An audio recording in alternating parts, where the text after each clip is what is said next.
Bill, are we live now? Okay, perfect. All right, we want to welcome everybody back again. Glad to see some of our seats filled. I thought about having the hotel eliminate the far on each side tables to force you into the middle, but it would have cost me more money. So you guys get to sit on the fringes again, but we're glad to have you here. So just a reminder, at noon today, we will be starting to take votes for the juvenile prosecutor board member for SWAP. There's Ryan's email address. Again, if you need that, so please send your nominations and or volunteer to serve on the SWAP board as a juvenile prosecutor. You do need to have some juvenile experience. Course evaluations, I'm going to repeat this again one more time a little bit later this morning, but please do not wait 2 years to complete your evaluation. It's a pain in the butt for us to open it up and have to redo your CLE. We will close the course evaluation and send in the CLE to the bar by June 15th. And there's our contact information. Okay, I will leave that up there in case you need to write it down while I introduce our two speakers for this morning. We know John, but we don't know David Simpson. And so I asked for, David was kind enough and sent me a bio, so I had to ask John one as well. John's presented for us. So we'll start with John. We know John. John is an assistant solicitor general in the criminal appeals division. After graduating from BYU Law School, he worked for 4 years as a deputy Utah County attorney before joining the Attorney General's office, where he has been for almost 10 years. Can you believe that? Yeah, he's an adjunct professor at the S.J. Quinney Law School, where he teaches appellate practice, and he also teaches evidence and legal writing at Ensign College. David Simpson. We're looking forward to hearing from David. David currently serves as an assistant solicitor general in the criminal appeals division at the Attorney General's office, received his bachelor's from Stanford University and his JD from Stanford Law School.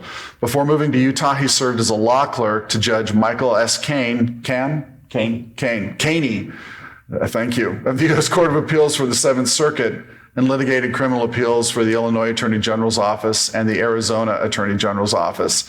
He's also an adjunct professor for the Loyola University Chicago School of Law and has taught courses on evidence, criminal law, and criminal procedure for Arizona State University School of Criminology and Criminal Justice. So with that, we will turn the time over to them. Oh, one other thing. If you're looking at the printed agenda, I'm not sure. Well, there were reasons, apparently not very good reasons. We were going to go until 1:30 before we broke for lunch, but we're actually going to stop at noon. Those here in the room, we will give you about 15 minutes or so. Go grab your food, come back in, and then John and David will finish up. So that will be a slight change to the printed agenda. With that, I'll start your timer. You guys are good to go. Thanks. All right, good to see everybody and good to see anybody. I've done a few trainings during the pandemic, and most of them have been from my basement, staring at my shared PowerPoint on my computer and just speaking into the abyss, especially when I make some, I would say awesome joke. My wife would say lame joke. It's hard to gauge the room and see if anybody's really engaged. So great to see at least some people here, and hopefully we'll have the normal crowd back by next year. I survived the end of the world, right? And all I got was this lousy t-shirt. So let's get started. We'll start with Lopez and Nielsen. I'm sure you saw these cases come across. These are two important cases on when the defense can, and most importantly, when they cannot, subpoena victims to testify at prelims. Question in this case, when can a defendant subpoena a victim to testify at a prelim? The bottom line answer is when the victim's testimony is reasonably likely to affect the probable cause determination, which is, given the burden, the very low burden, and all of the presumptions in the state's favor, it's going to be a very rare occasion indeed. And thank goodness, because that was the whole point of the 1994 amendments that we'll talk about in just a minute. So a high bar. We really liked these cases because the court adopted precisely the rule we asked them to. So sometimes you get what you ask for. The facts aren't super important in these cases. Suffice it to say that both Lopez and Nielsen were charged with sex crimes against children. Lopez against a 12-year-old that he got drunk, and Nielsen, his young daughter. Each of the kids, of course, did their CJC interview, and the prosecutors were going to use those at preliminary hearing. So like you do, the prosecutors asked the court to admit the CJC interviews at prelim under both 1102 as reliable hearsay and all the procedures in Criminal Procedure Rule 15.5. I'm not going to delve into 15.5 for the sex crimes. Prosecutors in the audience, you're very familiar with it, and it's not super important to the holding here. This is more about prelims at large. But focusing on 1102 here, we have this general rule, right? That reliable hearsay, even if it's written down and attested to, is admissible at preliminary hearing to make this probable cause determination. So the question here is that sub 7, a statement made by a child victim of physical or sexual abuse, which is recorded accordance with 15.5. So there's an exception under Rule 1102 here, sub 2. They can require live testimony if they establish that it would be so substantially and unfairly disadvantaged by the use of hearsay evidence as to outweigh the interests of the declarant and the efficient administration of justice. So really general language, right? It's not super surprising that we had lower courts, district courts, going both ways on this, magistrates, I guess, technically, right? So defense counsel argued that just about every case meets the exception, right? Saying that they have the right to subpoena and cross-examine the victims at prelim, both under Criminal Procedure Rule 7b and under the compulsory process clause of the state constitution. So we can just take a look at those really quickly. Under Rule 7, the defendant may testify under oath, call witnesses, and present evidence at a prelim, and may also cross-examine adverse witnesses. And there's the money language from the Utah Constitution.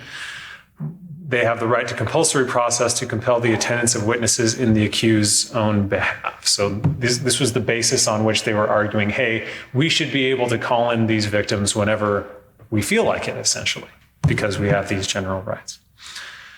One more important part of Article 1, Section 12. This was part of some of the victims' rights amendments back in 1995. So at the time there was this case, it was State v. Anderson, and the Utah Supreme Court in that case said, prelims aren't just about probable cause. They're about discovery. They're about the defense being able to build up their case, and they have these broad purposes for preliminary hearing. And they said that defendants had a state constitutional right to cross-examine at preliminary hearings. In response to that decision, victims, advocates, and prosecutors went to the legislature, and we got a bunch of amendments passed to the state constitution, primarily this one, basically saying, look, we don't want to force victims, especially child victims in sex offense cases, to have to go up perhaps weeks after the occurrence and go through the trauma of testifying. They're going to have to do that at trial anyway. Why keep subjecting them to this, to have to keep reliving this abuse, right? So these were passed in 1995. And again, the legislature decided we don't want to put victims through that as a rule, so we have this amendment, which is what gave rise to Rule 1102. One more, there's a whole lot of rules in this case. I promise it'll come together, okay? So back to the cases here, Lopez and Nielsen. Both Lopez and Nielsen each subpoenaed their respective victims to testify at their preliminary hearing. And the state in each case moved to quash those subpoenas under Rule 14A, where it says, very general language, the court may quash or modify a subpoena if compliance would be unreasonable. I have a picture of squash because I couldn't find a good picture of quash, but it's close enough, right? So how do these things come out? Again, unsurprisingly, given the general language of all the rules at play here, we had courts going both ways. In Lopez, the defense position was, I don't have to explain why I want to call the victim. I'm, quote, entitled to find out some more of the details as part of the discovery function of prelim. So this is very much like Anderson. This attorney was still living in 1994 and thinking that, this is what prelims are about. The magistrate there denied the victim's motion to quash. There was the victim rather than the state. And said, well, the victim has a mature demeanor and almost no one's going to be here anyway. I mean, who's had a crowd for their prelims before? Maybe once in your career? Like, they're not super exciting events most of the time, at least well-attended events. So the magistrate was thinking, well, nobody's going to be here. And I understand that they're not going to be able to defeat probable cause in all likelihood, but if the defendants couldn't subpoena the victims, then why do we have this right to process under the state constitution? That would be an illusory right. He said, by the way, we'll stick the defendant in a holding cell while this all goes on. So this shouldn't be traumatic for the victim at all. Not perhaps underestimating the trauma of merely recounting exactly what happened, right? So that's what happened to Lopez. Nielsen, the opposite result.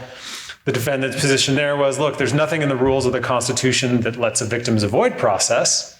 So I have a right to, quote, test the state's evidence against somebody living back in 1994. There, the magistrate granted the motion to quash and says, look, the Constitution says that the state can use reliable hearsay, period, and the confrontation under State v. Timmerman confrontation right doesn't exist at prelim, so you can't call the victim. So we get this up before the Utah Supreme Court, and we actually had another case up there about a year ago, or year and a half ago, but there were some procedural quirks that the court had to dismiss the case. But these cases finally had the issue teed up. And this time, again, we got the rule that we wanted. This was Justice Lee writing for the unanimous court. And he acknowledges, look, a defendant does have the right to call witnesses, but not just any witness at any time, right? We have to recognize the limited purposes of the preliminary hearing and what's going on here. And thankfully, the court recognized the trauma that this can visit on victims in many cases. Justice Lee acknowledges, look, we can look at the social science literature, and it shows that this can be a very trying experience for victims, especially children. We don't want to magnify their guilt and shame if we can possibly help it, right? We don't want a rule that does that as a matter of course. So here's the money language.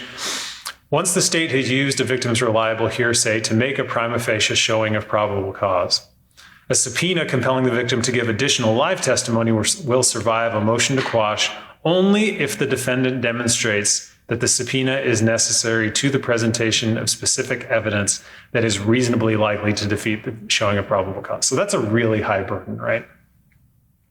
Notice the need for specific evidence. It just doesn't cut it for defense counsel to stand up and say, well, maybe she'll deny it. Maybe she'll deny that it happened and that would defeat probable cause, even though it wouldn't, right? Because victims recant and we're still even able to get jury verdicts.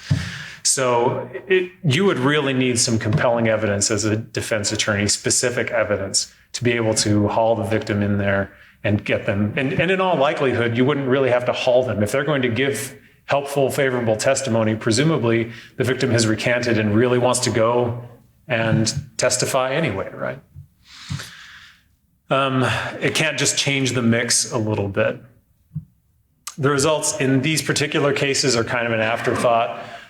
Basically, the defendants in neither case proffered what specific evidence that would defeat the showing of probable cause. So the court said, the victim has to testify in neither case. So just to sum up, in practice, this is basically a three-step process, assuming that you have the rare case in which a victim can be compelled to come in.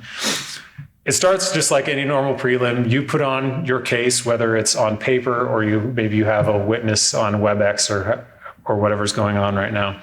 The magistrate makes the probable cause ruling, binds over presumably, or deny it. If the magistrate denies bind over, we have a different issue, right? But the magistrate makes the probable cause ruling. Then the defendant has to proffer specific evidence that he thinks the victim's testimony will give and defeat probable cause. And then the magistrate decides if the subpoena is reasonable, if that proffer actually suffices. And notice that the court was careful to say that they can still modify subpoenas under Rule 14. The court still can make accommodations and say things like, okay, the victim's going to be back in a holding cell while I hear this. We're going to clear the courtroom. Whatever it happens to be in a particular case, the magistrate retains discretion to structure even the live testimony in a way that will reduce the trauma to the victim. So good result for us and good thing to be aware of.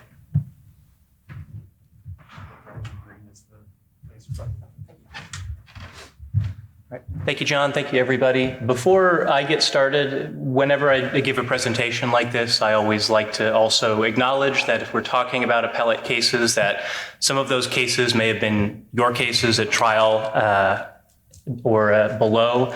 And so when we're talking about these, the point of this is not to sort of point fingers or point blame. I think it's some of the outcomes that we may see that are less favorable to the state. It's not really necessarily even the trial prosecutor's fault that we got the outcome that we got. Sometimes it's just an appellate judge being particularly interested in an issue. So I wanted to mention that and say I kind of think of this as similar to what the FAA does in cases involving airline crashes. You don't look at an airline accident and say, well, we need to go punish the pilots and tell them really, really hard not to crash the plane. You look at it from a systems perspective and try to see what we can do better next time. And so just wanted to begin with that note. So with that in mind, let's take a look at Kamoi versus Ridge. The holding, as far as I see it in this case, is that if you plead guilty in the justice court without reserving the right to appeal, you can still appeal anyway, with almost no consequences, so long as you give up before a new judgment is entered. One of my favorite Grandpa Simpson moments here. I was told, by the way, that if I was going to do this with John, I had to insert lots and lots of Simpsons references. So I'm doing my best. Let me know how I've done. All right, so facts of this case. Kamoi was charged with driving with immeasurable content of controlled substance, possession or use of marijuana, and failure to obey a traffic control device.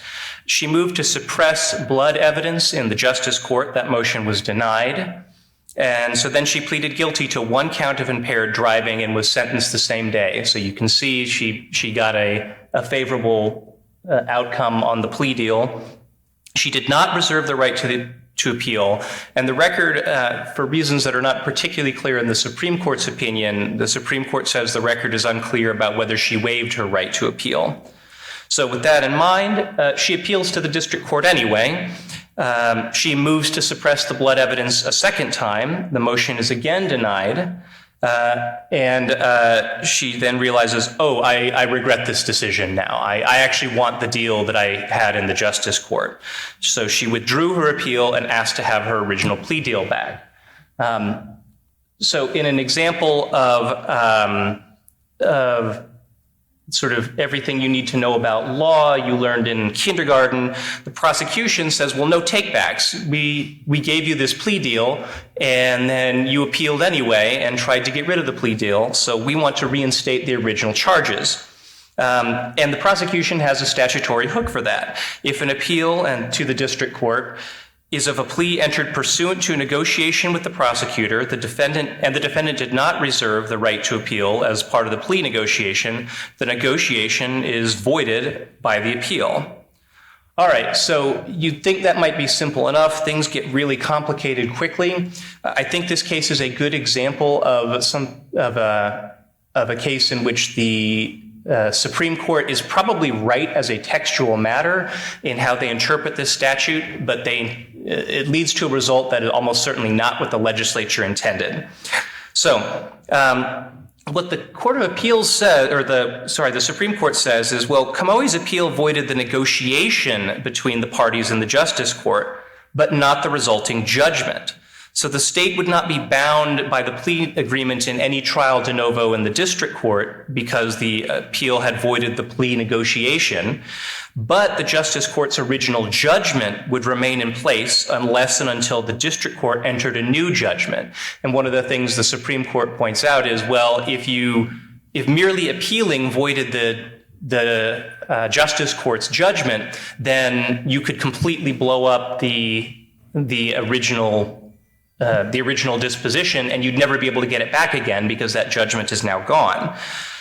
So as a result, according to the Supreme Court, when Kamoi withdrew her appeal, it simply reinstated the the justice court's original judgment. So basically, she could go to the district court, and as long as she withdrew, she could get back what she had already had in the justice court. Now, this may lead you to ask a couple of different questions. So, for instance, how is this any different from a Siri plea or a conditional plea? And the court gives an answer to that is maybe not super satisfying. The court says, well, imagine a defendant who's charged with 3 counts and pleads to 1, like in this case. If a defendant appeals after entering a conditional plea or a seri plea, they can take the suppression issue to the district court. If they win, they win. If they lose, they can either again plead guilty to 1 count or seek trial de novo on that 1 count. If a defendant pleads without entering a conditional plea, as in this case, they can take the suppression issue to the district court.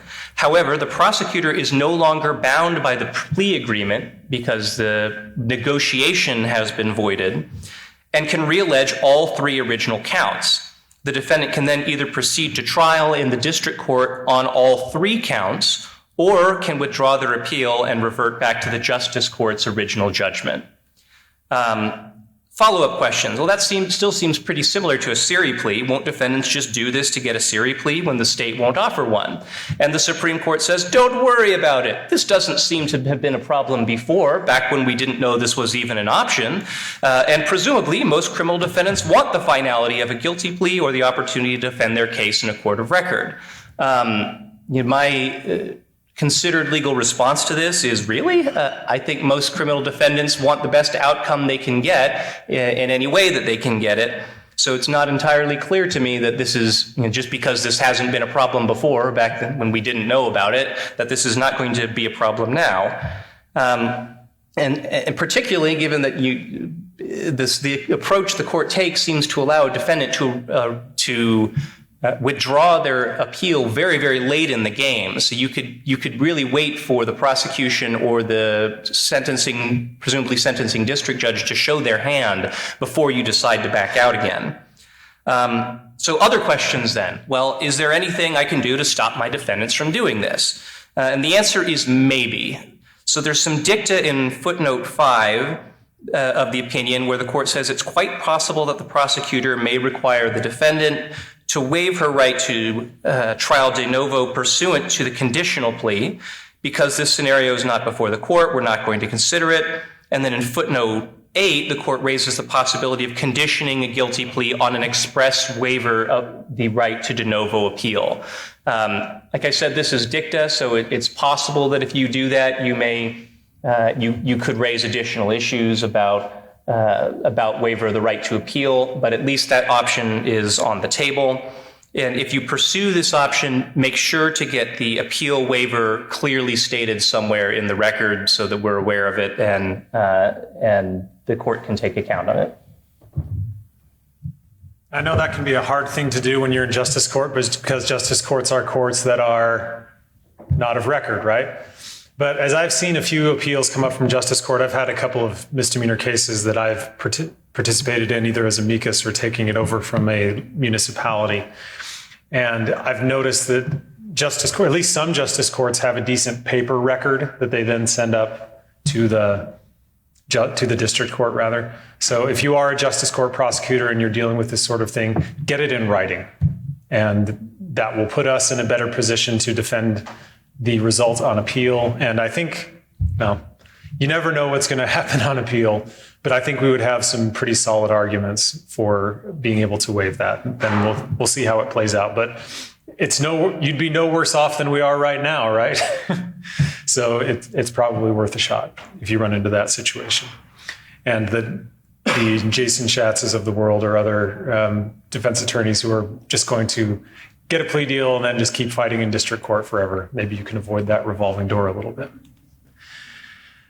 All right, this is one of the most important cases this year. I'm sure most of you have seen it. Maybe you've already started to deal with the fallout from it.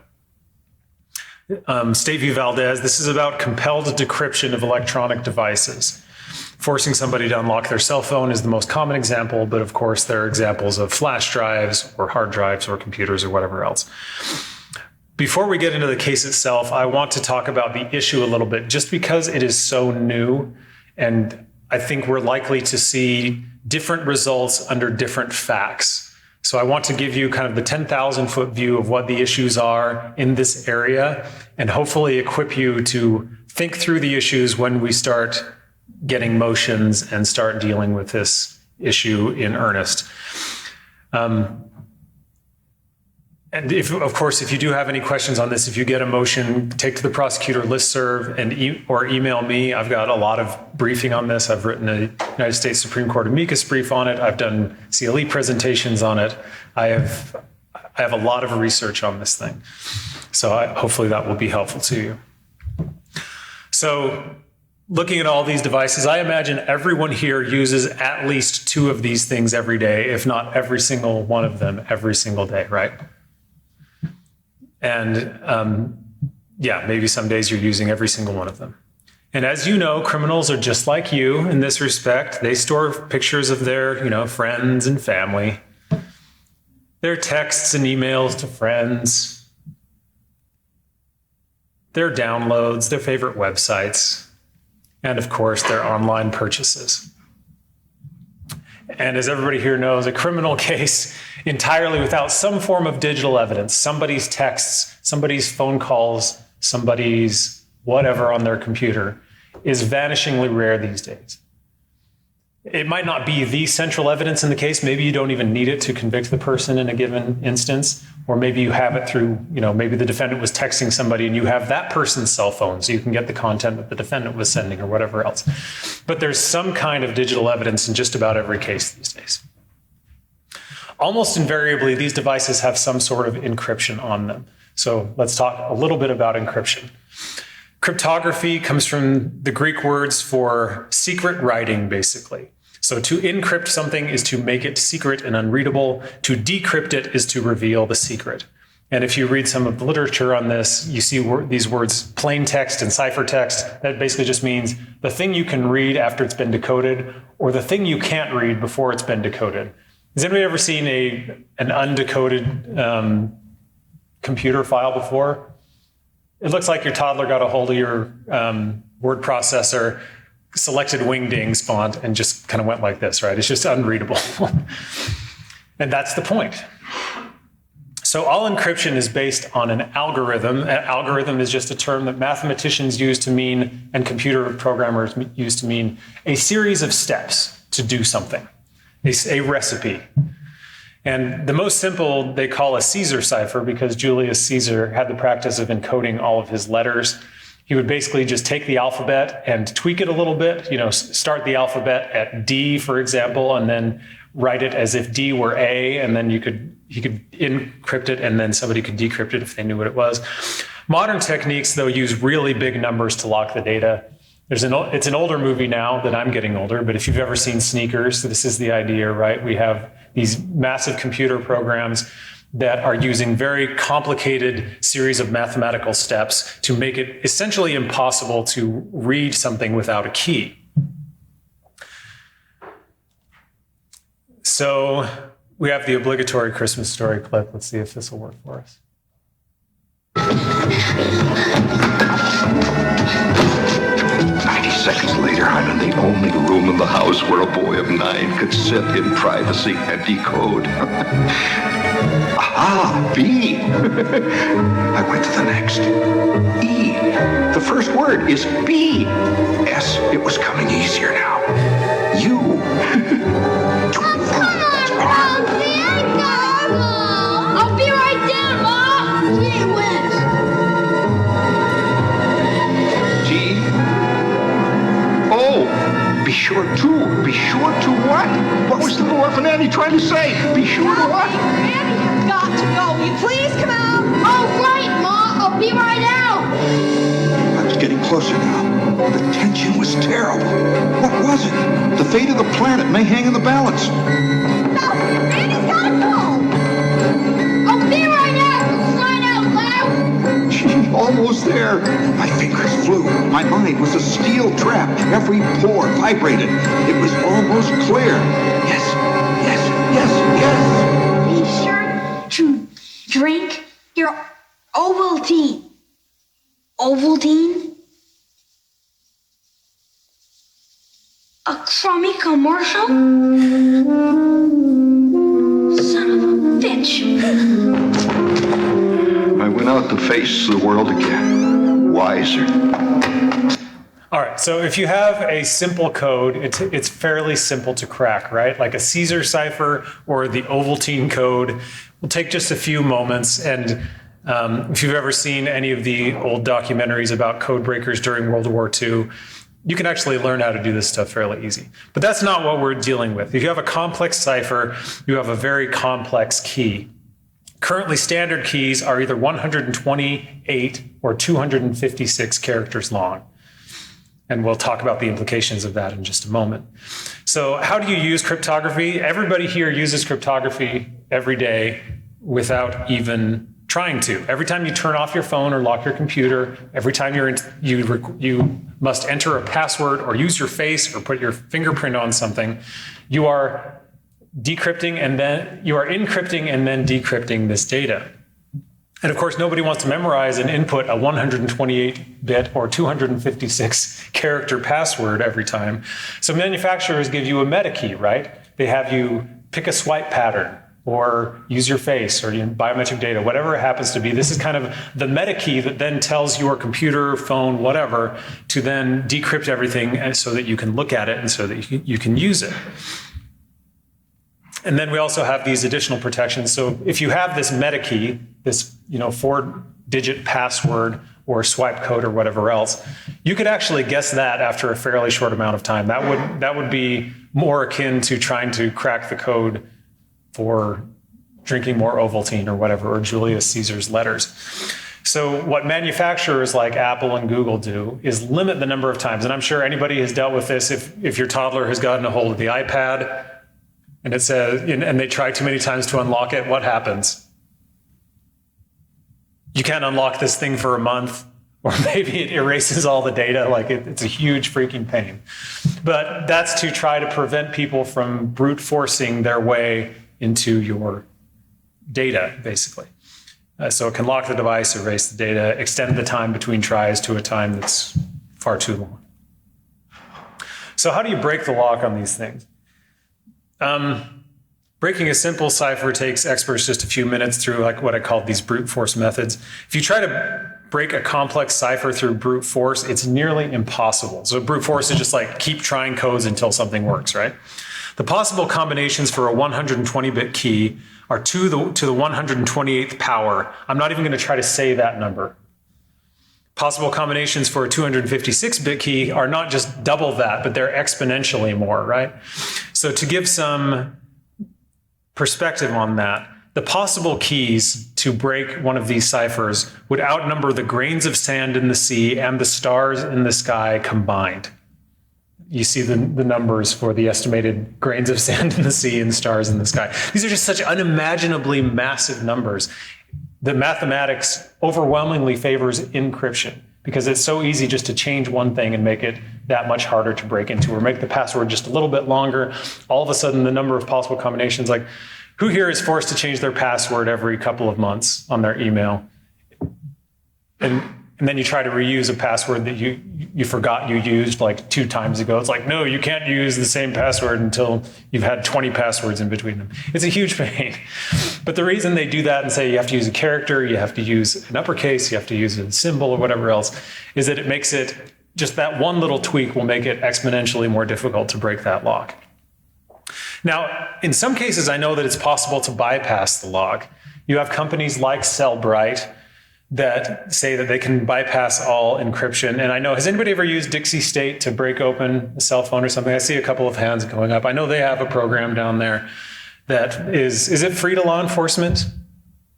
I believe it is. Is that true? Yeah, so they can help you out. There are some drawbacks to it. From what I understand, it will actually destroy the device if you send it. And I don't know if there's a long waiting period or whatever else. There's going to be kind of a cost benefit there. But I know that the Cellbrite machines can also be expensive. Last time I checked, they ranged from $9,000 at the base model up to $16,000 for everything with the bells and whistles and the little windshield wipers on the headlights and stuff, right?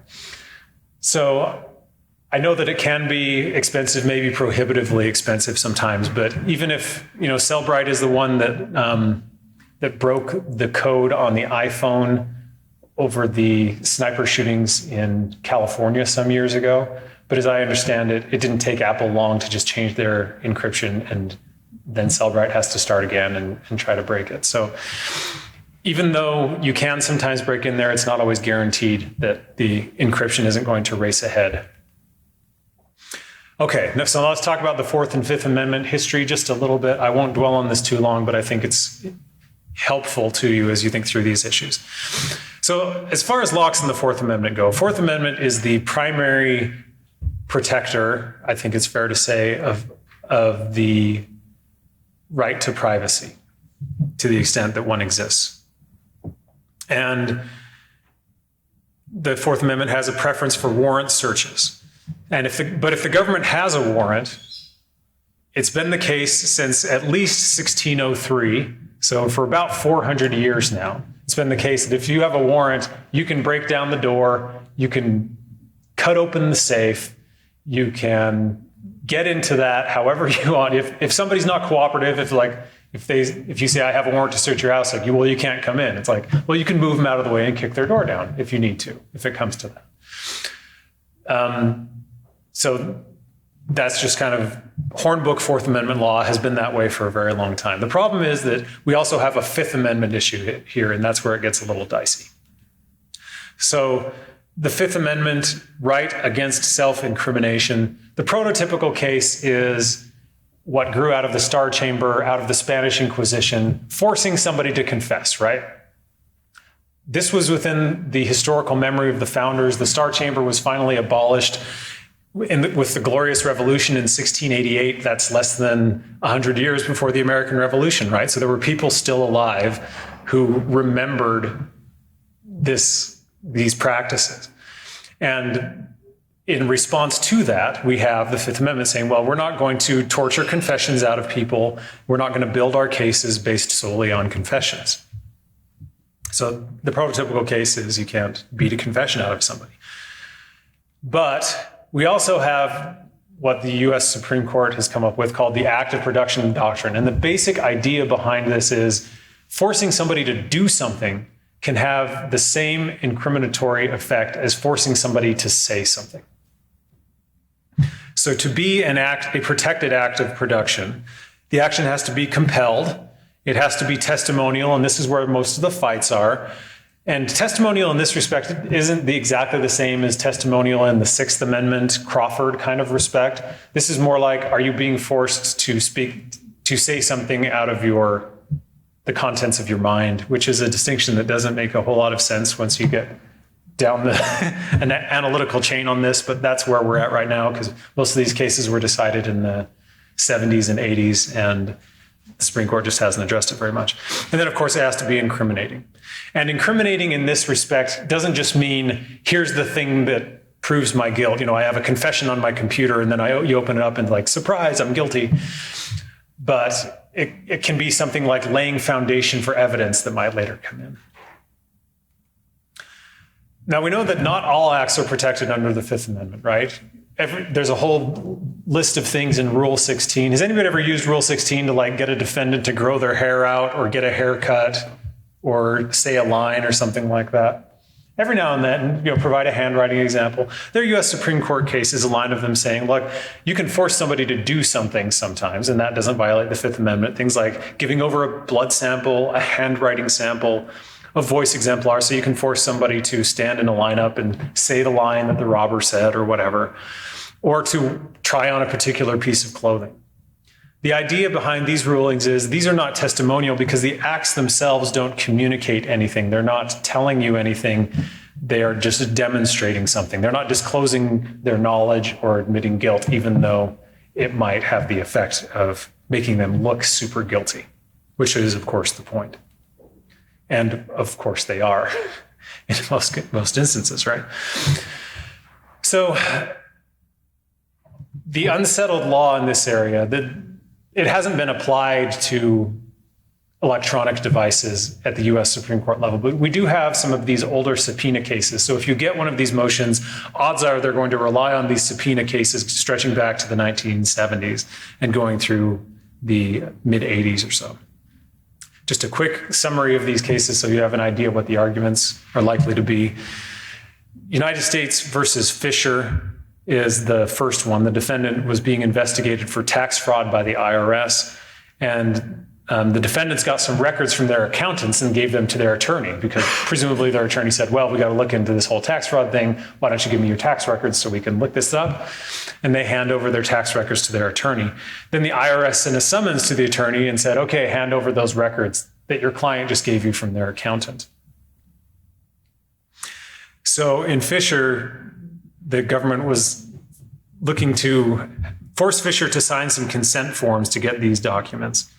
And the court said, well, that doesn't violate the Fifth Amendment privilege because it doesn't compel oral testimony or require the taxpayer to affirm the truth of the records. He doesn't have to say, yes, these records are true. This is what my financial situation actually was. These are actually the claims that I made. And of course, the contents weren't compelled. The government did not force them to keep these tax records. They were not forced from their minds. And to the extent the forms reveal anything like, hey, these are his tax records, the court has this little toss-off line. They say, well, this was a foregone conclusion, so it didn't really add anything to the government's case. And this is the rule that a lot of prosecutors are pushing to basically say, look, if you know that it's somebody's cell phone, it's in their pocket, you can go to Verizon or Cricket or whatever provider and prove, yeah, this number belongs to this person. Then having them unlock the phone, does that add to your case at all? I mean, the contents of the phone certainly do, but the act of unlocking it, it's like, well, of course we know it's their phone. We know 6 ways to Sunday this is their phone. So keep that in your back pocket for a minute, this idea of it's a foregone conclusion because it doesn't add much to the state's case. A couple more cases. U.S. v. Doe, we call this Doe 1 because there's another Doe case we'll talk about in one moment. But Doe had a sole proprietorship, and a grand jury was investigating fraud in his getting some government contracts, and they wanted those sole proprietorship business records. And he said, no, that would, if I turn over these records, that would violate my privilege against self-incrimination. And the court says, well, the privilege doesn't protect the content of the business records because they were not compelled to be produced. But the act of turning them over may be testimonial if it provides foundation for evidence. So if you run your own business, you create those records, the simple act of turning them over basically is laying foundation. Is kind of like the 900 series rules, right? How else are you going to prove that these things are what you say they are? Well, we know we have the foundation for them because he gave them to us and he is the business owner. And the court said, actually, that has some testimonial value under the Fifth Amendment. But they said they didn't really reach that issue. They said the government we'll send it back down, and on remand, the government can try to show that that was a foregone conclusion anyway. Maybe there are other ways besides his particular testimony, his say-so, that can provide the foundation for these records. And finally, there's a third case that I thought I had on here, but we'll just talk about it really briefly. It's Doe versus United States. It happened just a few years after United States v. Doe. He was the target of a grand jury investigation into some tax fraud allegations. He had bank accounts in the Cayman Islands that the feds needed his authorization to access, right? So they're saying, well, sign these consent forms so we can get all of your Cayman Islands bank information. And of course, he was super cooperative and wanted to help out in any way he could. So he said, of course I'll do that. No, he said that I'm not even going to acknowledge that those accounts exist, because if I acknowledge those accounts exist, I would potentially be incriminating myself. So go pound sand, government. So the government went to the court and said, well, order him to sign these consent forms so we can get these accounts and investigate this tax fraud. The trial court denied that, so the government tried again, but this time they submitted a form saying, I hereby give permission to the government to access these accounts that may or may not exist in the Cayman Islands under my name. And the U.S. Supreme Court said, well, that doesn't implicate the Fifth Amendment because by signing that, he's not even acknowledging it. He's saying such counts as may exist. So the government kind of got out of this one in a clever way by writing the subpoena in such a way that it wasn't providing incriminatory information, even foundation for those documents. So that's basically it. We have these old subpoena cases, and we have this idea of the foregone conclusion. So just to drill down on foregone conclusion a little bit more, again, if the doing of the act does not give the government any additional information, the result is a foregone conclusion, but the government has to show knowledge of the information demanded. So let's say we know it's his cell phone. The suspect's possession of the information, We know it's his cell phone and that it's encrypted. We know that he knows how to decrypt it because it's his cell phone. So of course he knows how to unlock it, right? And it's on that authenticity. We can show through Verizon's records or whatever that this is his cell phone. The contention in these cases comes down to knowledge of the information demanded. Does the government have to prove that they know that there is a password, or that they know what the password is, or the contents of the computer or the cell phone? Do they articulate exactly what those contents are, right? And this is where a lot of the fighting goes on. We talked about Doe 2. One other quick one, US v. Hubble. Hubble was part of the whole Whitewater scandal. And while they were looking for evidence in that investigation, the independent prosecutor immunized Hubble and then looked through a bunch of his documents and found out he was committing tax fraud. All these cases are about tax fraud. And then they tried to prosecute him for the tax fraud, and they said, no, you immunized him, so you can't use information derived directly or indirectly under the federal immunity statute from the compelled document production. And then the court also said in Hubble, well, Fisher doesn't apply because the government couldn't confirm the existence and authenticity of documents without his testimony. So these are all of the cases you're going to deal with in this area. Let's look at the arguments on both sides, and then we'll get to Valdez and we'll move on here. I'm going to channel my inner defense attorney for just a minute. These are the arguments that we're seeing. Has anybody ever watched, if you want a really fun YouTube rabbit hole to go down one of these days, if you're bored, look up the Texas Law Hawk on YouTube. He has a very entertaining series of commercials, and this is him up there in the top right corner. Talons of Justice is his tagline. It's pretty good.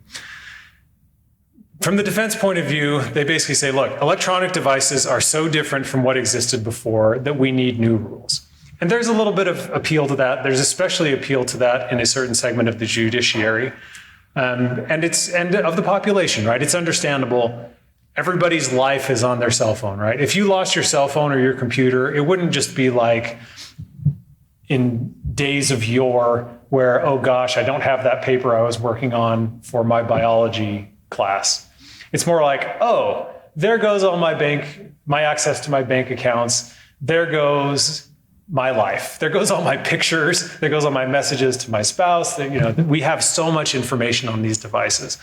And that's qualitatively different, says this point of view, from just having a lockbox in your house where if you were to print out all that information, where would you keep it in an analog era, right? In a file cabinet somewhere, in a safe, in a box in a storage compartment, or in a storage unit or whatever else. And goes this view, to the extent there are old rules, they show you can't force something out of somebody's mind. There's a very famous dissent that Justice Stevens did in one of the Doe cases, where he says, look, the government can force somebody to hand over a key to a safe, but they can't force somebody to tell the government can't force them to tell them the combination to a wall safe.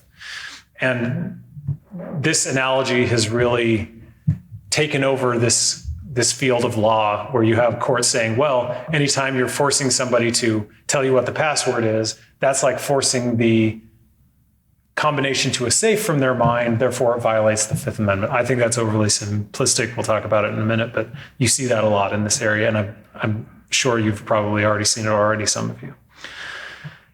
And from this point of view, the Fourth Amendment isn't the only safeguard for privacy. The Fifth Amendment is about keeping one's thoughts private. So the court should adopt a rule that reflects that. Entering a password says a lot more than I know what the password is. It actually lays the foundation for everything on the device and effectively forces those things from the accused. And a lot of the same information, they say, this isn't a bad thing because a lot of this information can be obtained from third parties, right? Like you can send a subpoena to Facebook or to Google or to a cloud service or whatever else and maybe get the same information. There are problems with that, of course, because let's say you have a drug case and they're setting up the drug deals via text, as they often do. A third-party provider, you're not going to be able to go to Verizon and say, give me those texts. Those texts are just on the phone. They're usually not on a server somewhere at Verizon, though I may be wrong. Has somebody had a different experience than that?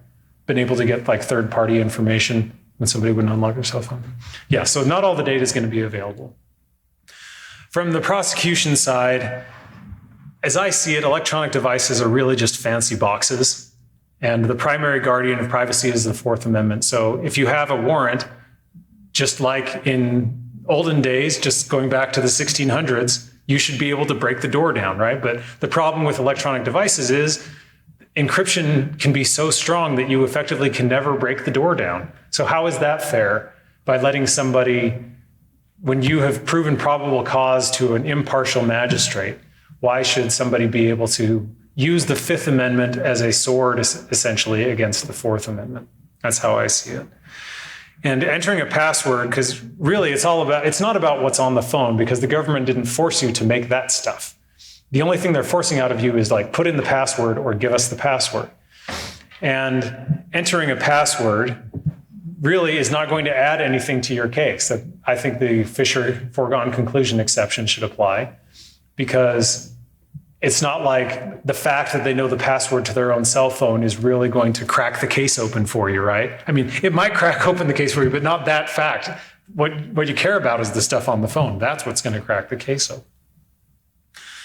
And I think that if to the extent courts might or legislatures might be concerned about the testimonial value of the entry itself, then you can deal with that legislatively by saying, well, we'll just exclude the entry. You won't be able to stand up before the jury and say, ladies and gentlemen, convict this man because he knew the password to his cell phone, as if you would do that in most cases anyway. There's some courts that distinguish between biometrics and passwords. If the unlocking is putting a fingerprint on it or just holding it in front of their face, the result is likely to be different, because that's much more like forcing somebody to get a haircut or wear clothing or provide a handwriting sample, right? Like, you're not forcing anything out of their minds. You're just using their external physical body to gain access. But at bottom, I really don't think that distinction should matter, because again, these are just fancy boxes, and this is just a fancy key to a lock, whatever the key happens to be. I don't know that they should really be treated all that differently. And again, third-party subpoenas aren't going to produce a lot of this evidence. Now, the U.S. Supreme Court has before it right now a case called Andrews v. New Jersey on this issue. They will decide whether they want to hear it in a couple of weeks. It's going to be on for what we call conference. So they're going to sit down and decide, are we going to grant review in this case on May 13th? So it's coming up pretty quickly. And if that one doesn't go, then who knows? Maybe Valdez will make its way up to the U.S. Supreme Court, and we'll have a case that way. Both sides have a tendency to be a tad apocalyptic on this. Just a reminder, as if we needed more disaster of biblical proportion. What do you mean, biblical? What he means is Old Testament, Mr. Mayor. Real wrath of God type stuff. Exactly. Fire and brimstone coming down from the skies. Rivers and seas boiling. 40 years of darkness, earthquakes, volcanoes. The dead rising from the grave. Human sacrifice, dogs and cats living together. Mass hysteria. Enough, I get the point. So for defense counsel on this, they basically say it'd be the end of privacy as we know it, as if that weren't ended already. I think a lot of us realize. But it would be the end of privacy as we know it. There would be no place government could not go if the Supreme Court says that the Fifth Amendment doesn't apply. On the prosecution side, you can imagine similar reactions to a contrary ruling, which would be, we're never going to be able to investigate anything again. People are going to get away with murder. People are going to get away with drug dealing. And I think the hardest cases really are child pornography. Because if you can't force child pornographers to open up their computers, then those prosecutions are going to get a lot harder, right? So I think the truth is probably somewhere in between. We'll see how inclined the court is to deal with this. But for now, we have to deal with Valdez, and we'll go look at that really quickly now. A few questions in this case. They're not all unhelpful to us. First question is, can the state force a defendant to reveal his phone password to police? And the answer to that currently is no. We are seeking cert on this. I filed my cert petition about 3 weeks ago. And I think if the Utah Supreme Court were to deny it, then we would just appeal to the U.S. Supreme Court. We would have less chance of getting review in the U.S. Supreme Court, but I think we'd have a pretty good pitch. So I think the Utah Supreme Court is very likely to take this up and maybe give us some more clarity on this question. A couple of subsidiary questions that you can actually use this case if you have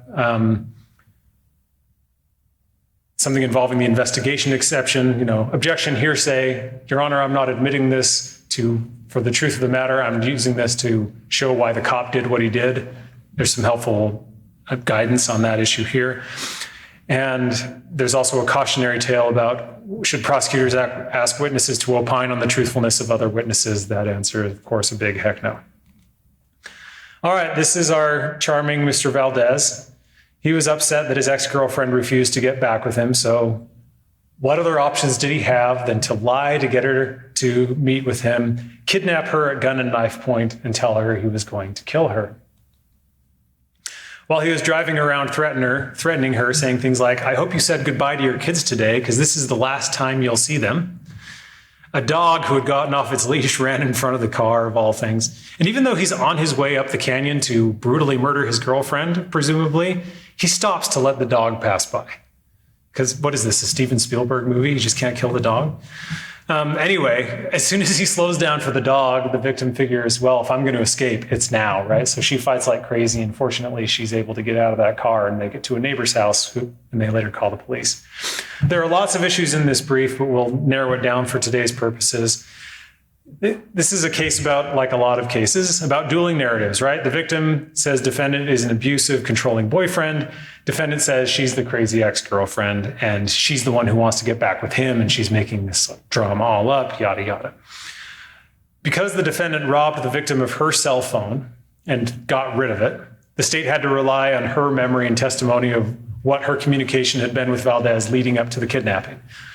And the state really wanted to get into his cell phone. He didn't testify, but his ex-wife did give some favorable testimony for some reason, including that she saw the victim texting Valdez because Valdez's ex-wife actually worked in the same company with his then recently ex-girlfriend, with the victim in this case. And she was saying, well, the day that they met, I saw her basically sexting with Valdez. She was sending these very sexually suggestive texts to him. So there was a dispute about what the communication was between these people. Here's how it played out at trial. So the state got a warrant to search the phone, and he refused. And then the officer said, well, we might have to break it open then. He said, well, destroy the phone. I don't care. I'm not giving you my passcode. So the officer testified at trial that he asked the defendant for his phones. In this case, he had a swipe code, so, connect the dots in some creative way. And the officer said, well, he wouldn't. I asked for his swipe code. He said he wouldn't give it to me. And the officer said, well, I'm going to try to force it. And the defendant said, well, fine, just destroy it. So the prosecutor relied on this testimony in closing to rebut the defense argument that, hey, you heard ex-wife testify that the victim was sending these sexually suggestive texts to the defendant. And the prosecutor basically said, boy, we would really love to see those texts, but guess who wouldn't open their cell phone, right? Understandable why it went down the way that it did. The defendant said, no, hey, that violates the Fifth Amendment. You can't talk about that. The trial court said, oh, yes, the prosecutor can. This gets up to the Court of Appeals, Judge Harris writing.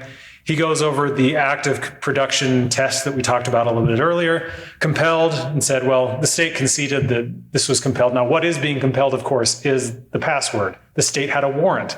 That is a form of governmental force to get somebody to do something, right? So we didn't contest that the action itself was compelled, or at least sought to be compelled.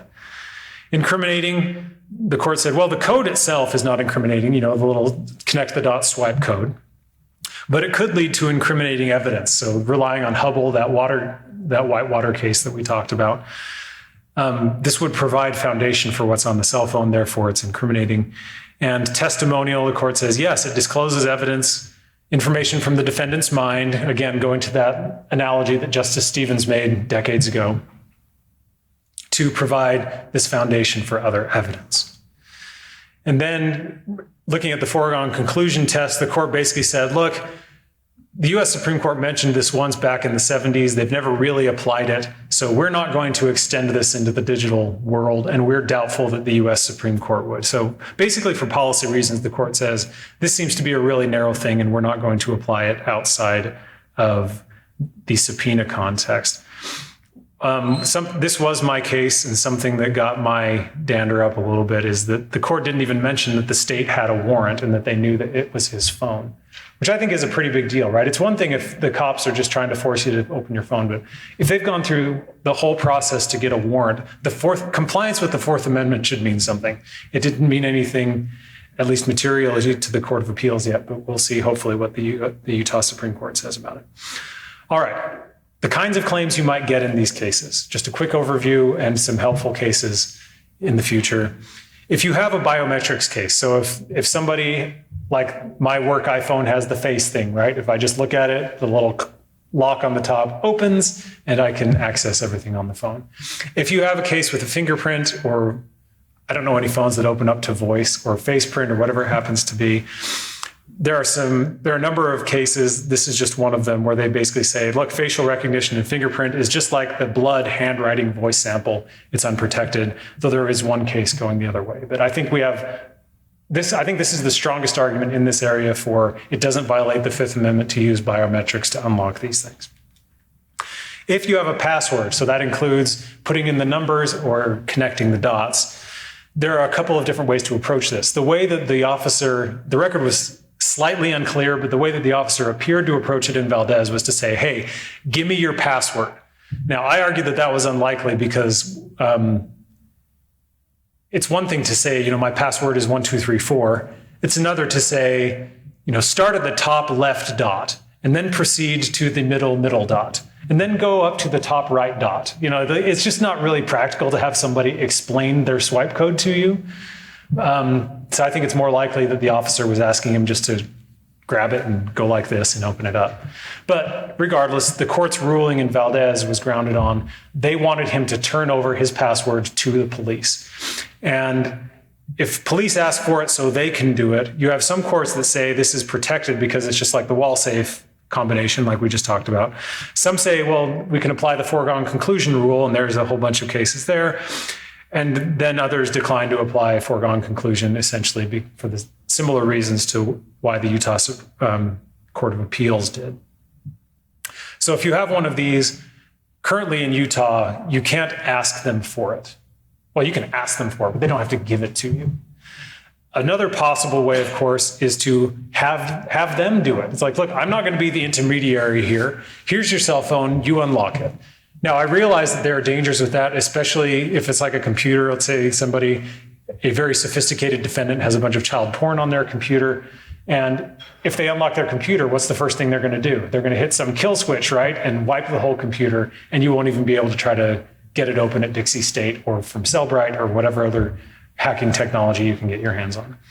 So I realize that there can be dangers to this, but at least under the current state of the law, if you're advising your officers, you probably want to say, rather than have them give the officer the password, say, look, we have a warrant, you have to unlock your computer for us, or you have to unlock your cell phone for us. That will give us different arguments that we can make and differentiate the case from Valdez as it currently stands. So just a couple of take-homes on compelled decryption. The kind of encryption matters if it's in biometrics versus a passcode or something like that. Get a warrant for any devices you want to search, break in if you can, ask the suspect to decrypt it or ask for an order requiring that. We tossed around the idea of immunizing the act, just saying, okay, we'll give you immunity for the entry of your cell phone, the entry of the password to your cell phone, but I looked at the immunity statute, there it is. It also excludes testimony, evidence, or information compelled, as well as information directly or indirectly derived from this testimony, evidence, or information. It's similar to the federal statute, so I don't know that immunity will get you there currently. But if you have any other ideas, by all means, let us know. And again, send me an email if you get one of these, and I'll send you some helpful briefing on it. A couple of quick issues on this case, and then we'll take a break. First, let's talk about the credibility testimony. You have two different rules with credibility testimony.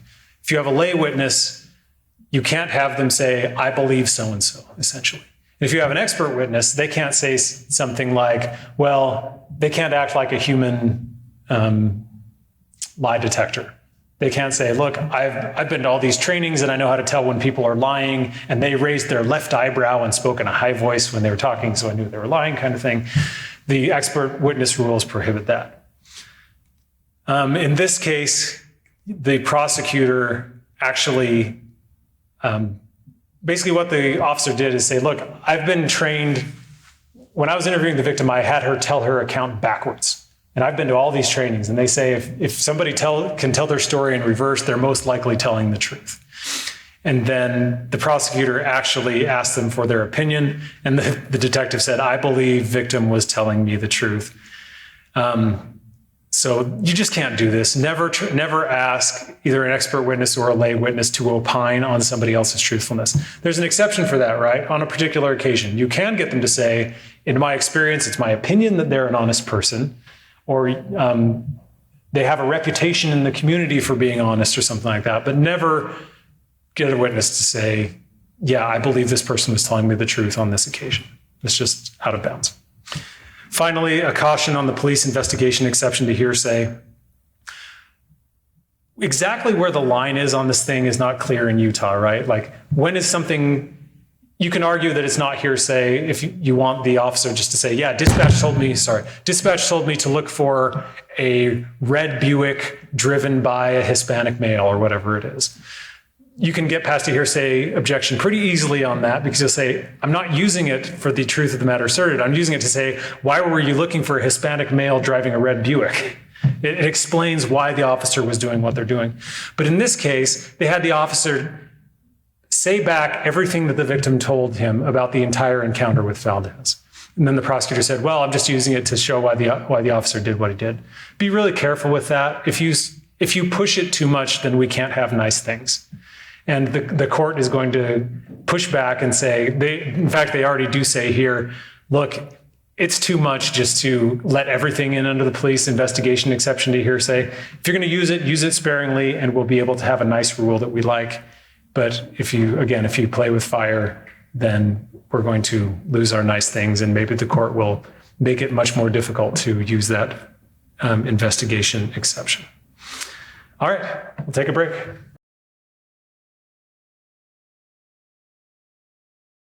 We will begin the regional legislative updates. Many of you are not familiar with what that is, but UPC staff, we travel around the state and train your law enforcement officers on the new legislation, basically what you're getting today. Marlise and Tyson are going to be doing the bulk of the training of those updates this year, and are going to cover a few more bills than what we were able to cover yesterday. So when we send out the announcement, I would encourage you to look at that, and if you've got the time, come and sit in on that. The last thing Marilyn wanted me to announce is that our Utah Prosecutor Assistance Association conference is June. It's almost next month, but calendar-wise, 2 months from now in June. It will be live. It's going to be held at the Provo Marriott. It was canceled last year, so we know that the assistants are really excited to get back together, and so we would encourage you to support your support staff in attending that conference. And with that, we'll turn it back over to our two gentlemen here. There you go. All right, so this group of cases, I think, is a good example of the aviation analogy I was using earlier. These are cases where we won, we prevailed on appeal, but I think that they were near misses. They're cases where we dodged a bullet, and I think each of them has something to say about the new direction that the Court of Appeals is going when it comes to charging different counts, multiple counts in the same prosecution. And so I'll give you a little bit of background and then walk you through Case, Wytock, and Goller, and kind of give you a sense of where I think we are now and where we might end up. So the reason we're worried about this at all is that a decision that came down previously in a case called State versus Eliris.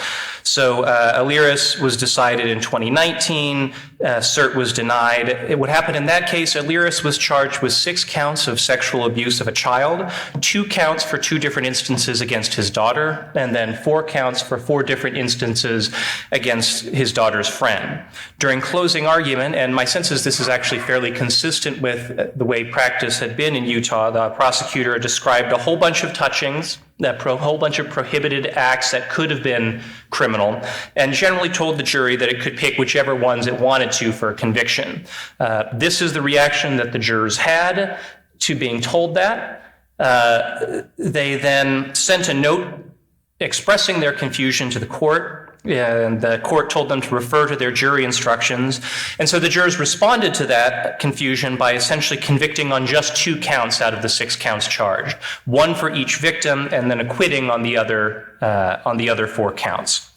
So on appeal, Eliris argued that his counsel was ineffective for allowing all of this to happen. And Judge Hagan, writing for a unanimous majority, agreed and reversed the convictions, holding that it was objectively unreasonable for trial counsel to propose instructions that did not require the jury to be unanimous as to the specific acts supporting each count of conviction. And I flagged the fact that this is Judge Hagan here for 2 reasons. One, Judge Hagan, I think, is generally fairly pro-prosecution in her outlook. But 2, Judge Hagan, I think, comes from a somewhat different background. Before she was appointed to the bench, she was the appellate chief at the U.S. Attorney's Office. And so she's familiar with federal practice, which is going to differ pretty significantly from Utah practice in ways that we'll get into. So continuing on, once the state failed to elect which act supported each charge, the jury should have been instructed to agree on a specific criminal act for each charge in order to convict. Without such an instruction, the jurors could have completely disagreed on which act occurred or which acts were illegal. So you could have 3 jurors believing that touching of the buttocks formed count 1, 3 jurors believing touching the breast could form the basis for count 1, 3 jurors believing another form of prohibited touching. You can add all the numbers up. You can see how you'd have potential disagreement on which act was actually committed and informed each count. So moving into the 3 examples from this past year, first is State versus Case. So the defendant in this case had 37 different images of child pornography on his computer, and the prosecution, presumably and I think quite reasonably as a matter of restraint, only charged him with 7 counts of possession, but presented all 37 images to the jury, right? So I think from the understandable mindset from a prosecutor in this point, you'd say, well, look, I could have charged you with all 37 of these. I'm being the nice guy here. I'm going to only charge you with 7 instead of all 37, but I still want to be able to present all 37 images to bolster my case. During the closing argument, the prosecutor then told the jury it could pick which 7 images that it wanted the jurors to convict on. The Court of Appeals holds that this is mistaken. Once the state fails to elect on which act of possessing or viewing child pornography supported each charge in the amended information, the jury should have been instructed that it needed to unanimously agree on which specific criminal act or image satisfied each charge to convict. So in other words, instructing the jury this way was error, but it's harmless under the facts of this case because there's no dispute that all of the images were pornographic. The only dispute is whether the defendant case intentionally possessed all of these images. And so they all rose or fell as one, and so there's no substantial risk of a non-unanimous verdict based on the facts here.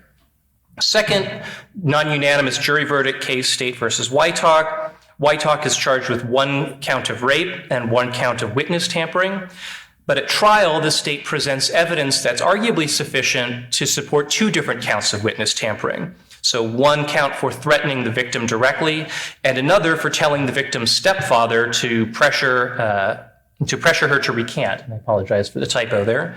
The Court of Appeals, again, holds that this was error. So Whitehock was charged with only 1 count of a crime, but the state put on evidence of 2 potential occasions on which he might have committed the crime, once against the daughter and once against his stepfather, and made no effort, whether in the information, in the jury instructions, or in closing argument, to distinguish between the 2 occasions or to indicate to the jury which factual occasion was the one being charged. However, again, we dodged a bullet here. The Court of Appeals affirms because the defendant didn't object, and the issue is only raised through ineffective assistance of counsel. And so although there was an improper risk of a non-unanimous verdict, a reasonable defense attorney could decline to object because alerting the state to the issue might have caused the prosecution to charge 2 counts of witness tampering instead of 1, right? You can imagine there would be good reasons why a defense counsel wouldn't say, hey, judge, the state is only charging my client with 1 count, but it looks like they presented evidence that supports 2 separate counts. Can you make sure to point that out to them? So again, we prevail on appeal because of the standard of review, because this issue isn't preserved. So how can we prevent these sorts of issues from coming up again in the future? One of the themes of this presentation is going to be that wherever you can, give the Muji instruction. So maybe the Mujis will be able to help us in this. Okay, the Mujis are absolutely no help in this with this problem.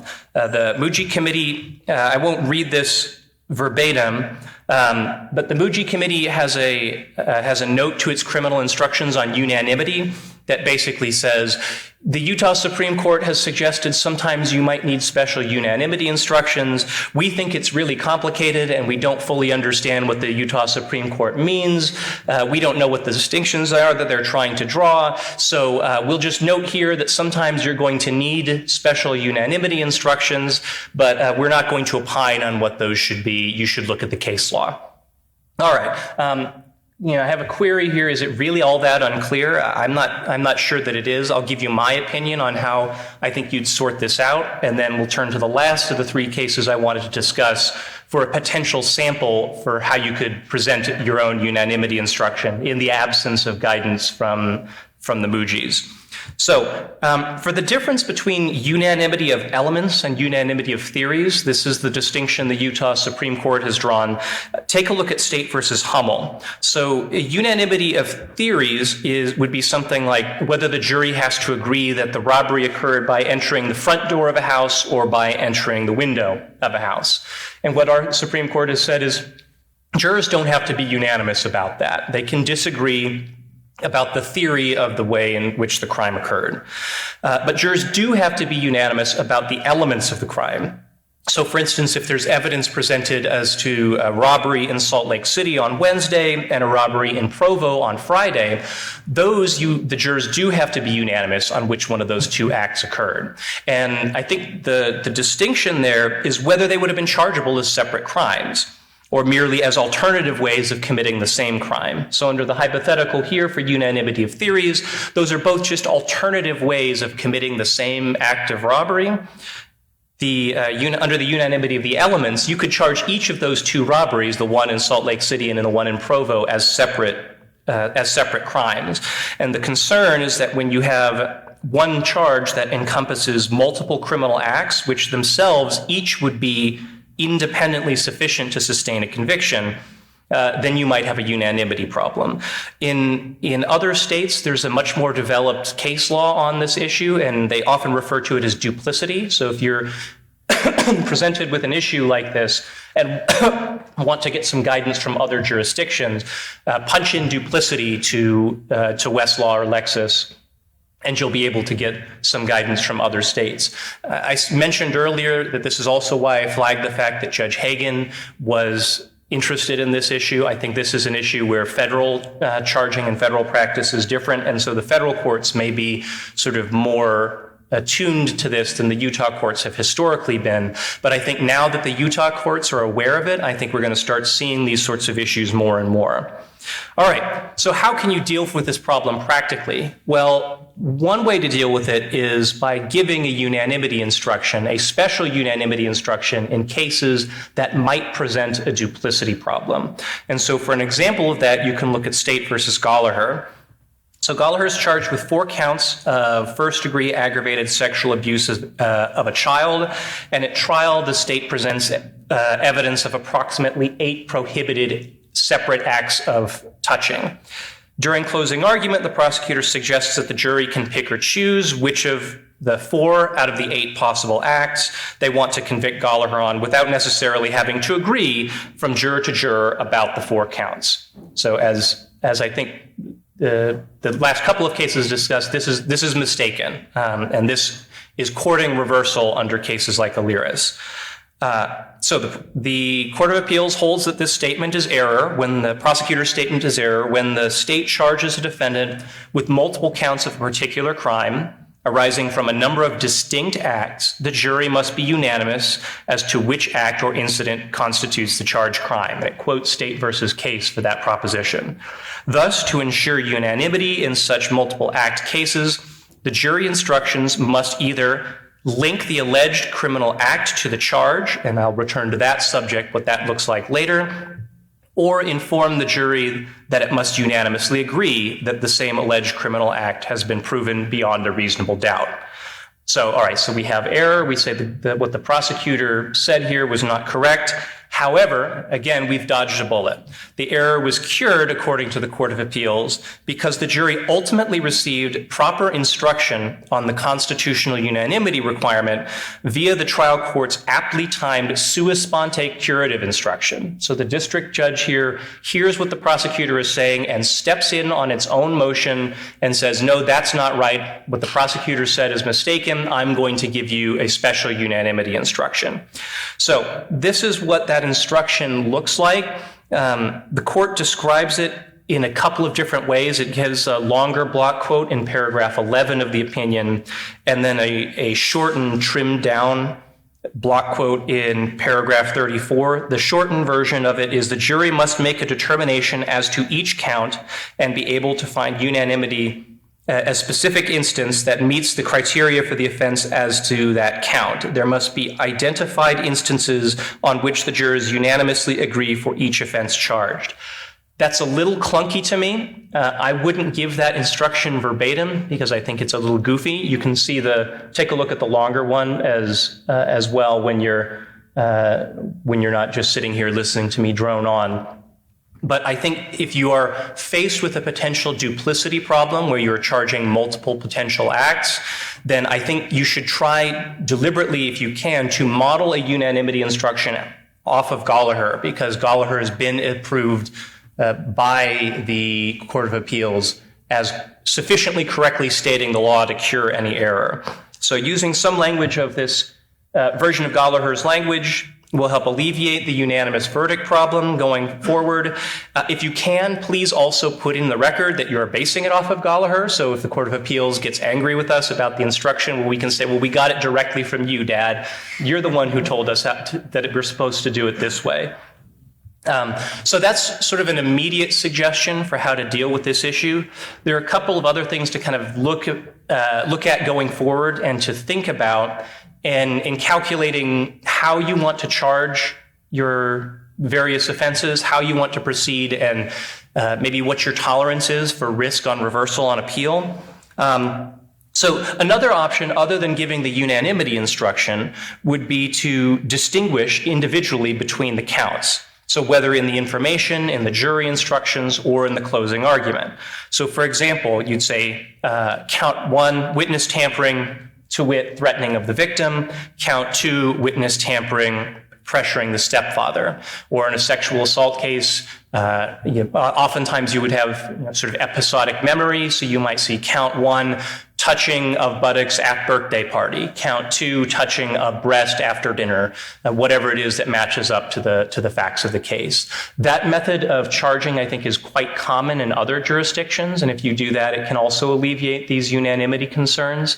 For those of you who prosecute child pornography, I know as a sort of advocacy point when I was practicing in Arizona, people who were prosecuting child pornography would often like to charge whichever images had the nastiest, grossest name for the electronic image. So you can say count 1 and then have some horrifically disgusting sexual description to tag to each one. And that allows you to sort of present that as an advocacy point. One other sort of question moving forward, right? So say you do have a case where there are 37 images of child pornography and only 7 are charged. What does that mean for Rule 404B, right? If the state is presenting 37 images, but it's only charging 7, does that mean the other 30 images are other acts evidence under 404B? We don't, I think, have a clear answer to this now. I think that they could arguably be intrinsic evidence. But we don't have a particularly well-developed doctrine about that under Utah law as it stands right now. They could arguably be 404B evidence. So if you're saying that we're going to charge these 7 images and we want to present 37 to show absence of mistake, this is not just someone who accidentally downloaded 1 or 2 images of child pornography. This is someone who was intentionally seeking this out. I think there are theories and ways that you can get this admitted. But it is something to think about going forward. The Gallagher approach, I think, has the benefit of kind of avoiding the need to individually designate which charge it corresponds to which act. You can just give a blanket unanimity instruction. But if you only do that and don't designate between each charged act, and you have other acts that you're presenting but not charging, then you may be triggering a 404B problem. So just something to think about going forward about how you want to present your case. If you wanted to be extra careful, arguably the way that would sort of cross every T and dot every I would be to designate each act that's charged and then file a motion in limine saying, I'm going to also introduce these other images or these other acts of touching to show grooming or to show intent or to show lack of mistake or whatever your either intrinsic or proper 404B purpose would be. Two aphorisms come to mind on that line of cases. One is, I think a lot of prosecutors feel like no good deed goes unpunished because it's like, well, I cut the guy a break. I didn't charge him with 100 things. I just gave him 7, right? But it is true. It is still true that juries can pick and choose, as it were, which ones they believe and which ones they don't. But they have to pick and choose as a group. I think that's really the take home from those cases. So I think you could craft jury instructions that let them know that if you want to take that approach. And that arguably avoids the 404B thing. So like when we have 4 charges, you can choose which ones you believe so long as you pick them and believe them beyond a reasonable doubt as a group and you're not having a smattering of different acts for each different count. So I think the old practice, as it were, is still somewhat available, but you have to be really careful about it because the court is concerned about this, and understandably so. I don't think it's a phantom concern at all, or an unreasonable one. For defense counsel, I think the aphorism is be careful what you wish for. Again, if they're going to start complaining that we didn't charge enough, okay, let's amend. The one other point that I would add is, I think every example that I've given here is something that is either arising on an error that's not preserved, so either plain error or ineffective assistance of counsel. If this is a preserved error, if a defense attorney objects on a duplicity basis, it arguably goes to unanimity. And so theoretically, it at least arguably could be structural error because it goes to whether the verdict itself was unanimous. And pointed out there are some possibilities in which it could be harmless, but particularly if this is an issue that a defense attorney is raising, I know some jurisdictions count this as structural error, and so you'd want to think really, really hard about how you'd respond to that in a truly preserved duplicity claim. All right. On to State v. Beal, a quick case on using prior inconsistent statements to impeach an uncooperative witness, so especially for you domestic violence prosecutors and gang prosecutors. Question, can a party call a witness it believes will be uncooperative and impeach them with their prior inconsistent statements? The answer seemed pretty obvious to us, and fortunately it was also obvious to the Utah Supreme Court. Of course, that's how this works, right? All right. Sorry. Okay. So here's Mr. Coac Beal on the left. In the middle there is Uziel de la Torre, and on the right is Juan Castorita. I'm pretty sure that's him.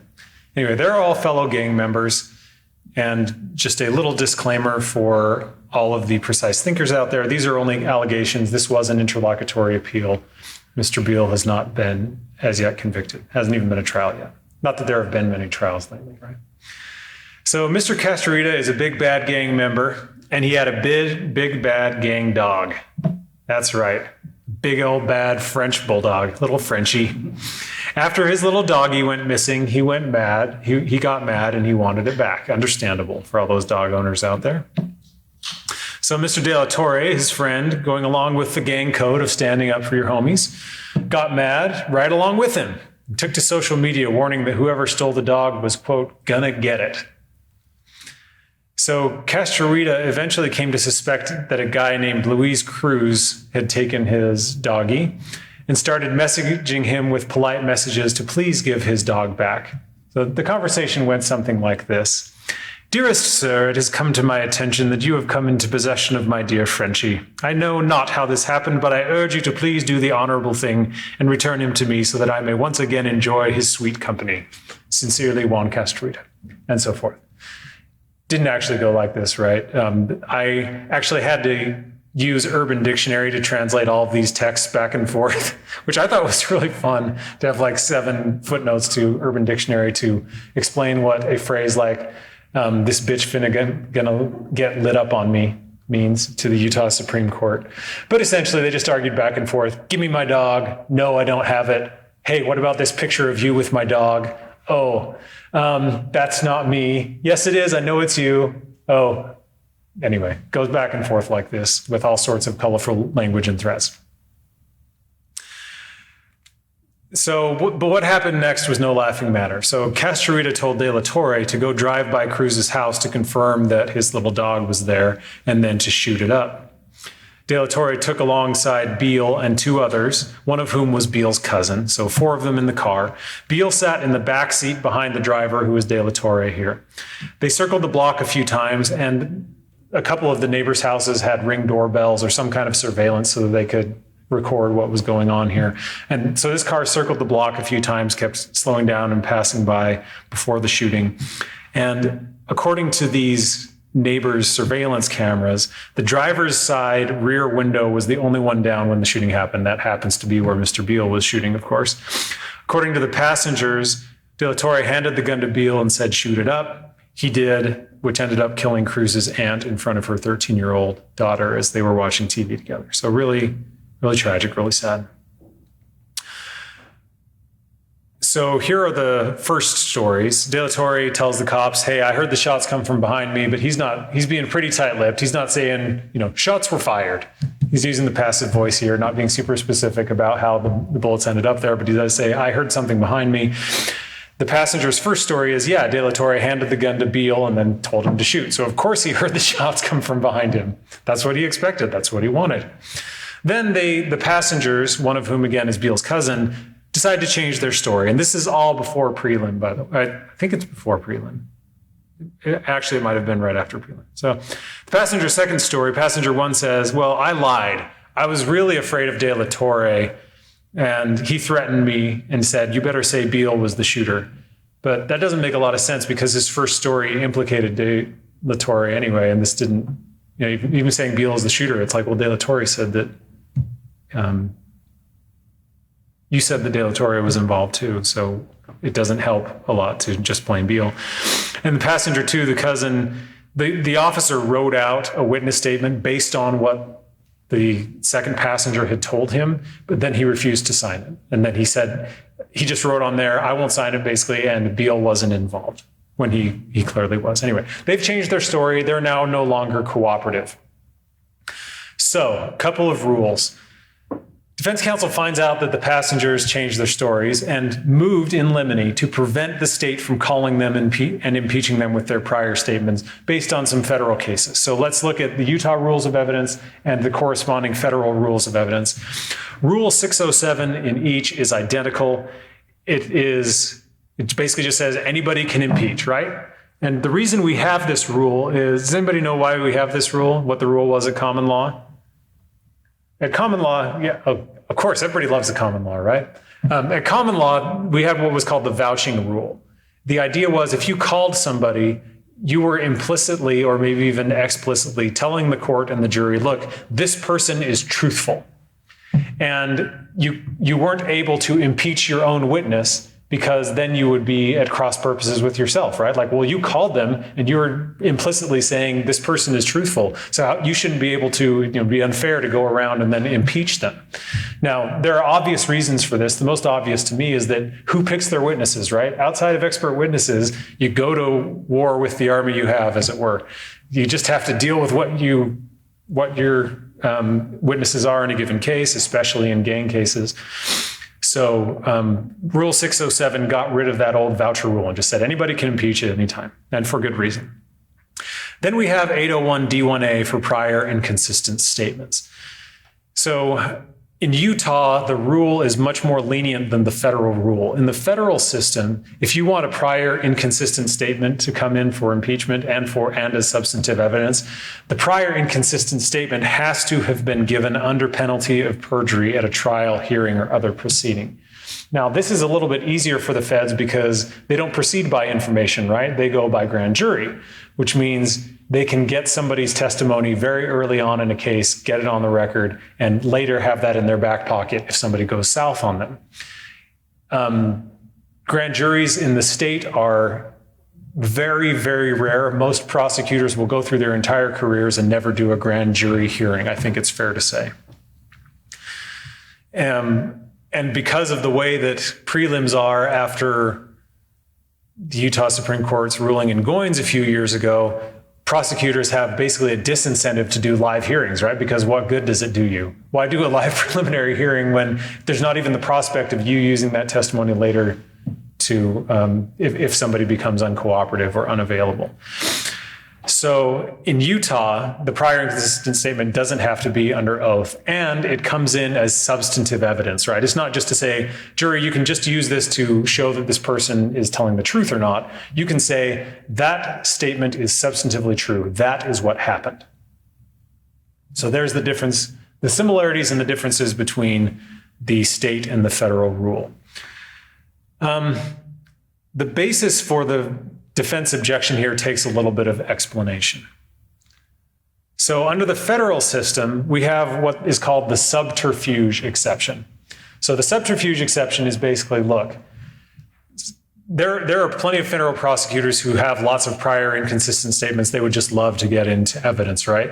But they weren't given under oath. If they were prosecuting in the state system, that wouldn't be a problem. But in the federal system, that's a problem. So what some prosecutors were doing, at least as the federal court saw it, was when they would offer this testimony and defense counsel would say, objection, that doesn't meet the requirements of 801 D1A for prior inconsistent statements. The prosecutor would say, well, I'm not trying to get it in for the substance under Rule 801 D1A. What I'm trying to do is just get it in for mere impeachment under Rule 607. And the danger of that from the federal point of view is, look, we really don't trust juries to make that distinction, right? If a jury hears a statement, they're, under these circumstances, under these conditions, they're likely to consider the truth of the statement and not just its impeachment value. So in the federal system, trying to use 607 as an end run around the requirements of 801 D1A is what the court calls a subterfuge. It's like, so there's this exception to Rule 607. Anybody can impeach at any time in the federal system, except with prior inconsistent statements that don't meet the requirements of 801 D1A. So there's a substantive problem they're trying to prevent. Does anybody see why this isn't a problem in Utah? Because why smuggle something in the back door that you can get in through the front? If it doesn't have to be under oath under 801 D1A under our version, there's no reason for a subterfuge under Rule 607 because it just comes in for its substance anyway. So this is how we pitched our argument.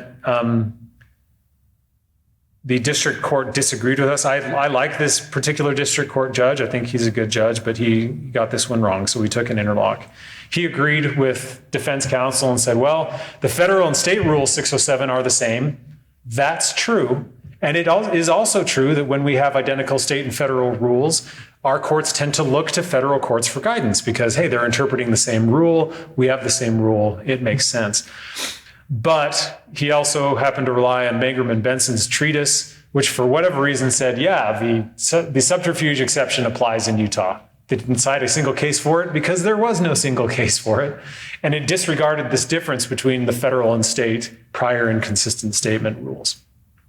So said Judge Blanche in this case, the state can't call the witnesses and impeach them if they testify inconsistently.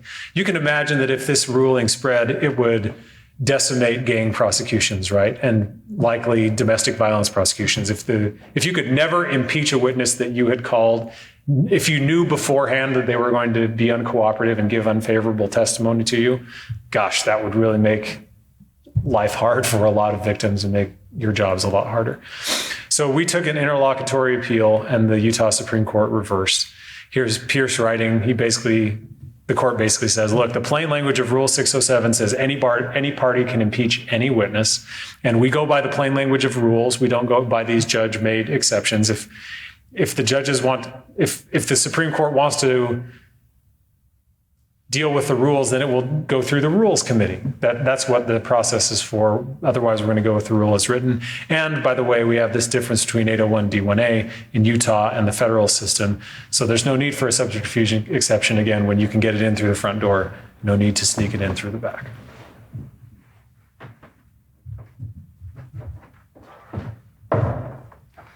All right, State versus Kitches, an interesting case that has some maybe helpful things to say about the voyeurism statute and how it interacts with some of the revenge porn statute. So, basic facts of this case: this is a really creepy but unfortunately familiar fact pattern of a guy who he and his wife separated, and then he decided to be a really creepy jerk about it. So Kitches and his ex-wife got divorced. When Kitches found out she'd started seeing someone else, like I said, he decided to just become a real creepy jerk. He was charged with voyeurism distribution, stalking, and criminal trespass. And if you look at the case, it's a fairly long opinion, and Kitches did lots of really weird, creepy things, including intercepting his wife's text messages, his ex-wife's text messages. But for now, we'll focus on some of these secret videos that he recorded. So he recorded videos of himself and his ex-wife in sexual situations before the marriage broke down. And then would later use these as part of the pattern of stalking, threatening to reveal them to other people, sending them to her to bother her.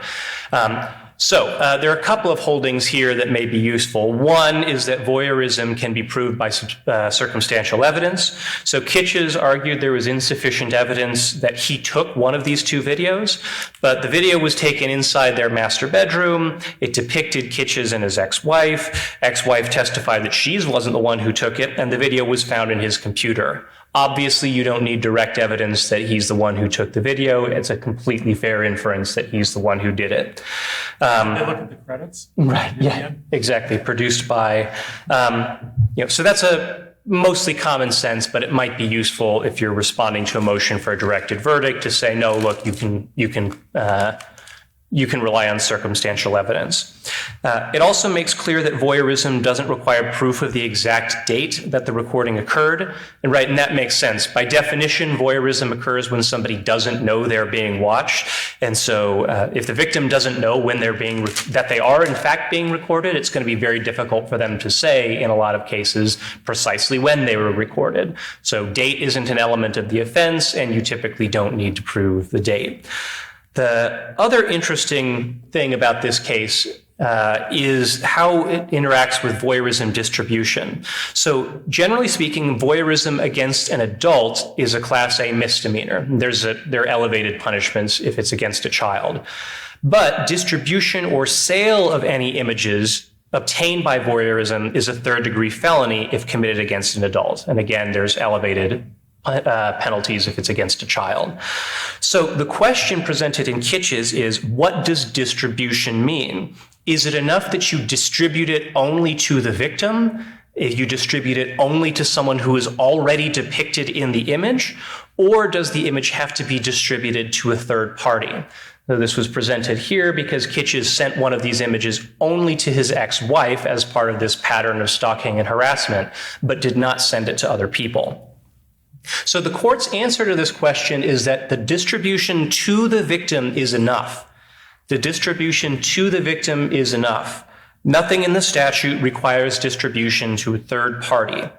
And the court draws a helpful comparison to the revenge porn statute, which does require distribution to a third party. So as a general matter, revenge porn, according to the Court of Appeals, is intended to prevent a situation in which the victim is willingly recorded, but then the defendant later distributes the images without their consent. So someone sends an explicit image to a romantic partner, later they break up and that romantic partner starts circulating them. Because the focus of the revenge porn statute is on the non-consensual distribution of the image, not its non-consensual creation, it necessarily requires a distribution to a third party, right? Because the image itself was created consensually, and so if you're going to commit a crime under the revenge porn statute, you have to send that image to someone else.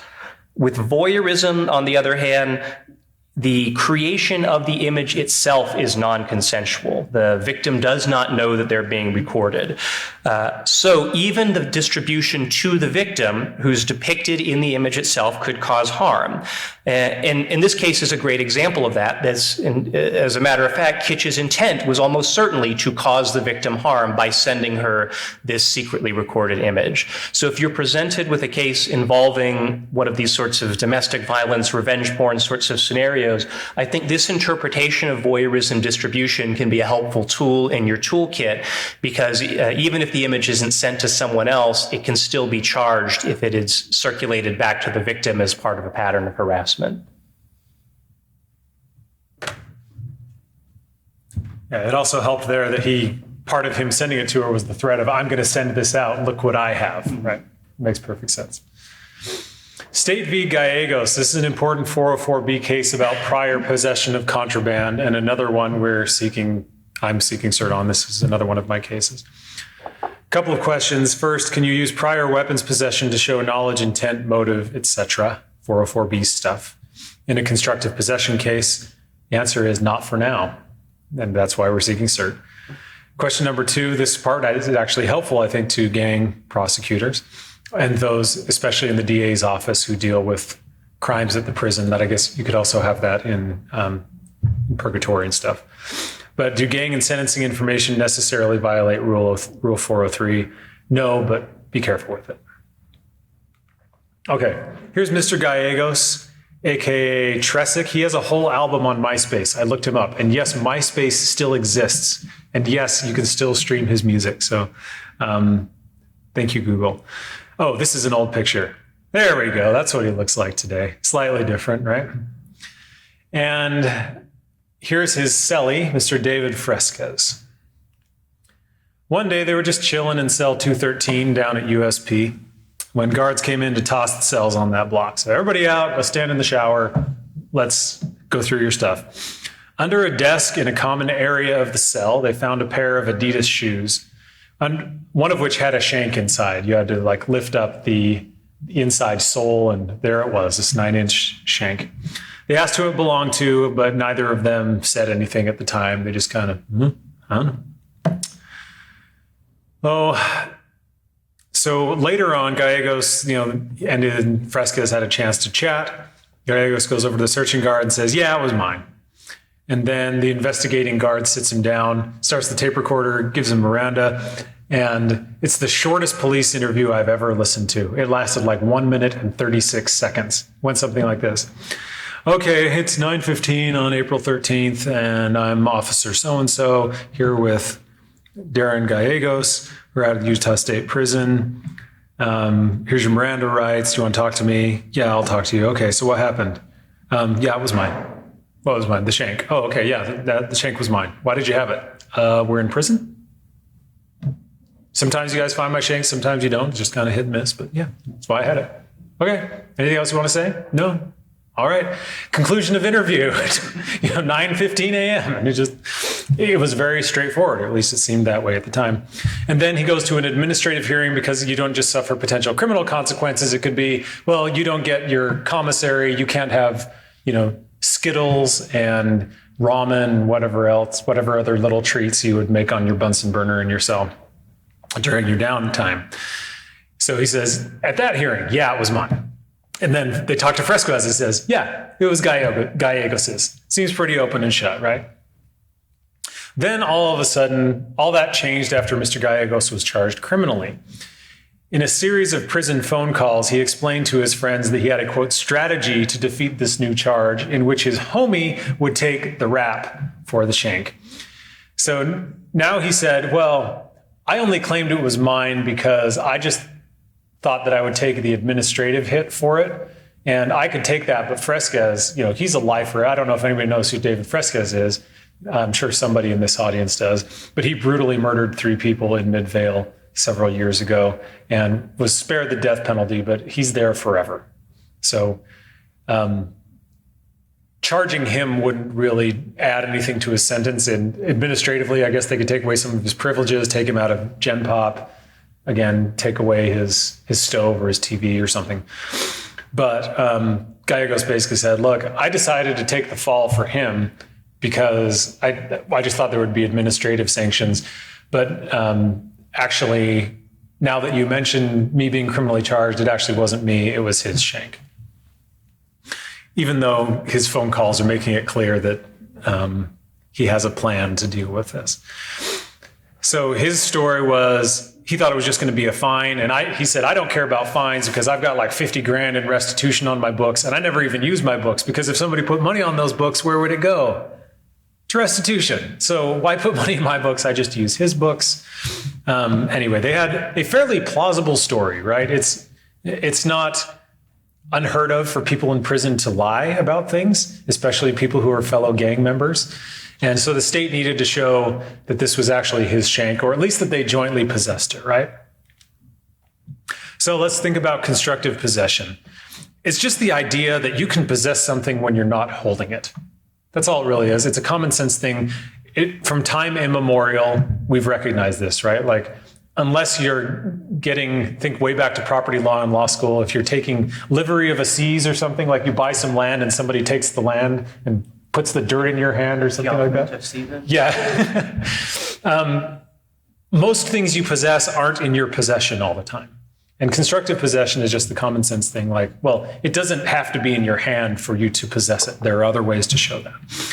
And this goes back in Utah law as far as possession crimes go. We had people v. Gillis, people possessing their neighbor's sheep that were among their flock, even though they weren't physically holding the sheep at the time. There's the State v. Morris case. This is also the inverse of what Marianne O'Brien in Utah County years ago, when I used to work with her, called the not my pants defense.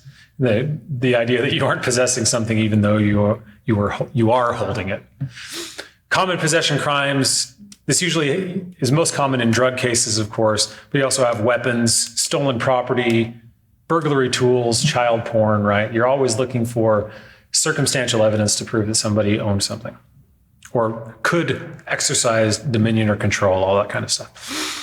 So to show constructive possession, you need to show what the cases call a sufficient nexus between the accused and the item.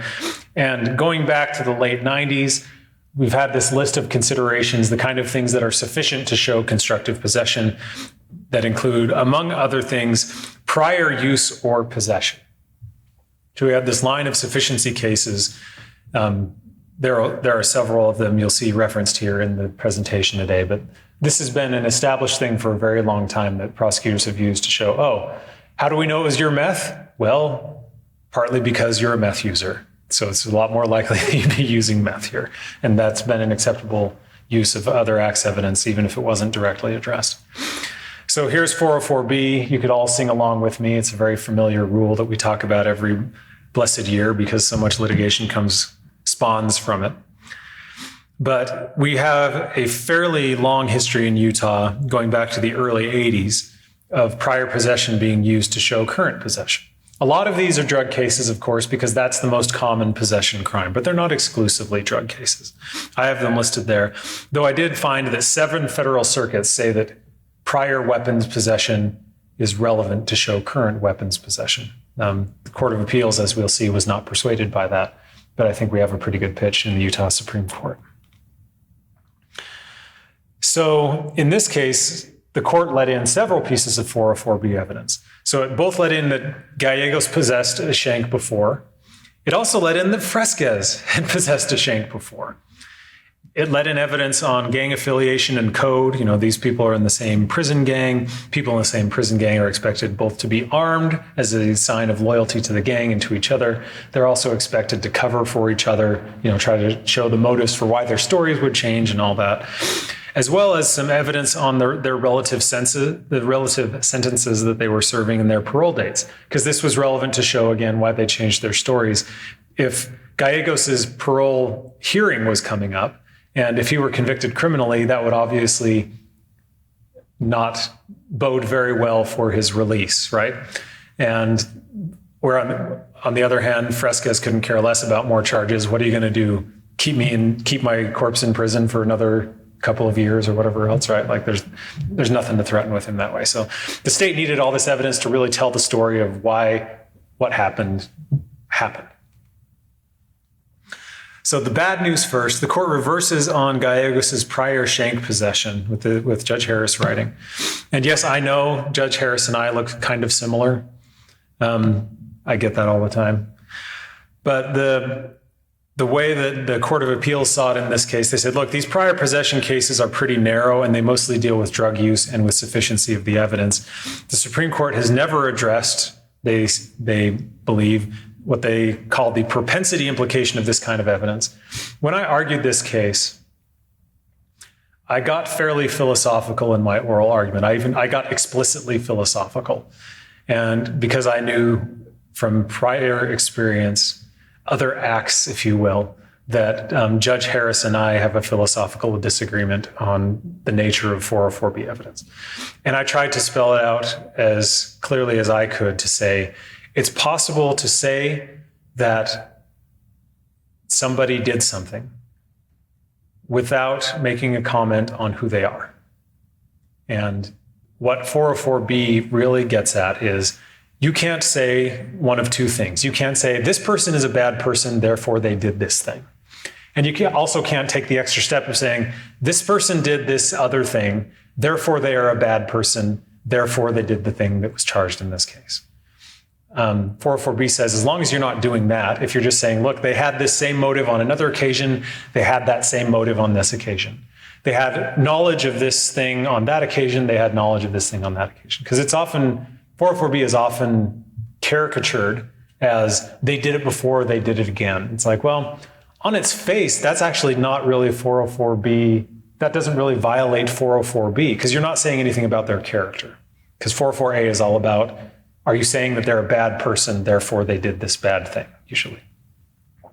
But from the Court of Appeals view, it's impossible to separate out those motive, intent, whatever, in a prior possession case from the propensity. You know, they possessed it then, they therefore possessed it now. But the court was not persuaded by my philosophical view of this, and we'll see what the Utah Supreme Court hopefully has to say about it. But as the law stands now, there's only one use for this kind of evidence, and that's propensity. And propensity is a forbidden purpose, therefore it does not come in under Rule 404B. The court also does an alternative 403 analysis and says, well, even if you have a little bit of non-propensity purpose sprinkled in there somewhere, it still shouldn't come in under Rule 403. So because of the danger of unfair prejudice, because of what it sees as this invariable propensity inference. So that's as it stands right now. We'll see what happens in the future. But we'll do our best. One thing that really kind of got me about this case is there was a short dissent from Judge Pullman where she said that she would have reached a different result on the 404B evidence for reasons that aren't super important for this presentation.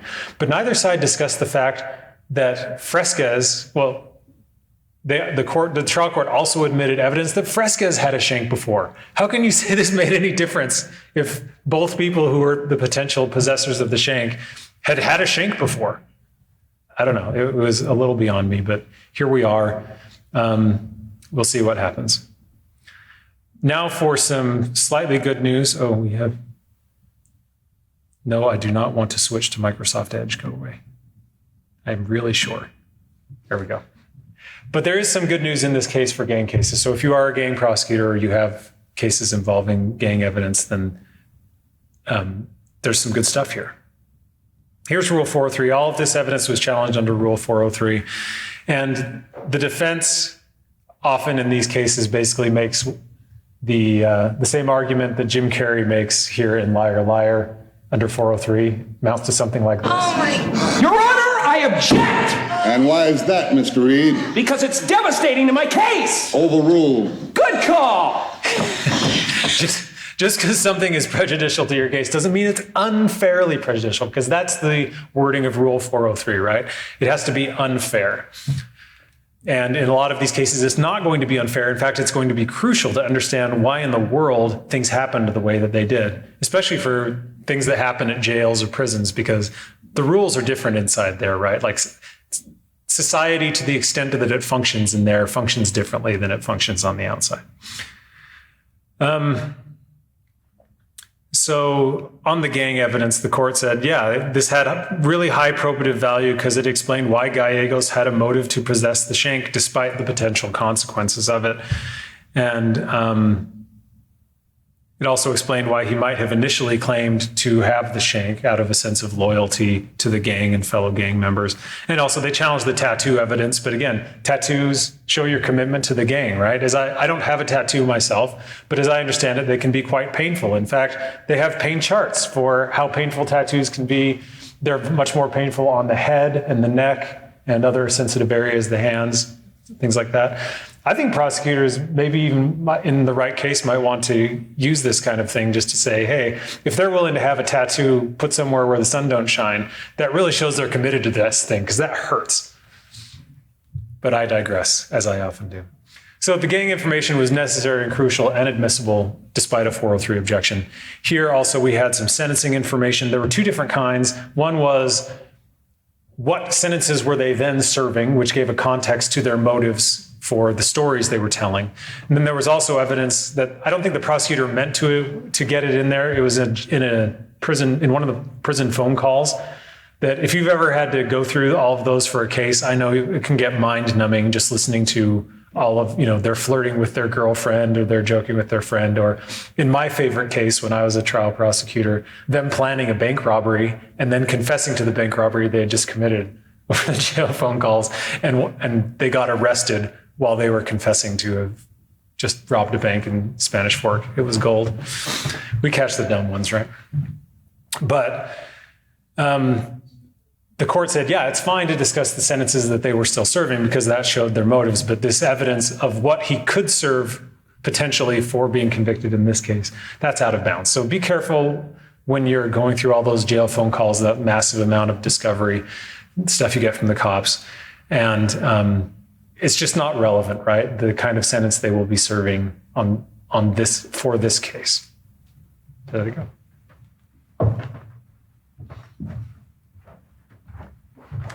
We have about 5 or 6 minutes before the break, so I think I can get through this quickly.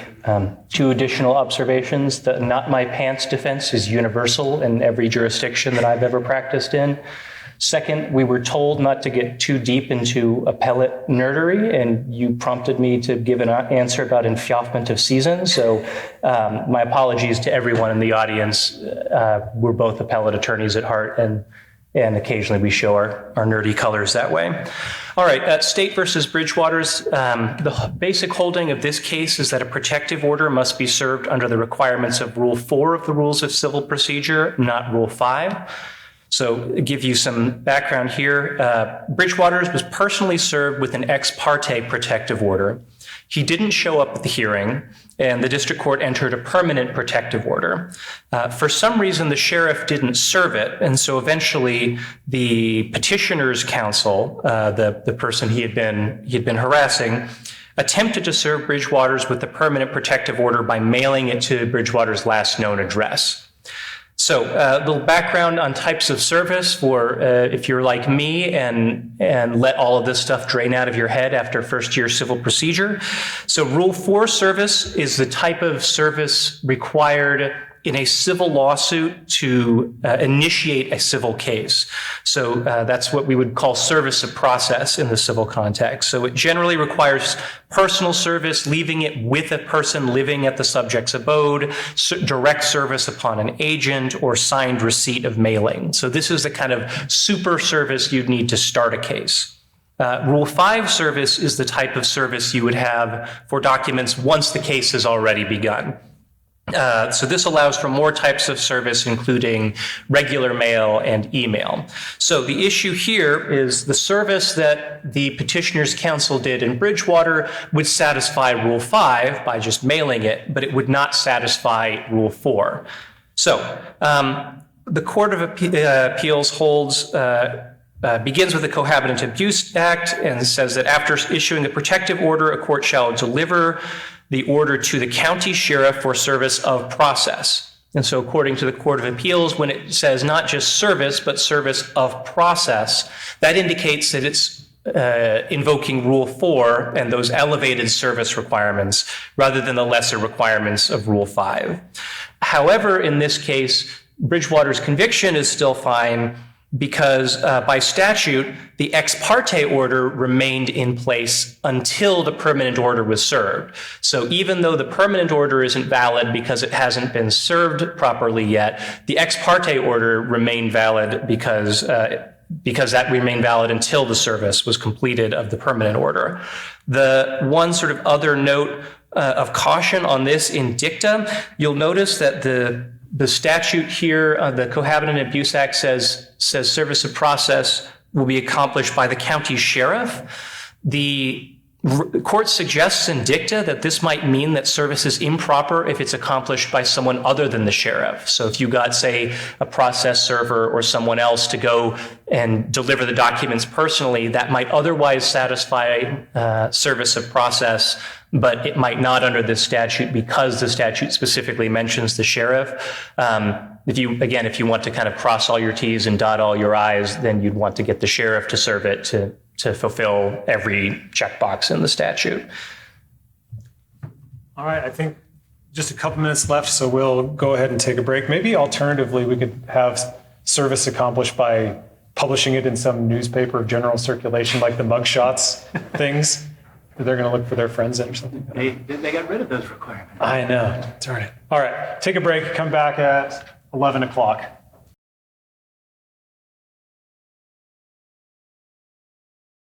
Is Tyson and Marlise and I have been talking about the need to talk a little bit more about bail reform than what we got done yesterday. And so this morning, Tyson has been working with Representative Pitcher, talking with some of the other presenters, people that are in the know on bail reform. And we are going to try to put together a WebEx, Zoom, Teams meeting, whatever, virtual meeting sometime in the next month during the lunch hour and take 30, 40 minutes, whatever it is, that they need to, to really flesh that out. So I just wanted to put that out for you all to be aware that this is probably something that we are going to try and do at least quarterly, is a topic that we don't necessarily have time to cover at one of our conferences. So that will probably be our maiden voyage. So I just wanted to let you know to be on the lookout for that. So with that, we'll turn it back over to John David.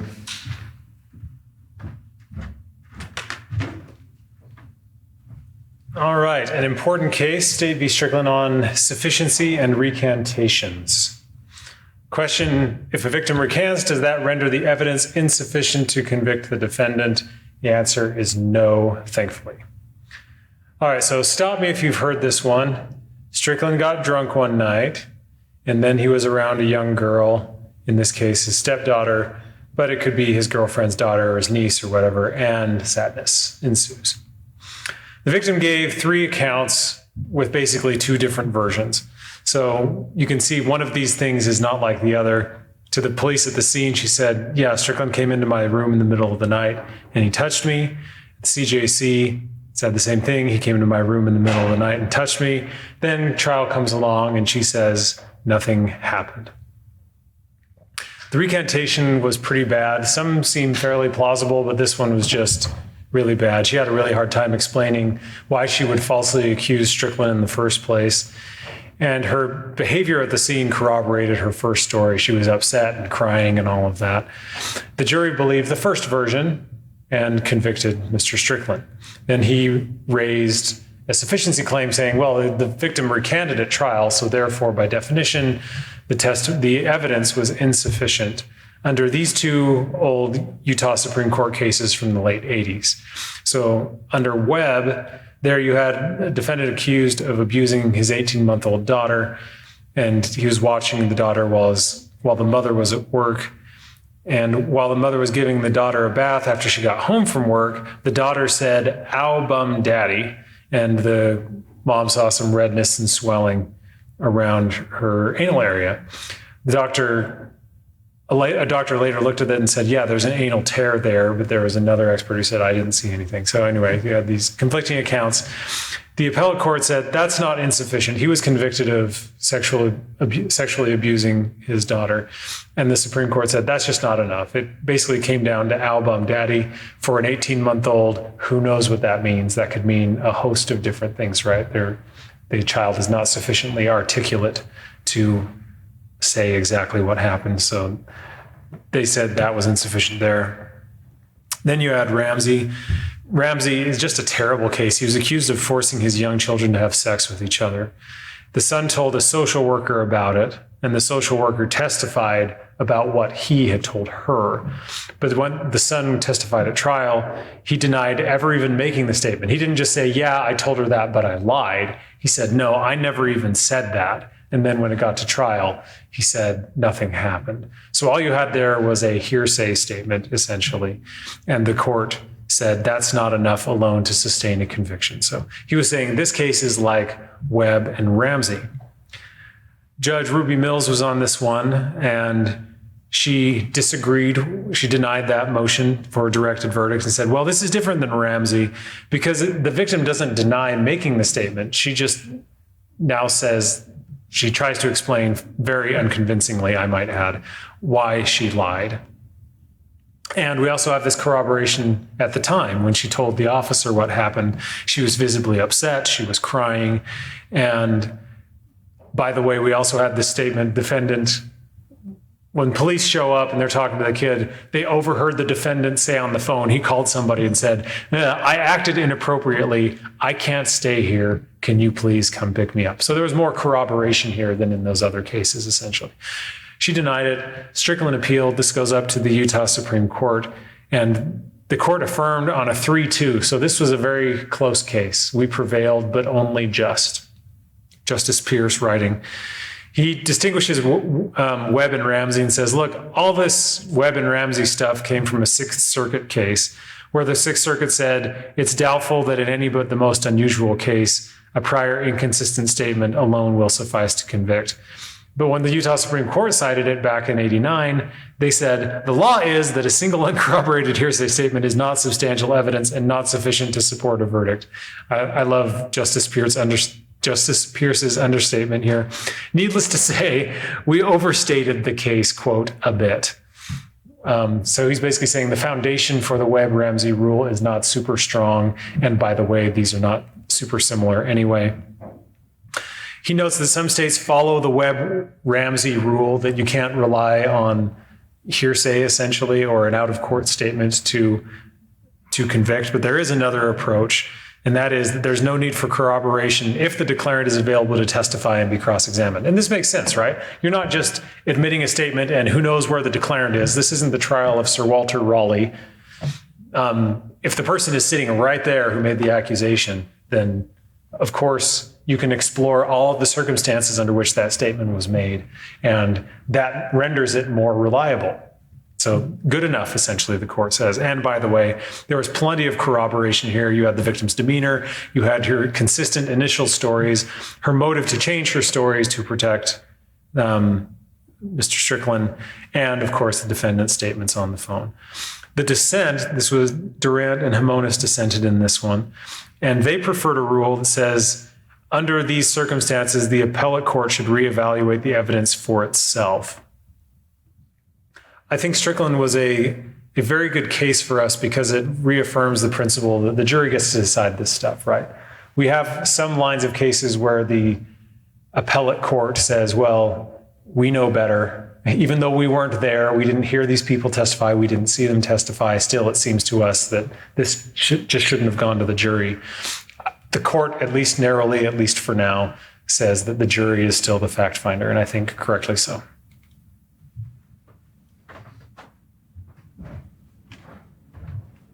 Okay, so let's talk a little bit about the doctrine of chances. For those of you who are not familiar, the doctrine of chances is all about probabilities.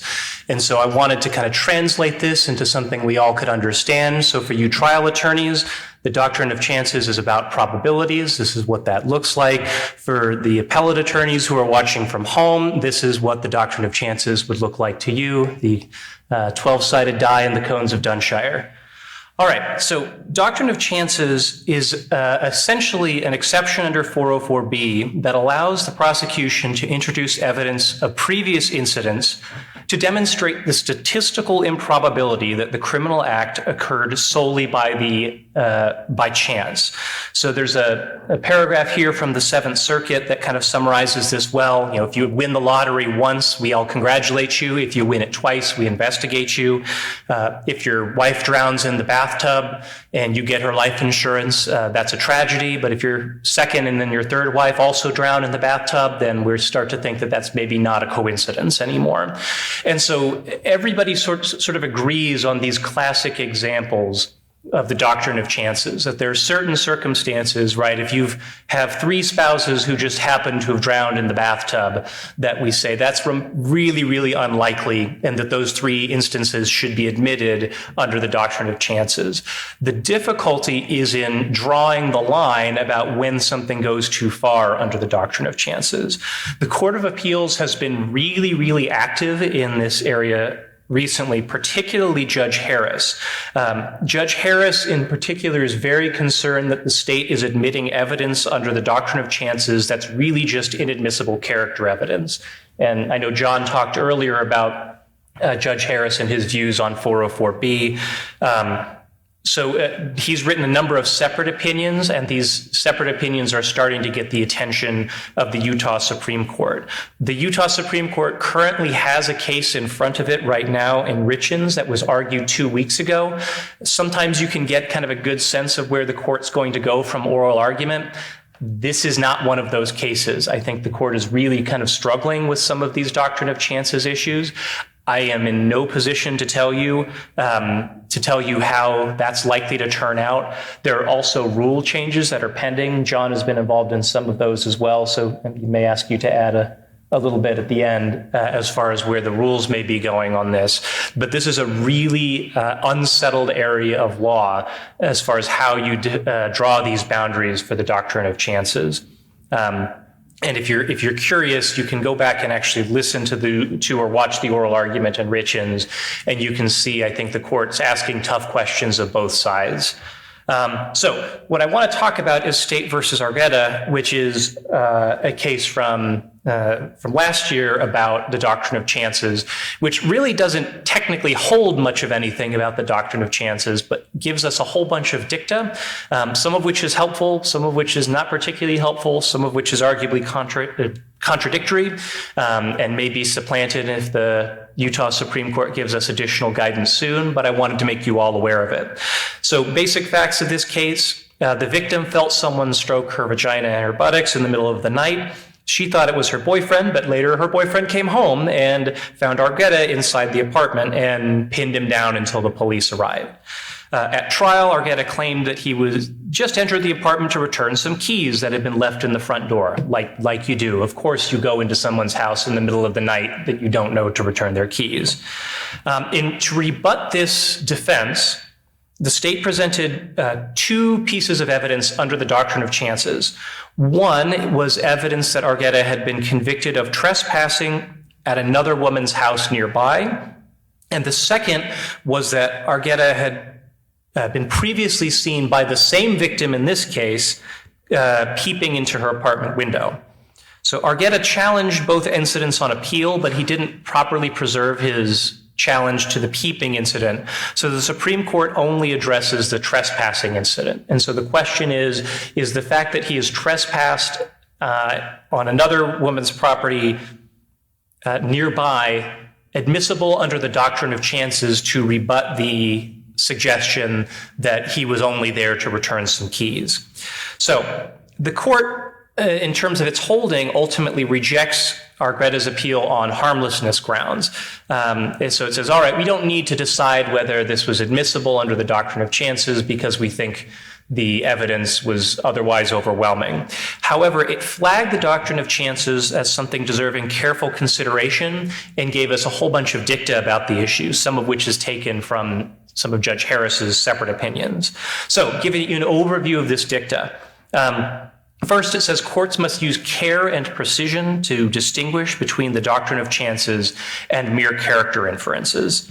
A party arguing the doctrine of chances must articulate the rare misfortune that they believe triggers the doctrine. Without a clear articulation of what event is being evaluated, it is difficult to make sure that the prior act is admissible under the doctrine for permissible inferences. So in the bathtub example, the rare misfortune is it would be an extraordinarily rare misfortune to have 2 or 3 spouses all drown in the bathtub.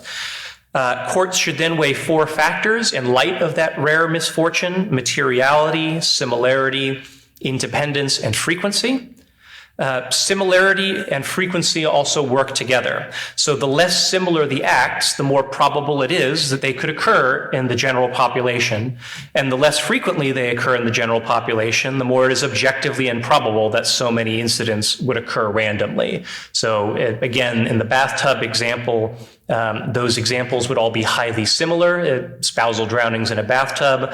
They would also not occur particularly frequently in the regular population, and so you would think that that would be pretty damning evidence.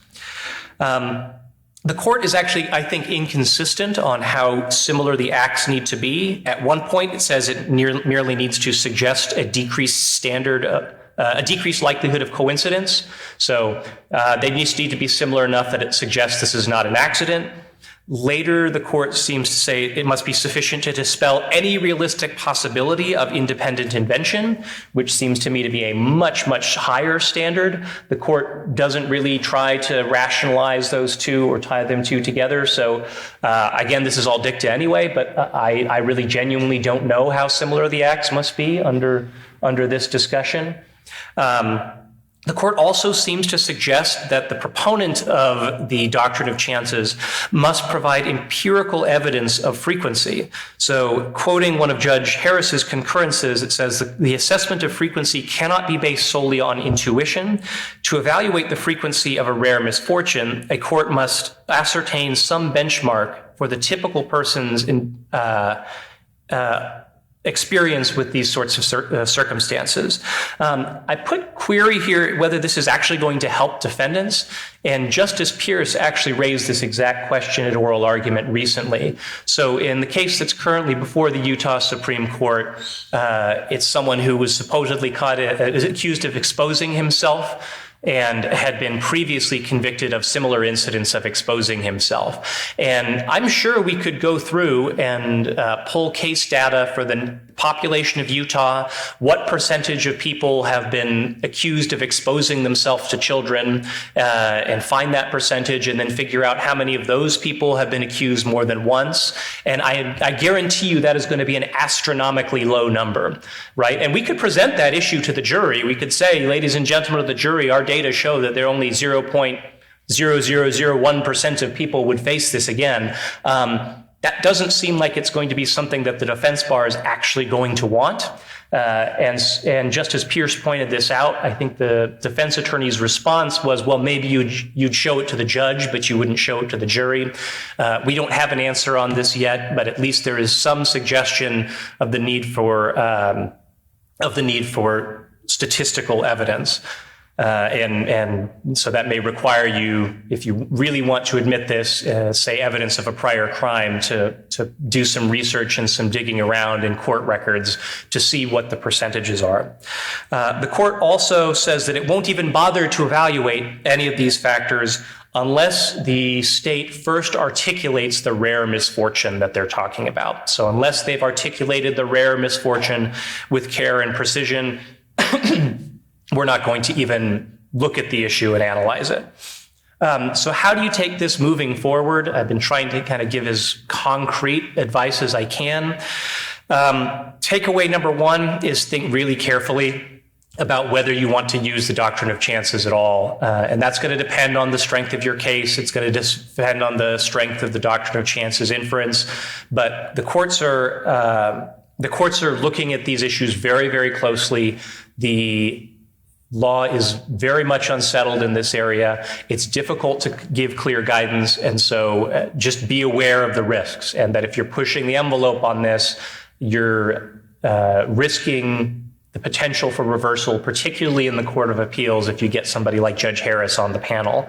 Takeaway number 2, if you do use the doctrine, make sure to clearly articulate the rare misfortune that's going on, the rare misfortune that you would happen to be accused of exposing yourself 3 or 4 separate times, the rare misfortune that your spouse would just happen to accidentally drown in the bathtub. You want to articulate that as carefully as possible.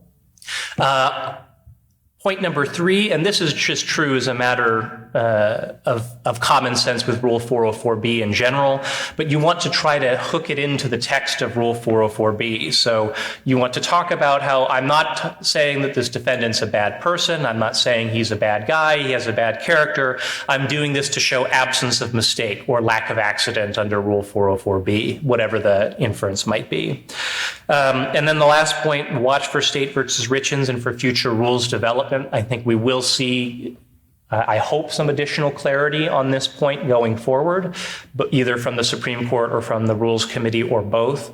But at this point, it's really tough to give you guys clear guidance other than just to be very, very careful and to evaluate whether this sort of evidence is actually critical to your case or not before you decide to introduce it. Do you want to talk about any of the rules stuff at all? Yeah, sure. So I'm on the Evidence Rules Committee, and it was about a year ago that the Utah Supreme Court said, hey, give us a rule of 404B, take 404B and throw the Doctrine of Chances in there. So we did that about a year ago. It was fairly bare bones. We basically said, okay, here's the Doctrine of Chances. Here are the 4 foundational requirements. This is now a thing under Rule 404B. And we sent that up to the court. The court didn't like it, and they said, try again. So we're currently trying again. We just settled on another proposal that we're now going to send up to the court. But we have been debating this for the past year or so, and there's no real end in sight. So I agree with Dave. If you can possibly help it, avoid the Doctrine of Chances, mostly as a risk aversion strategy, right? Because if you really need it, then by all means use the tools that you have at your disposal, and we're not going to fault you for it. But if you're going to be a little risk averse, just recognize that if you use this thing, our courts are, I won't say all over the place, but it's very unsettled. And until the dust settles on this, until we have a better idea of what exactly it means, and part of that's going to be accomplished hopefully through our rule committee work, part of it is going to be accomplished through cases, but we aren't there yet. And I think this is emblematic of how this thing all came about anyway. This whole rule started being a thing in Utah from State v. Verde, and the court brought it up on its own. Neither of the parties argued it and didn't rely on it, but the court saw it as hey, here's a good way to frame all of our prior cases in this area, like the serial rapist cases like Nelson Wagoner and others, where you're using this inference that, gosh, how many times this happened by accident? I would have added, if that were my case, I would have added one more clip. The old movie Fried Green Tomatoes, there's a part where Kathy Bates is in a parking lot and somebody takes her parking space and she's feeling fairly liberated and keeps crashing into repeatedly this parked car. And she gets home later that night and her husband is sitting watching TV and he says, how in the hell do you accidentally rear end somebody 27 times? And that's the basic idea, right? The idea is, of course, you don't accidentally rear end somebody 27 times. You were doing it on purpose. That's what we're trying to show here. So it makes sense as a theoretical matter, but it's been very hard to implement in practice, and it's still in play. So just FYI, we are working on those things, but they're not worked out yet. State v. Marquina, a case about sleeping jurors. We've had a few of these in the last few years. It's an ages-old question. How do you deal with lollygaggers, right?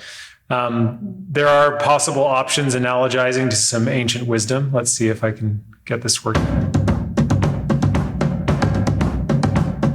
What will we do with the drunken sailor? What will we do with the drunken sailor? What will we do with the drunken sailor early in the morning? Way hey, and up she rises. Way hey, and up she rises. Way hey, and up she rises early in the morning. Shave his belly with a rusty razor. Shave his belly with a rusty razor. Shave his belly with a rusty razor. It's fun for a minute, but then it gets really grating. So there's I don't know if anybody, please no. I'll just skip the slide. I don't know if anybody got caught up in the sea shanty thing on TikTok or on the internet, but put in the Wellerman into YouTube, and you can go down a very fun YouTube rabbit hole, and it's actually a very catchy song. Dave and I started sending sea shanties back and forth to each other for a while because that's the kind of people that we are. But there's a lot of different options if you know the old song. It's like, well, you can do one of all of these things. And it's very much like, what do you do with a sleeping juror? Do you try to wake him up? Do you let him sleep? Do you tell the judge? There's all sorts of choose your own adventure kind of paths you could take here. So let's look at those questions. Here is our cast of characters. On the far left is a guy named Michael Flores. He was being evicted from his Magna apartment. So what options did he have? I could move in with mom again. I could find a friend. I could crash on their couch. I could couch surf for a while.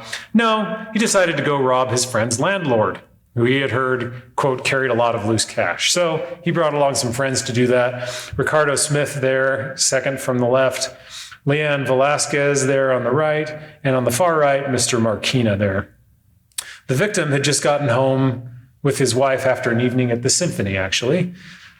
Flores chickened out, so Marquina went up to the house alone. And when the victim opened the door, Marquina just shot him 5 times in the face and the neck. Fortunately, he was in the hospital for a while, but the victim did survive. So there is that here. On day 2 of trial, defense counsel was cross-examining an officer, and the prosecutor asked to approach and said, Your Honor, I'm sorry to interrupt here, but it looks like one of the jurors is nodding off. I was thinking maybe we could either stretch or take a recess or something. It's like, okay, maybe we've been going on too long here. We've all been that way in trial. I know I've been at risk of nodding off during some cross-examinations or closings because, my gosh, can you not just finish already? And the court said, yeah, that's a good idea. Let's take a recess. Let's wake everybody up, get the blood flowing. Then the next day, it happened again. After a lunch break, the court said, okay, it's time to release the alternate jurors. What do you want to do, counsel? The prosecutor said, I think it's safer just to replace the sleepy juror.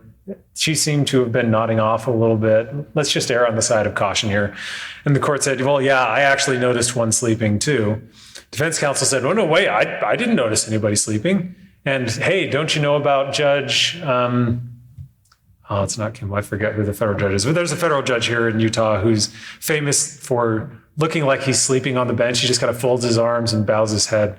And it looks like he's sleeping, but he's really just intently listening to all the testimony. And if you try to get something past him, he'll jump down your throat. And so defense counsel used that example of, hey, Judge so-and-so does this, and he's not really sleeping. He's just really focusing. And the court said, okay, well, I won't do anything then. And the prosecutor said, well, why don't we ask him? Again, to err on the side of caution, the prosecutor was being great in this case. They're doing all the right things, saying, hey, let's err on the side of caution. Let's talk to the juror. Let's find out if they missed anything or how long they were out. And the court's like, nah, this is fine, right? Everything's burning down. We're fine. So a quick visual of the Court of Appeals holdings. Oh, my clicks didn't work. The court basically said, this isn't preserved, so we have to look at it through plain error. And this isn't ineffective assistance because defense counsel could reasonably decide, district courts have a lot of discretion in this area to deal with sleeping jurors, so we can't say it was obviously an abuse of discretion. So this goes up to the Supreme Court, Judge Peterson writing. The court had some misgivings about how the trial court dealt with the prosecutor's concerns, and understandably so, right? Where you have a party saying, Judge, we got this sleeping juror. Let's use the alternate instead, or let's at least talk to them. And the judge is saying, no, I'm not going to do any of that. The Supreme Court basically said, judges don't act like that. If somebody raises a concern about a sleeping juror, get to the bottom of it. Talk to the juror outside the presence of the other ones and just say, okay, were you actually sleeping, first of all? And if you were, how long did you nod off for? Did you notice? Whose testimony was it during? All those things. Get to the details of it so you can figure out. So the judge has information to act on and not just, I understand not wanting to interfere with the jury's processes and things like that, but a juror sleeping, that just kind of crosses the line, right? So if you do run into this situation, if you have a sleeping juror and the court doesn't appear inclined to do anything, pull out Marquina and say, Judge, we got to talk about this just a little bit. And they say that should have been, the question here, because it was unpreserved, is whether Marquina's proposed approach, which on appeal, of course, he took a different position than he took at trial, which was, and you can see why some defense counsel would do this. It's like, it can do nothing but help my case if the juror is sleeping. because maybe they missed some good evidence. I don't have that great of a case. So maybe I would prefer that all the jurors were sleeping here. But the court said you should address those concerns as they come up. Here's the law as it existed at the time of trial. You have these cases going back to the late 20s, for that matter. Jurors have been falling asleep for a very long time. So maybe it should be comforting that every generation of lawyers is to some degree similarly boring. And if you look at these cases, it's basically discretion all the way down. Courts have always had discretion in dealing with sleeping jurors, and this makes sense because they are there. They are the ones sitting there in the presence of the jury. They can see whether somebody's just nodding off or if they're actually snoring there in the jury box. And they are equipped to deal with the problem when it arises. So the court basically says, look, we can't say it was an abuse of discretion, but we do want to caution everybody. This was an obvious error, but let's caution trial judges to be careful when this kind of thing happens if you run into this situation. But again, it doesn't mean the trial court dealt with this in the best way. And the way that the court basically says to deal with these things is act in proportion to the report. If a party says a juror looks tired, the response will probably be different than, hey, juror 5 was sawing logs back there, drool was coming out, they're staring at the ceiling, they're not responding to other jurors poking them with pencils or whatever else is going on. And before the trial court rules, it should, quote, glean any facts relevant to make an informed decision. On the ineffective assistance, they had an alternative ineffective assistance claim here. The issue, of course, on an IAC claim is, could counsel have reasonably decided not to object or to dig deeper? The answer is yes. Counsel could have thought it was good that a juror missed some testimony or disliked the alternative one. And my gift didn't work there. If it played, it would say, this guy is cool. Defense counsel could be okay with that.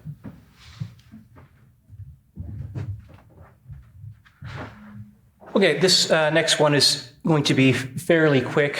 I think I mentioned before that one of the general themes of our materials is often just when you can give the Muji instruction. So we'll talk very quickly about State versus Newton. So the takeaway here is that in rape cases, make sure to give the Muji rape instruction.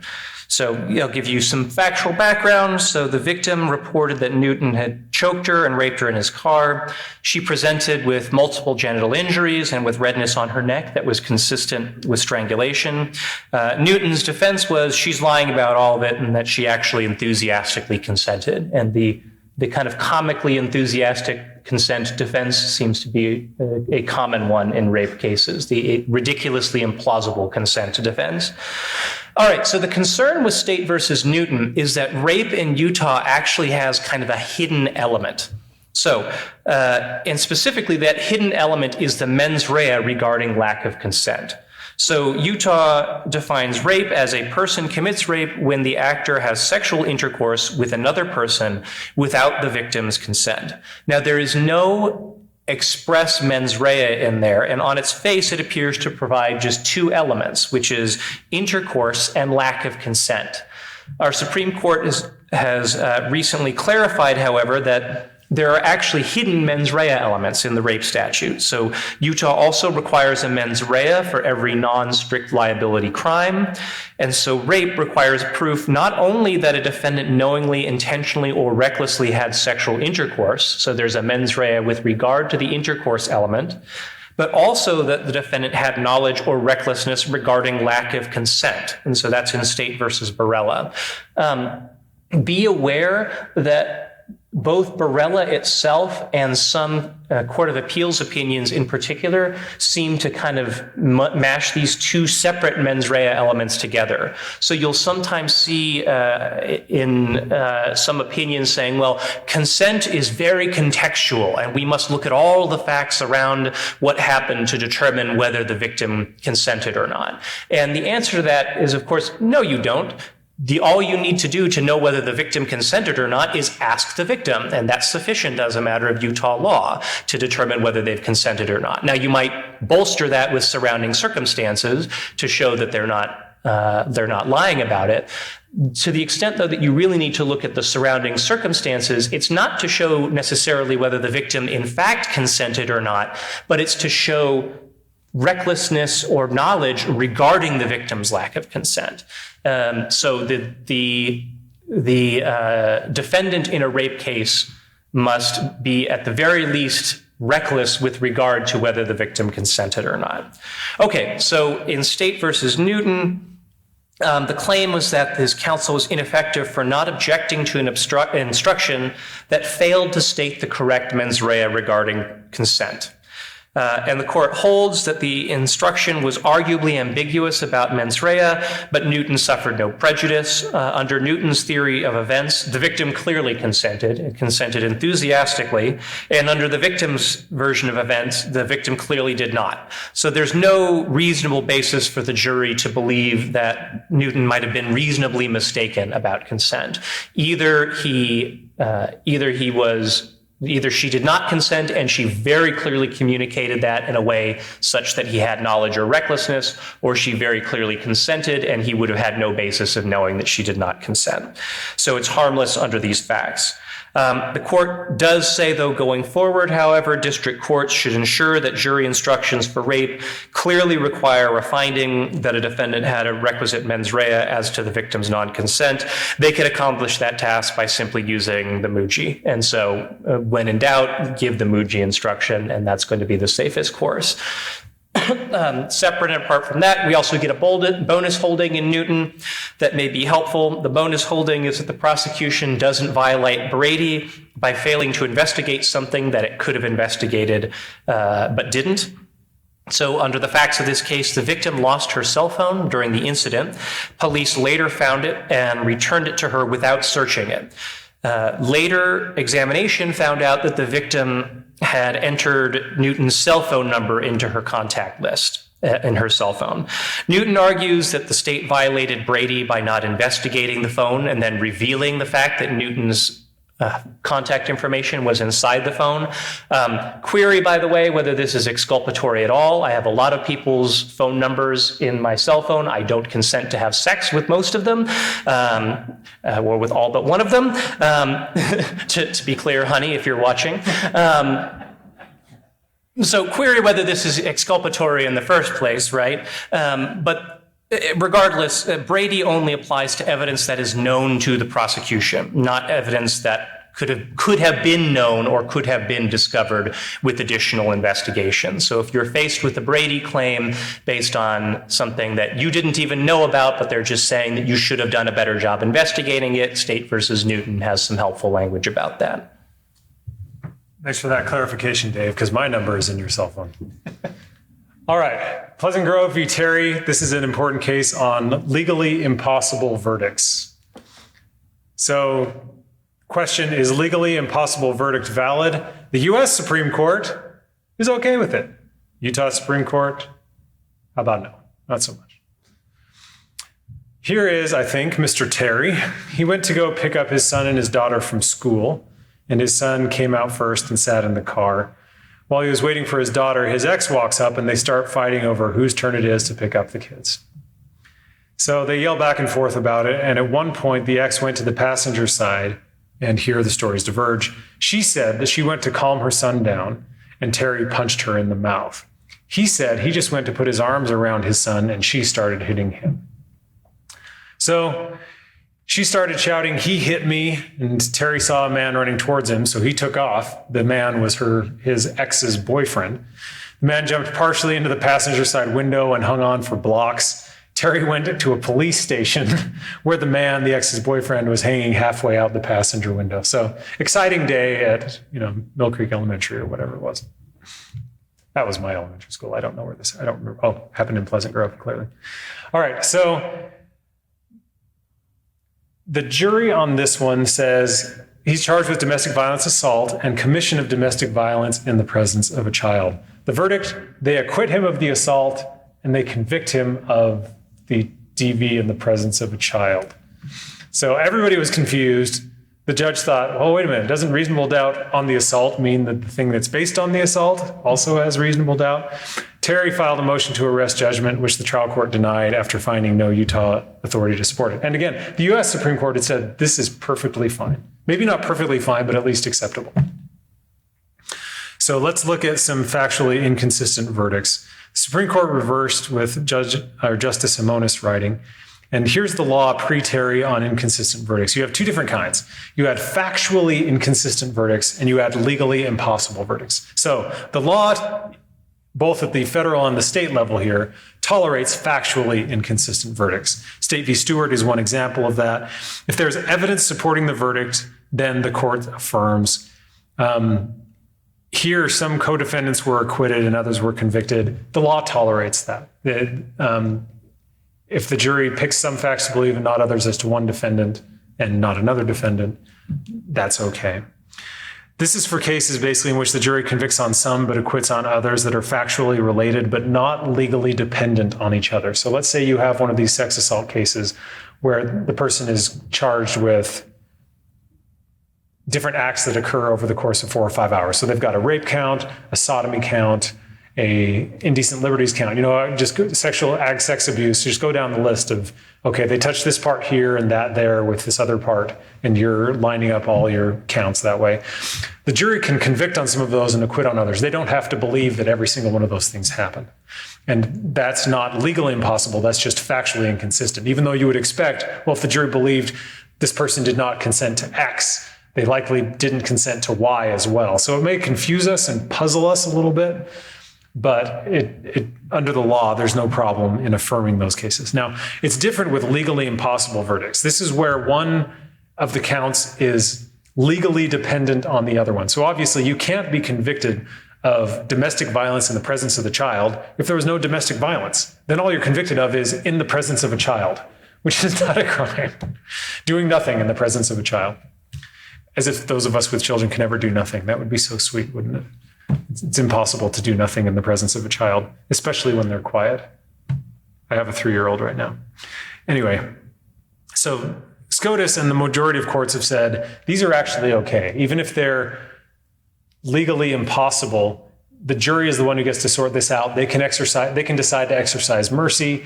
They can do what they will for reasons of their own, and for good reason under Rule 606, we don't go into the reasons why the jury did what the jury did.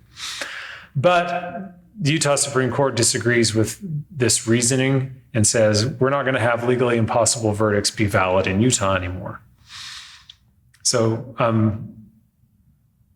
they part ways with the Supreme Court because they basically say, look, legally impossible verdicts from their view undermine confidence in the trial outcome, and it shows that the jury acted outside the law. Though I would say, well, they do that all the time by nullifying, right? And that's always been the case since we've had juries. Such a constitutional insult, the court calls it, cannot stand. They have some very strong language for this. And if the court were allowed them to stand, as the majority saw it, this would seriously undermine confidence in the criminal justice system and raise the possibility of wrongful convictions. So the court said we cannot stand idly by while legally impossible verdicts call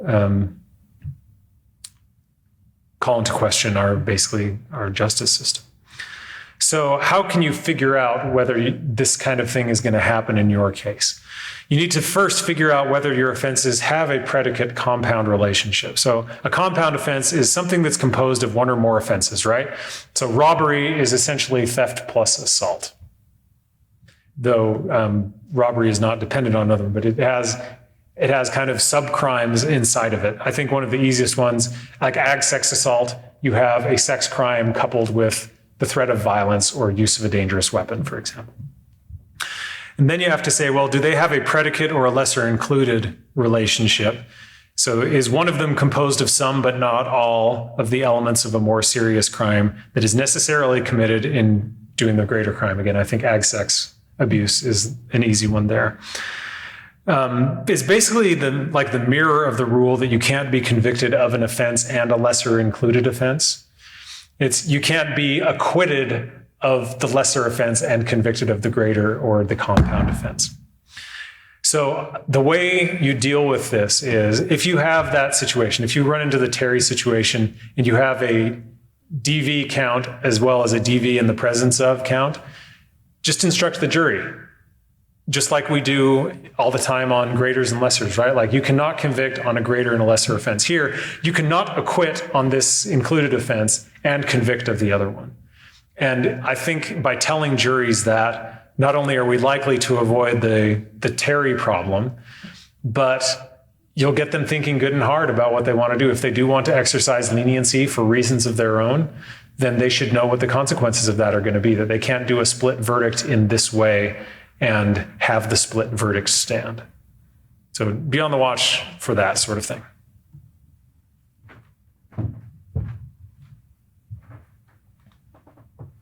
All right. State versus Malloy is kind of a weird case. It gives us an answer to the question of whether opening a car door is a search. That also may have been a question that nobody really asked. So, facts of State versus Malloy. The police receive a report that someone fell asleep at the wheel, hit a light pole, backed into a parking stall, and then fell asleep again. I was talking to Jeff Gray in our office, who's our search and seizure guy who handled this case, and he was saying, I just argued a case about someone who backed into a light pole and then passed out in their car. I said, was that Malloy? No, different one. So yeah, for those of you, this is a common fact pattern, right? So an officer finds Malloy slumped forward, unconscious in the driver's seat of the truck. The officer immediately opens the door and sees evidence of drug paraphernalia at Malloy's feet. All right, so Malloy moves to suppress the evidence that's found, arguing that opening the door was a search because it was a physical trespass onto his property, and that the search was unreasonable. So we have a search, and it's an unreasonable search under the Fourth Amendment. So here's sort of how the Utah Supreme Court gets to its reasoning. So in Pennsylvania versus Mims, the United States Supreme Court held that once a motor vehicle has been lawfully detained for a traffic violation, the police officers may order the driver to get out of the vehicle without violating the Fourth Amendment's prescription of unreasonable searches and seizures.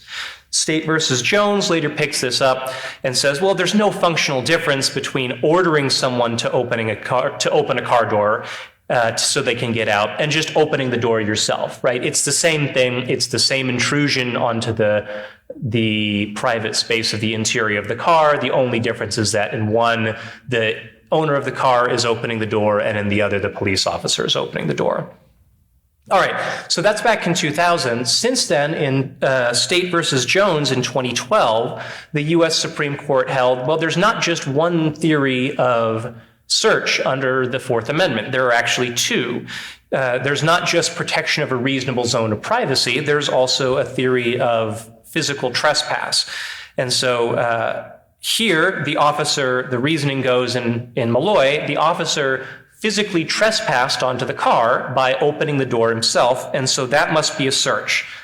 So then the Utah Supreme Court says, all right, well, we've decided that opening the car door was a search.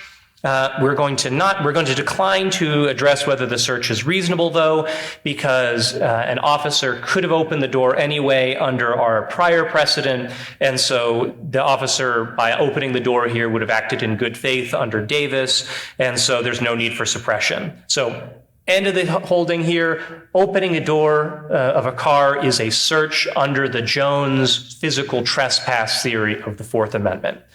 All right, there's an epilogue to this case, which is, this is not the question that anybody has ever actually asked here. So the state has filed a petition for rehearing, and the last I heard from Jeff Gray about a week or two ago is that the Utah Supreme Court has ordered a response to be filed to it, which is not particularly common, so they may actually be taking this seriously. But we pointed out, well, look, the court's just answered a question that nobody's really asked. So look back at Pennsylvania versus Mims again. Once a motor vehicle has been lawfully detained for a traffic violation, police officers may order the driver out of the vehicle without violating the Fourth Amendment prescription of unreasonable searches and seizures. So we, as the state, would agree that opening a car door is a search. It's always been a search. It's been a search since Mims. It's just not an unreasonable search in the context of a traffic stop. And so if that's true, if opening a car door is a search in this context, but it is not an unreasonable search, then arguably James is still good law. And if it's reasonable to order someone to open a door, how is it any less reasonable to just open the door yourself? So that is still pending. Takeaway for all of you guys: opening a car door is a search, and we think it's always been a search, and we would like the Supreme Court to actually answer the questions that we've asked. But is that too glib, or? I will rarely say that something is too glib. My career has been made on glib statements, so I'm probably the wrong audience for that. All right, Lehigh City v. Rickabaugh, First Amendment case about the Electronic Communications Harassment Statute, city council meetings, and Kevin Bacon. And yes, I promise these all relate. Question number 1, is the Electronic Communications Harassment Statute vague? Answer, nope. Is it overbroad? Also nope. So, yay. All right, here's Geneva Rock's digging operation out at Point of the Mountain. I'm sure everybody in this room has driven by it 100 times as you've rounded the corner out of or into Utah and Salt Lake counties there. Now, they've been out there forever, right? Certainly when I was a kid, I remember when I-15 still had just, 1 or 2 lanes going north and south each way as we headed down to BYU games back in the late 80s. But turns out that a lot of people live out there now. There's a lot of people, especially if you've been to Traverse Mountain lately. Lehigh has exploded all the way to the border up there, practically with Salt Lake County, out to the west, to the Okers. It's all filling in, right? We're all seeing this. And so the old law school idea of coming to the nuisance comes to mind, but a whole bunch of people move in next to Geneva Rock and all of a sudden get upset that Geneva Rock is doing what Geneva Rock has been doing for decades. So people have very strong feelings about this and what goes on out there. So Geneva Rock decided they wanted to expand their mining operations a little bit over there. And a lot of people living in Traverse Mountain there in North Lehigh and in Draper to the north didn't like it. And there are a whole bunch of city council meetings about this. And if you've been to local government council meetings, you know that these things can get just a little testy. Right,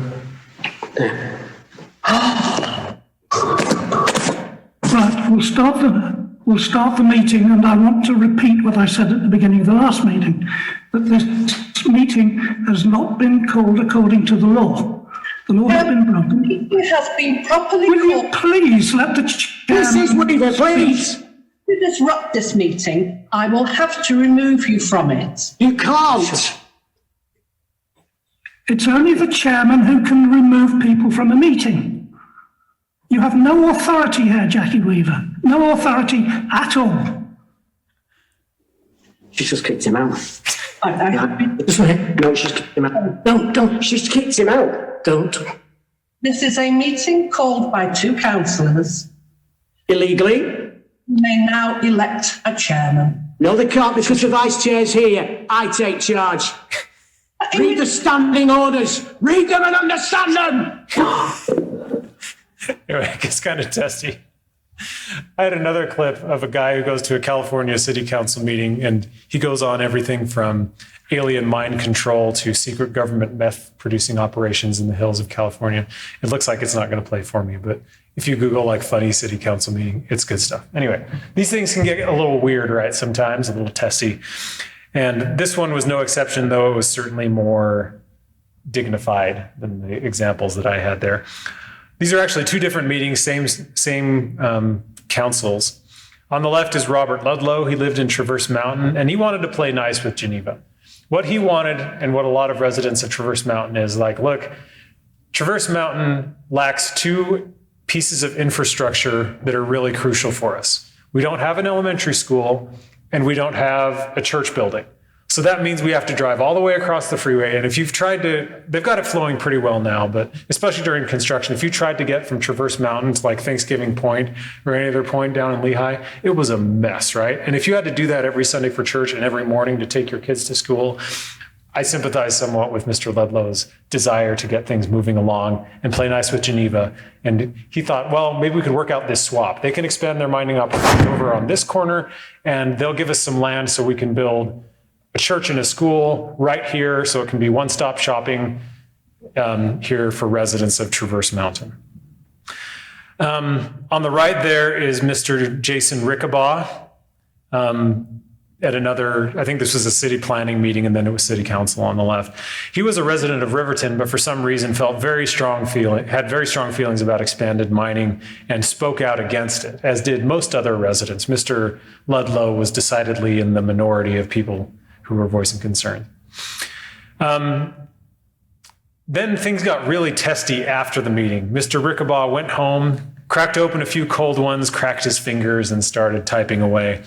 And between midnight and about 1 a.m., he sent Mr. Ludlow a bunch of Facebook messages saying things like this. I'll let you just take a look at them. Some of them are almost incomprehensible. Some of them are just kind of funny. But a number of them did appear to be fairly threatening. And they were sprinkled with generous Kevin Bacon references. Anybody know why he would reference Kevin Bacon? Footloose was filmed in Lehigh. Yes, thank you. And Lehigh residents take great pride in that to this day. But he would say things like, "Are you too cowardly to cross Kevin Bacon's railroad tracks to take your kids to school?" He thought that was a good insult. I think his insult game needs a little work.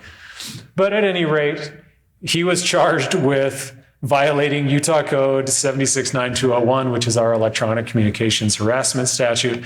It requires somebody to have intent to intimidate, abuse, threaten, harass, frighten, or disrupt the communications of another, and then making repeated contact, making threats, basically doing constitutionally unprotected things like making a true threat or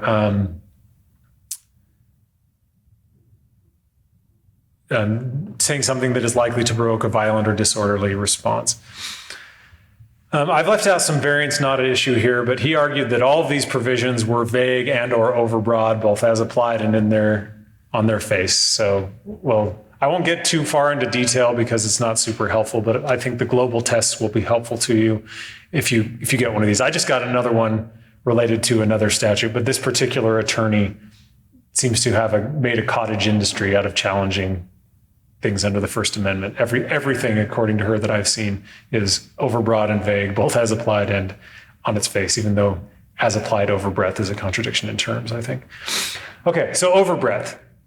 It's an exception to the general rule of standing. Most of the time, if you're going to challenge something as unconstitutional, you have to be the one that's injured, right? We see this in Fourth Amendment cases all the time. If you lack a privacy interest in something, you don't have standing to challenge even the most egregious privacy violations of somebody else. So you have to be the one that's injured. Now, the court created this exception for overbreadth because they thought, well, in the area of free speech, we want to have enough breathing room that people aren't self-censoring too much. We're not chilling protected speech.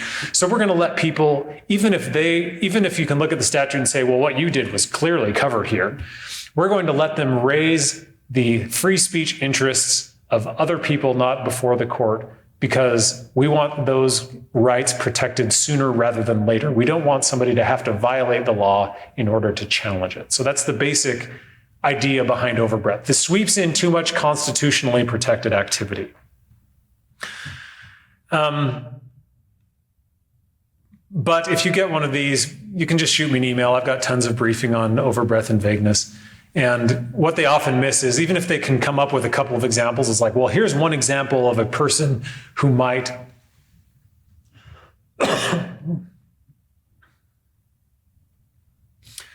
self-censor. Could you get me a little bit of water? Sorry.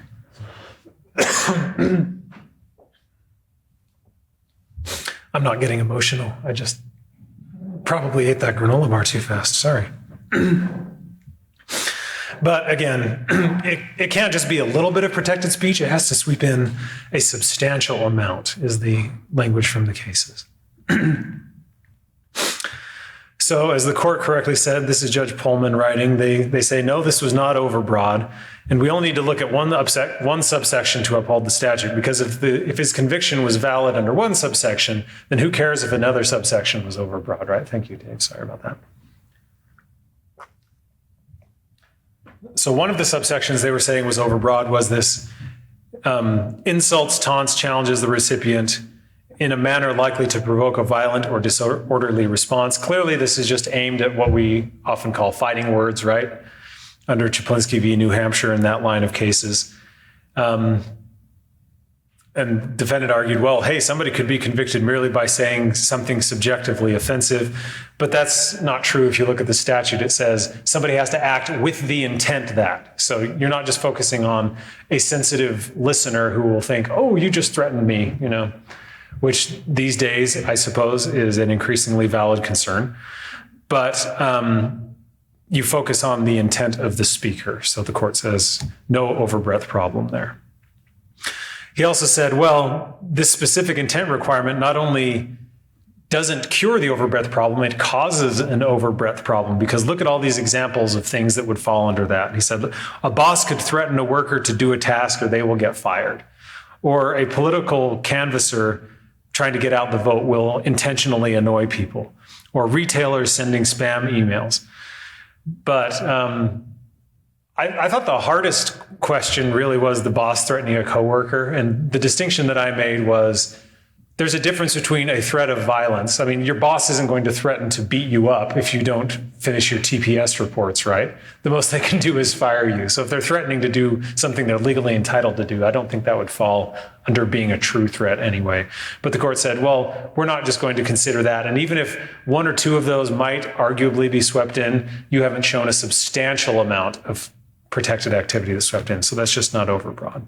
And again, the intent helps prevent overbreadth, not causes it.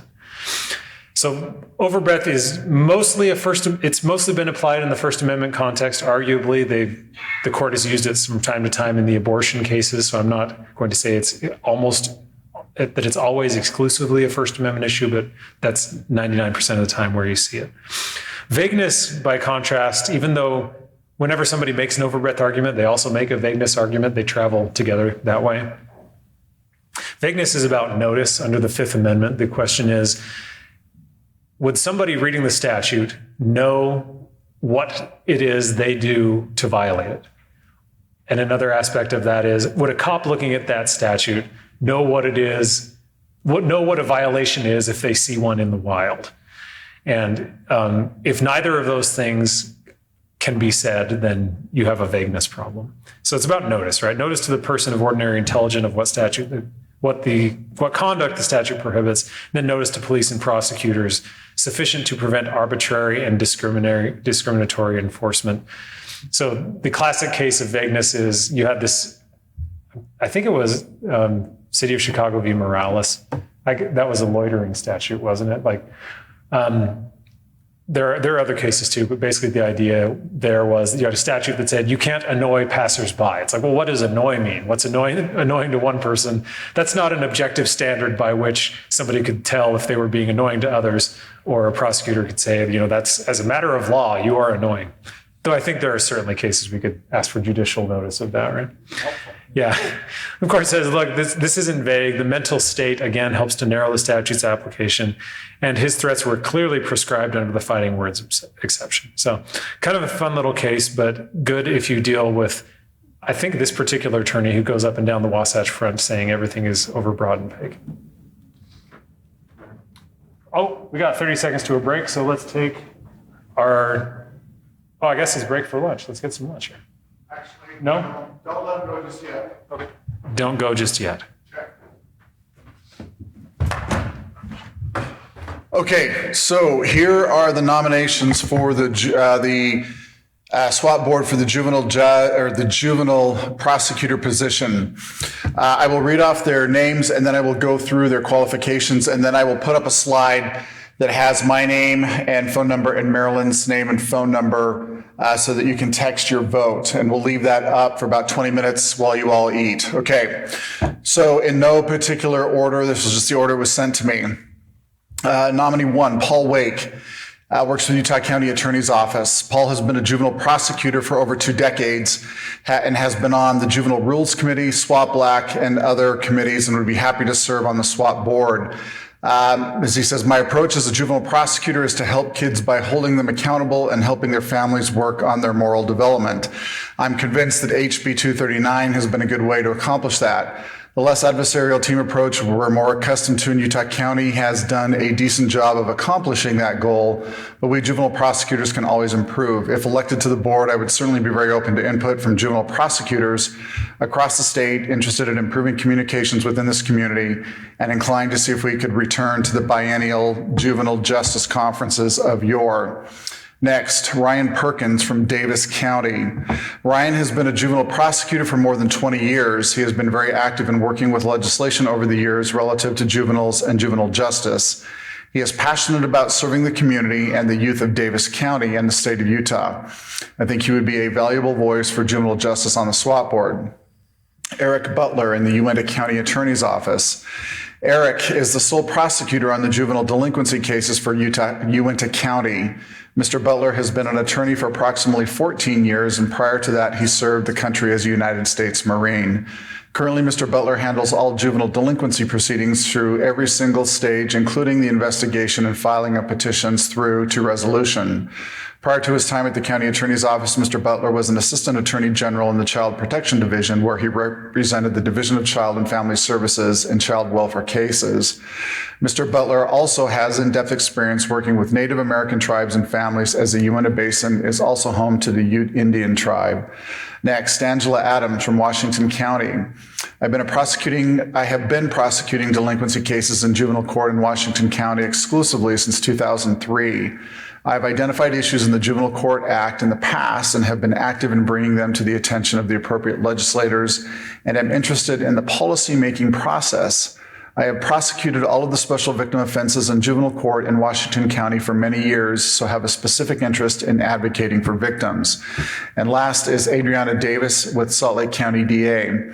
I have been a prosecutor for over 12 years, beginning with the Salt Lake City Prosecutor's Office and then transitioning to the Salt Lake County Attorney's Office, where I was assigned to the juvenile team for my first 3 years. After 2 other assignments, I returned to the juvenile team and am currently the supervising attorney overseeing the downtown juvenile team. I participate in the juvenile drug treatment court, which can be particularly rewarding. 2 years ago, I was able to attend juvenile specific training at the NAC, where I made valuable contacts with fellow prosecutors and experts in the field. This has been a tremendous resource as we navigate all the changes in criminal justice. My passion lies in juvenile justice and prosecution. I believe I would be a valuable asset and voice of the SWAT board. So like I said, I will bring up a slide with all of their names, where they're from, and then, as I said, either mine or Marilyn's cell phone. Please only vote once. For those of you in the room, if you haven't voted, here's your last chance to capture our cell phone numbers. Those of you at home, same thing. And here's my final comment. Let's see. Here, you don't want to see it that way. Course evaluations. Last, I'll harp on course evaluations. Let's see. If you complete it before June 15th, that's good. If you wait for 2 years, that's bad. So there we go. Please don't put off your course evaluations. Okay. No, June 15th is good. I guess I should have said anything after June 15th is bad. Thank you for that clarification. Anything after June 15th, bad. All right. Thanks, guys. Oh, yeah. Nothing. I'll leave my coffee behind. One of the very few bright spots of the pandemic is being able to drink coffee while I'm arguing in the Court of Appeals. And you may be wondering to yourself, well, doesn't that mean you risk spilling coffee on yourself while you're arguing in front of the Court of Appeals? And I can say from experience, yes, it does. All right, so one of the things we have not talked about so far in this entire presentation, despite how long we've dragged you through all of this, is the U.S. Supreme Court. This has been kind of a quiet year for criminal cases coming from the U.S. Supreme Court. You have your standard federal criminal cases. You have the ceremonial slapping down of the Ninth Circuit with a ruler that begins every Supreme Court term for the last 20 years or so, but relatively few cases that are relevant to our work as state prosecutors. Here's one, and it's almost kind of more of a curiosity than it is something that'll affect you every day, but interesting nonetheless. So this is Torres versus Madrid. It's a 1983 case, and the question presented is, if police shoot a suspect, but the person gets away, is that person seized for purposes of the Fourth Amendment? And somewhat surprisingly, if I just asked you that question in the abstract, the answer is actually yes, according to the Supreme Court. There's a voting breakdown here. You have Roberts in the majority, joined by Breyer, Sotomayor, Kagan, and Kavanaugh. You have a dissent from Justice Gorsuch, joined by Thomas and Alito, and Justice Barrett did not participate. I won't talk about the dissent at all, except to say that after reading Justice Gorsuch's dissent, I was really kind of surprised at the kind of nasty and personal tone of it. Maybe you disagree with me, but I kind of came away from it thinking that dissent was a little more vinegar than it was honey. But all right, turning to the case itself. So this is, as I said, a 1983 suit out of Albuquerque, New Mexico. The facts are heavily disputed because this comes to the court before an actual trial, but viewed in the light most favorable to Torres, who is the plaintiff here. She thought that the police were carjackers and tried to speed away from them. The police then shot her several times, but she managed to escape and get away. She drove to another town about 75 miles away, checked into the hospital there for her bullet wounds. She was promptly airlifted right back to Albuquerque. The police found her in the hospital, and she was arrested the next day. All right, so in order to settle this case, the court has to look at originalist history. And so again, we have the breakdown here for the appellate attorneys and the trial attorneys, the originalist history for all of you trial attorneys out there, and then for the handful of appellate attorneys, this is how we look at originalist history. I will keep it very light. There's pages and pages and pages of old-timey cases. I'll just give you my favorite. At common law, basically, the majority says merely touching someone was enough to arrest them, even if you didn't actually succeed in taking them into custody. And they cite a bunch of examples, but my favorite is the Countess of Rutland's case, where the sergeants of the mace, quote, showed her their mace and touching her body with it said to her, "We arrest you, madam." Because I don't do trials, I just do appeals, I assume that's how most arrests go, right? Yeah. Okay, that's how it works. Good. So according to the majority, the application of physical force to the body of the person with the intent to restrain is a seizure, even if the force does not actually succeed in subduing the person. There are a couple of critical limitations to this that are kind of bound up in that rule that I just gave you. One is it requires an intent to restrain, so accidental force or force applied for other reasons doesn't qualify, so police are not going to seize somebody if they accidentally run into them with their car in a traffic accident. Intent is also purely objective. It does not depend on the officer's subjective motivations or on the suspect's subjective beliefs. So that's consistent with sort of the post-Brigham City approach to most of the Fourth Amendment, that we are not concerned about looking inside people's actual heads. We just look at it objectively. And the seizure lasts only as long as the force lasts. So the Fourth Amendment does not recognize any continuing arrest during the period of fugitivity. So as I understand it, in this case, Torres would have been arrested or seized when she was shot, but the whole arrest or seizure was not continuing on after that. In terms of looking forward, the court declines to address non-physical touchings or things like pepper spray, flashbang grenades, lasers. The dissent takes them to task for not talking about flashbangs and lasers, and they say flashbangs and lasers are a question for another day. As I said as well, this is a 1983 case, so it's kind of worth thinking about how this rule might interact with the exclusionary rule. You would think this would be particularly relevant to circumstances where you're dealing with an unlawful use of force or an alleged excessive use of force. And that in a case like that, it's very much in the interest of civil plaintiffs to be able to say, well, this is a seizure under which the Fourth Amendment qualifies. For the criminal context, it would take some sort of more unusual circumstances, because you would need to be able to tie the unreasonable seizure to some sort of evidence, right? You'd need to have some sort of causal link there. Torres doesn't really discuss this because it's only a suit for damages, but you might imagine in a case like this an argument being made by Torres, for instance, that, well, I was only in this hospital and I was only arrested as as a result of having been shot in this unreasonable arrest. And so maybe my later arrest at the hospital should be suppressed because it's a fruit of that initial unlawful arrest. You might see questions along that. We might respond to that by arguing the attenuation doctrine, a new kind of weird corner of Fourth Amendment law, not necessarily particularly relevant to what you might be doing day to day, but if you do come up with a situation where you have an officer who tries to arrest somebody, applies force, and then that person is only apprehended later, Torres versus Madrid might become relevant. Okay, State v. Williams, quick case about whether a 911 call is testimonial. Actually, a couple of questions here. So first, is a 911 call testimonial where the subject in a violent crime is at large and the victims are seeking medical help right after the attack? No, it's not. Question 2, does this phone call qualify as an excited utterance? Yes, it does. Pretty sure this is Mr. Williams from his Facebook page there. One night while high on meth, he saw his father's motorhome parked at a business in Midvale. It was actually a po' boy's carpet. You get the idea. He tore the door off of that. I don't know why he was mad at his dad, but he decided he would tear the door off the camper and assault his dad and his brother and beat him up, and then he ran away. So his dad called 911. Here are some excerpts from that. If you listen to it, it has a very distressed tone and labored breathing. He says things like, "We just got assaulted." There's a heavy sprinkling of profanity from evident pain as he's breathing in and out. He's swearing under his breath and sometimes not so under his breath as he's waiting for the operator to get down, dispatcher to get down some of the details. He says, "I got injuries. He kicked the shit out of both of us and he's in effing danger." So this is the phone call going on right after the son left.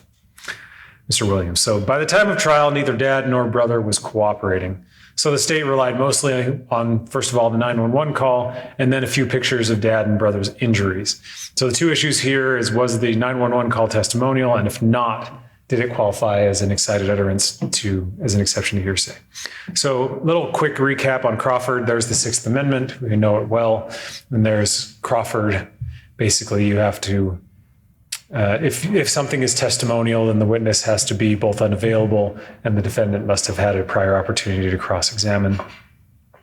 Davis was a later case in the Crawford line that said, basically, whether something is testimonial turns on the primary purpose of the statement. Even if somebody's speaking to police officers, for example, even though that's quintessentially the testimonial circumstance, it depends on what they're trying to get out of the interaction. If they're sitting down and saying, okay, yesterday somebody came to my house and tore the door off and did this and that and the other, that's testimonial. But if it's ouch, I'm sitting in Davis, it was bleeding to death in a parking lot after being shot. Here it's, calling up 911 and swearing up and down that you're injured and that your son did it and that he's a danger and needs to be taken into custody. Is there an ongoing emergency or not? And we also had Hammond v. Indiana. That same term said if the emergency is over, then it's testimonial. So the big question in a lot of these cases is there still some emergency? Is there somebody at large? Are they still armed and dangerous, as it were? Or is this kind of the standard police interview? Here you can kind of hit the easy button. This is almost identical to Davis, albeit the call happened right after rather than during the actual assault. But it's the same purpose, right? The victim is complaining of pain, saying he's a danger, all that kind of stuff. So not testimonial.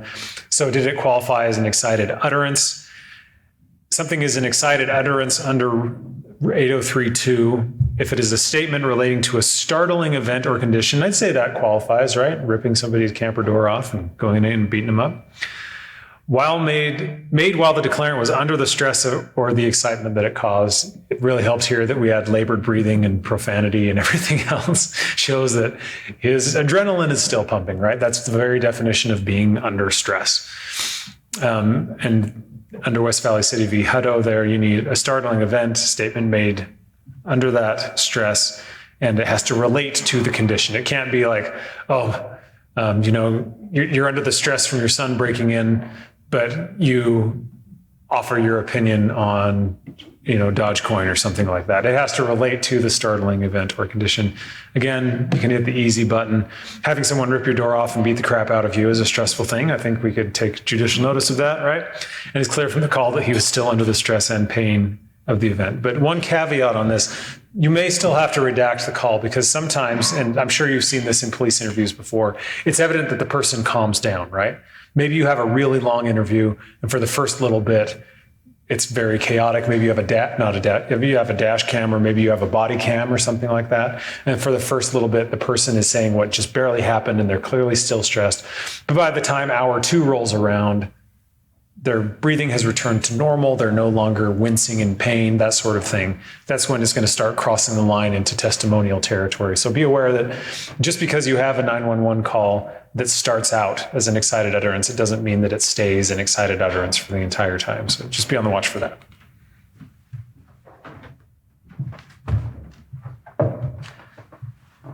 Okay, so talk a little bit about expungement. So State versus Malo is a case in which the Malo was charged with sex crimes against a minor.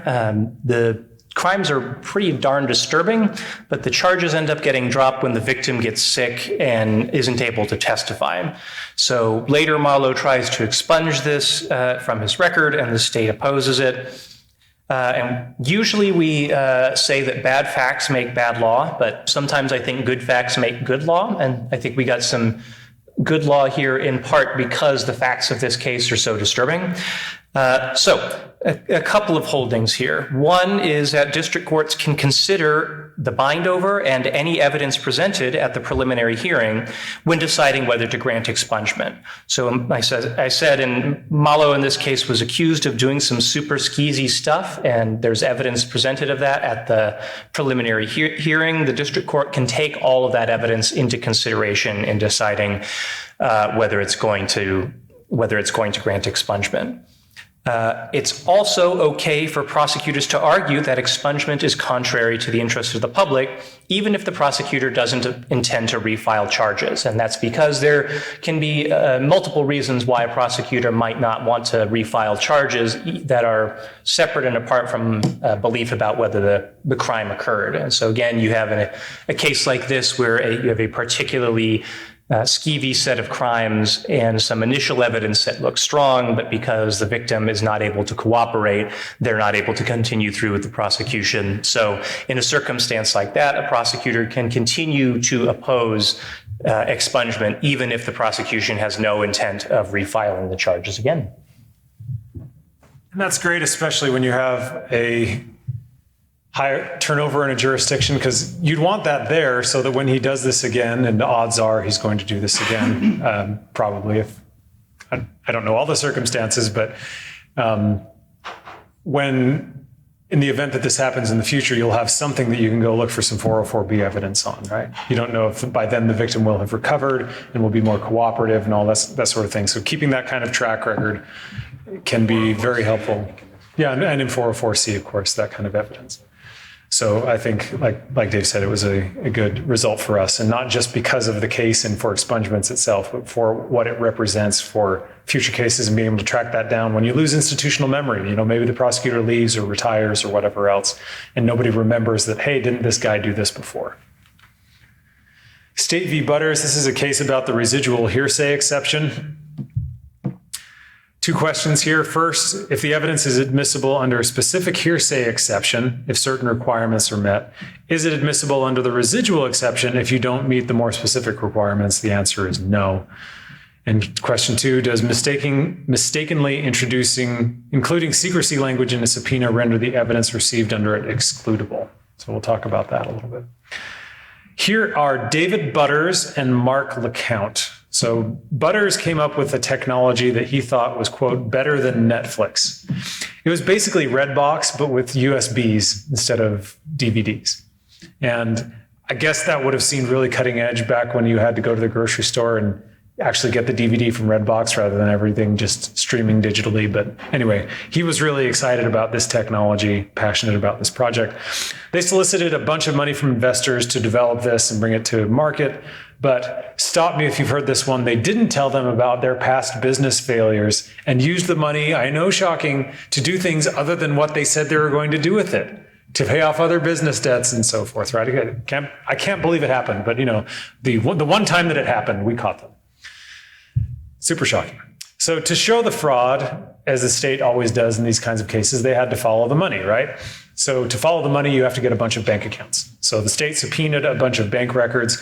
For some of them, they were able to get custodial certificates under the 900 series of rules, right? Like I always did this if I possibly could as a trial attorney. If I could avoid having a witness come in, better for us, better for them, at least for foundation stuff. So I would usually find some cooperative person in an organization, in a bank, in a phone company, in a whatever else, that I could get all that information, get it to defense counsel and show, okay, look, this is a self-authenticating record now. We have the foundation. Let's just move on with life and agree that these are the phone records or these are the bank records or whatever else.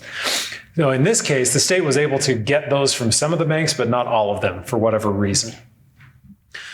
And when it came to trial, they offered all of them into evidence. And the trial court admitted some of the ones that met the 900 series for foundation without a witness present. The court let in under that, and that was fine.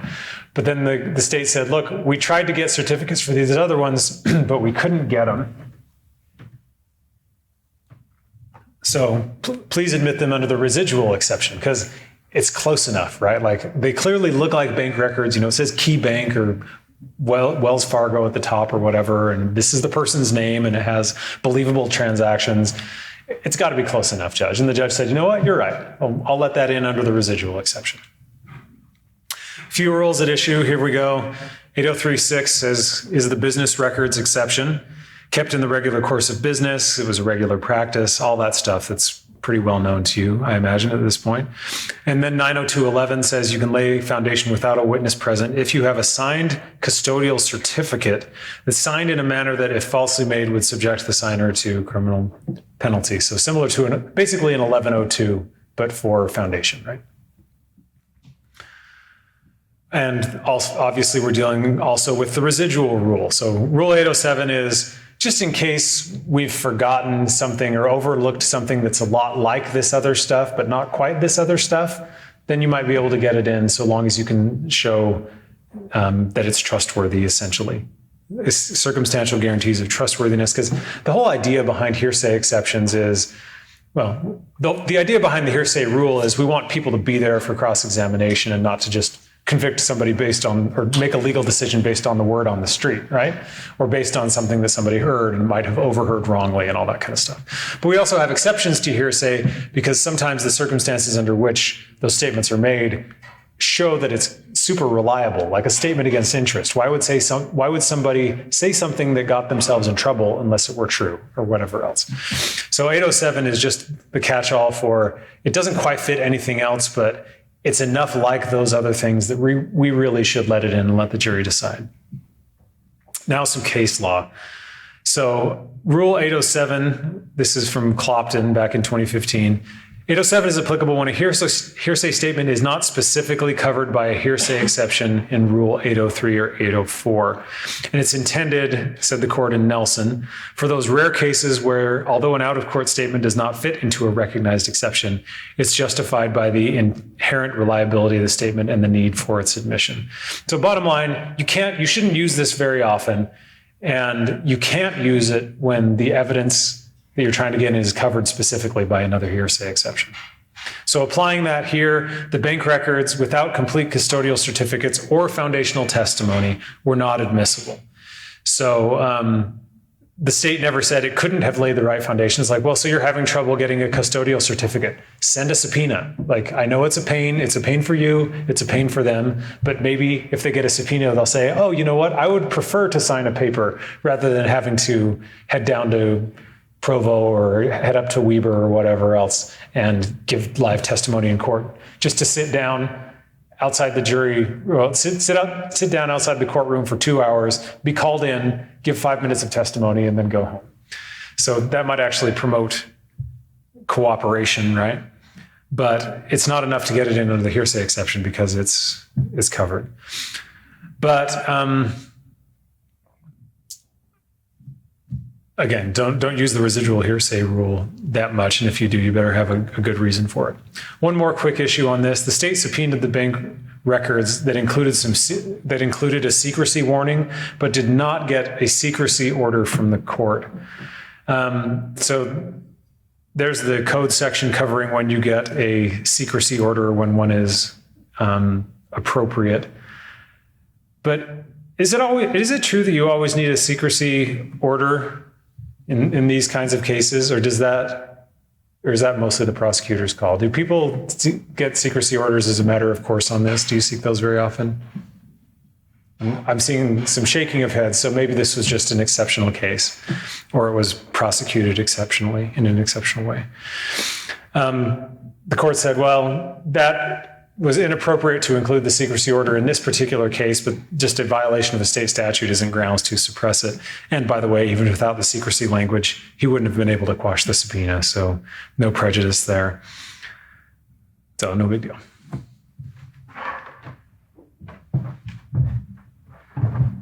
Okay, next case, I'm going to begin with a little quiz. When you look at this stock photo, what do you see? If you answered a normal family, then congratulations, you are correct. If you answered a threatening Mexican drug cartel, congratulations, you are a racist. And you also might be Nicholas Seach. So the facts of this case are just absolutely bizarre. So a Latino family went to a public park. The mother and daughter went for a run, and the father and son stayed behind, and the father went for a ride on his bicycle. Seach apparently felt threatened by this and thought the family were Mexican cartel members. He accosted the family, spat on their car, said he was going to kill them, threatened them with a knife and a pellet gun, and shot up their truck. So really terrorized these poor people. At trial, he claimed that he thought his life was in danger and he acted in self-defense. He said that seeing the father riding on the bike made him uncomfortable, so he confronted him. And after some back and forth, he went to his car, retrieved a pellet gun, and shot at the family to scare them away. When he was asked why he was so afraid, Seach explained that it was based on the fact that there was an older Hispanic on a pedal bike, which he found suspicious, and that on his perception that father might be a construction worker and thus carry tools in the truck that he used, that he might be able to use as weapons. So he's like really checking every racist stereotype box in front of the jury too. All right, so the jury instructions in this case end up being a little convoluted. The jurors are told a bunch of correct things. They're told the definitions of intentional, knowing, and recklessness. They're told that a defendant cannot be found guilty unless they have the required mental state. They are told that the state bears the burden of proof to prove the mental state. They're told that every crime that is not strict liability has a mental state. They said they were told if no mental state is specified, then recklessness is sufficient. And then the court said it would instruct the jury later about the required mental state in this case. However, the aggravated assault instructions themselves did not actually specify a required mental state. So you can kind of get there through all of the instructions that the jury was given, but it doesn't actually tell them what the mental state is for the charged crime. And even though the court said that it was going to provide that mental state later on. Seach argues on appeal that his counsel was ineffective for failing to object. The Court of Appeals was kind of wishy-washy on whether these instructions were actually incorrect. They basically admitted that, yeah, if you went to law school and maybe if you were a particularly smart person who chose not to go to law school, also probably a good sign that you're a smart person if you chose not to go to law school, you might be able to piece it together and figure out the correct mental state. But the court also wrote that the instructions were infirm, not completely accurate, or at least potentially problematic. Whether that's error or whether that's not error, I don't know. I think you could read it either way. Regardless, the holding is that there's no prejudice because Seach argued self-defense, which didn't depend on a mental state. So there's no question that in his case that His argument was that he had acted intentionally. He just said he had acted intentionally to scare them off because he was acting in self-defense. The final note, though, the court adds in a footnote that all of this confusion could have been avoided if the prosecutor had just provided the Muji instruction. So kind of again, in the general theme of things, wherever possible, provide the Muji instruction, and that'll give you a safe harbor. All right, State v. Stephan. This case has a few issues, but hopefully a friendly reminder it will serve as about discovery issues and agreements with defense counsel. So a few of them here, 4 questions. Question 1, does Rule 412 require courts to admit dissimilar instances of abuse involving the victim and another perpetrator? No, it does not. Question 2, should prosecutors be really, really careful with discovery responses? Answer, yes. Question 3, should prosecutors be really, really careful with adhering to stipulations? Answer 3, double yes. And question 4, does the work product doctrine apply in criminal cases?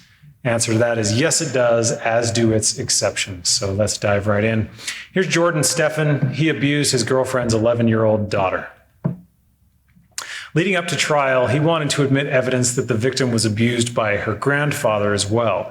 So as with nearly all 412 issues, this comes down to the constitutional exception. Is this going to interfere with their right to present a complete defense if they don't get into this other stuff?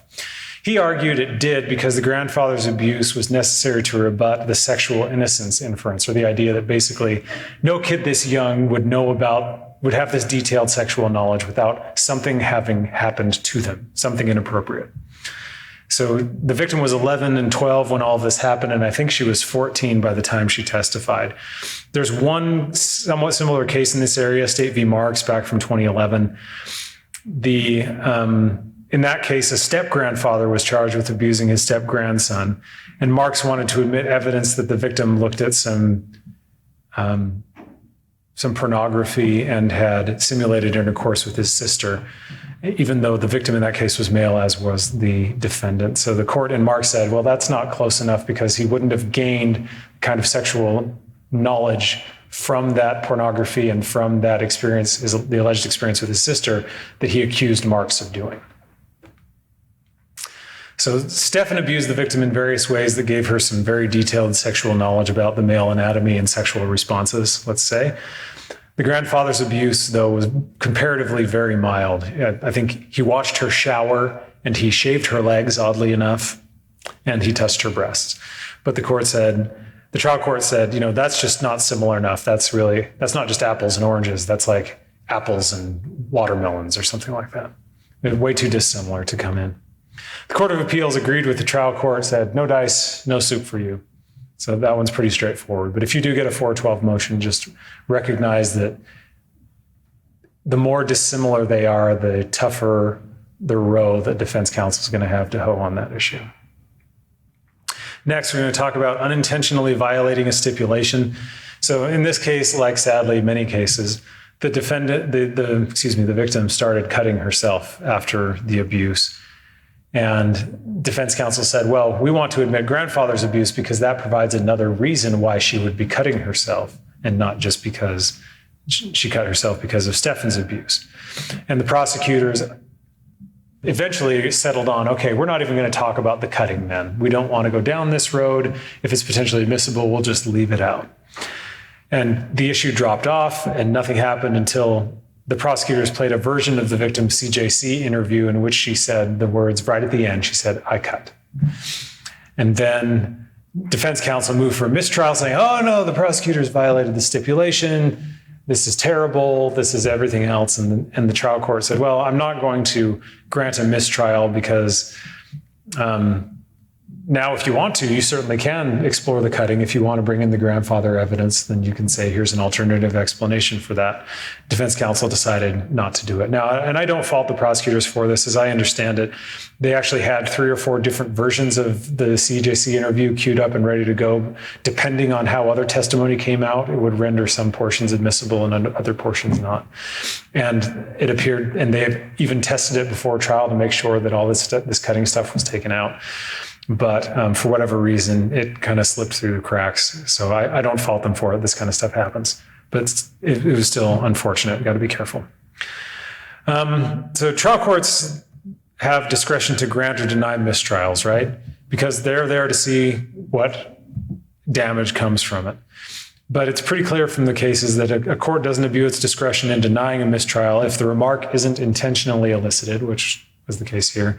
It's made in passing and it's relatively innocuous. So how big of a deal is this anyway, is basically what the court looks at. And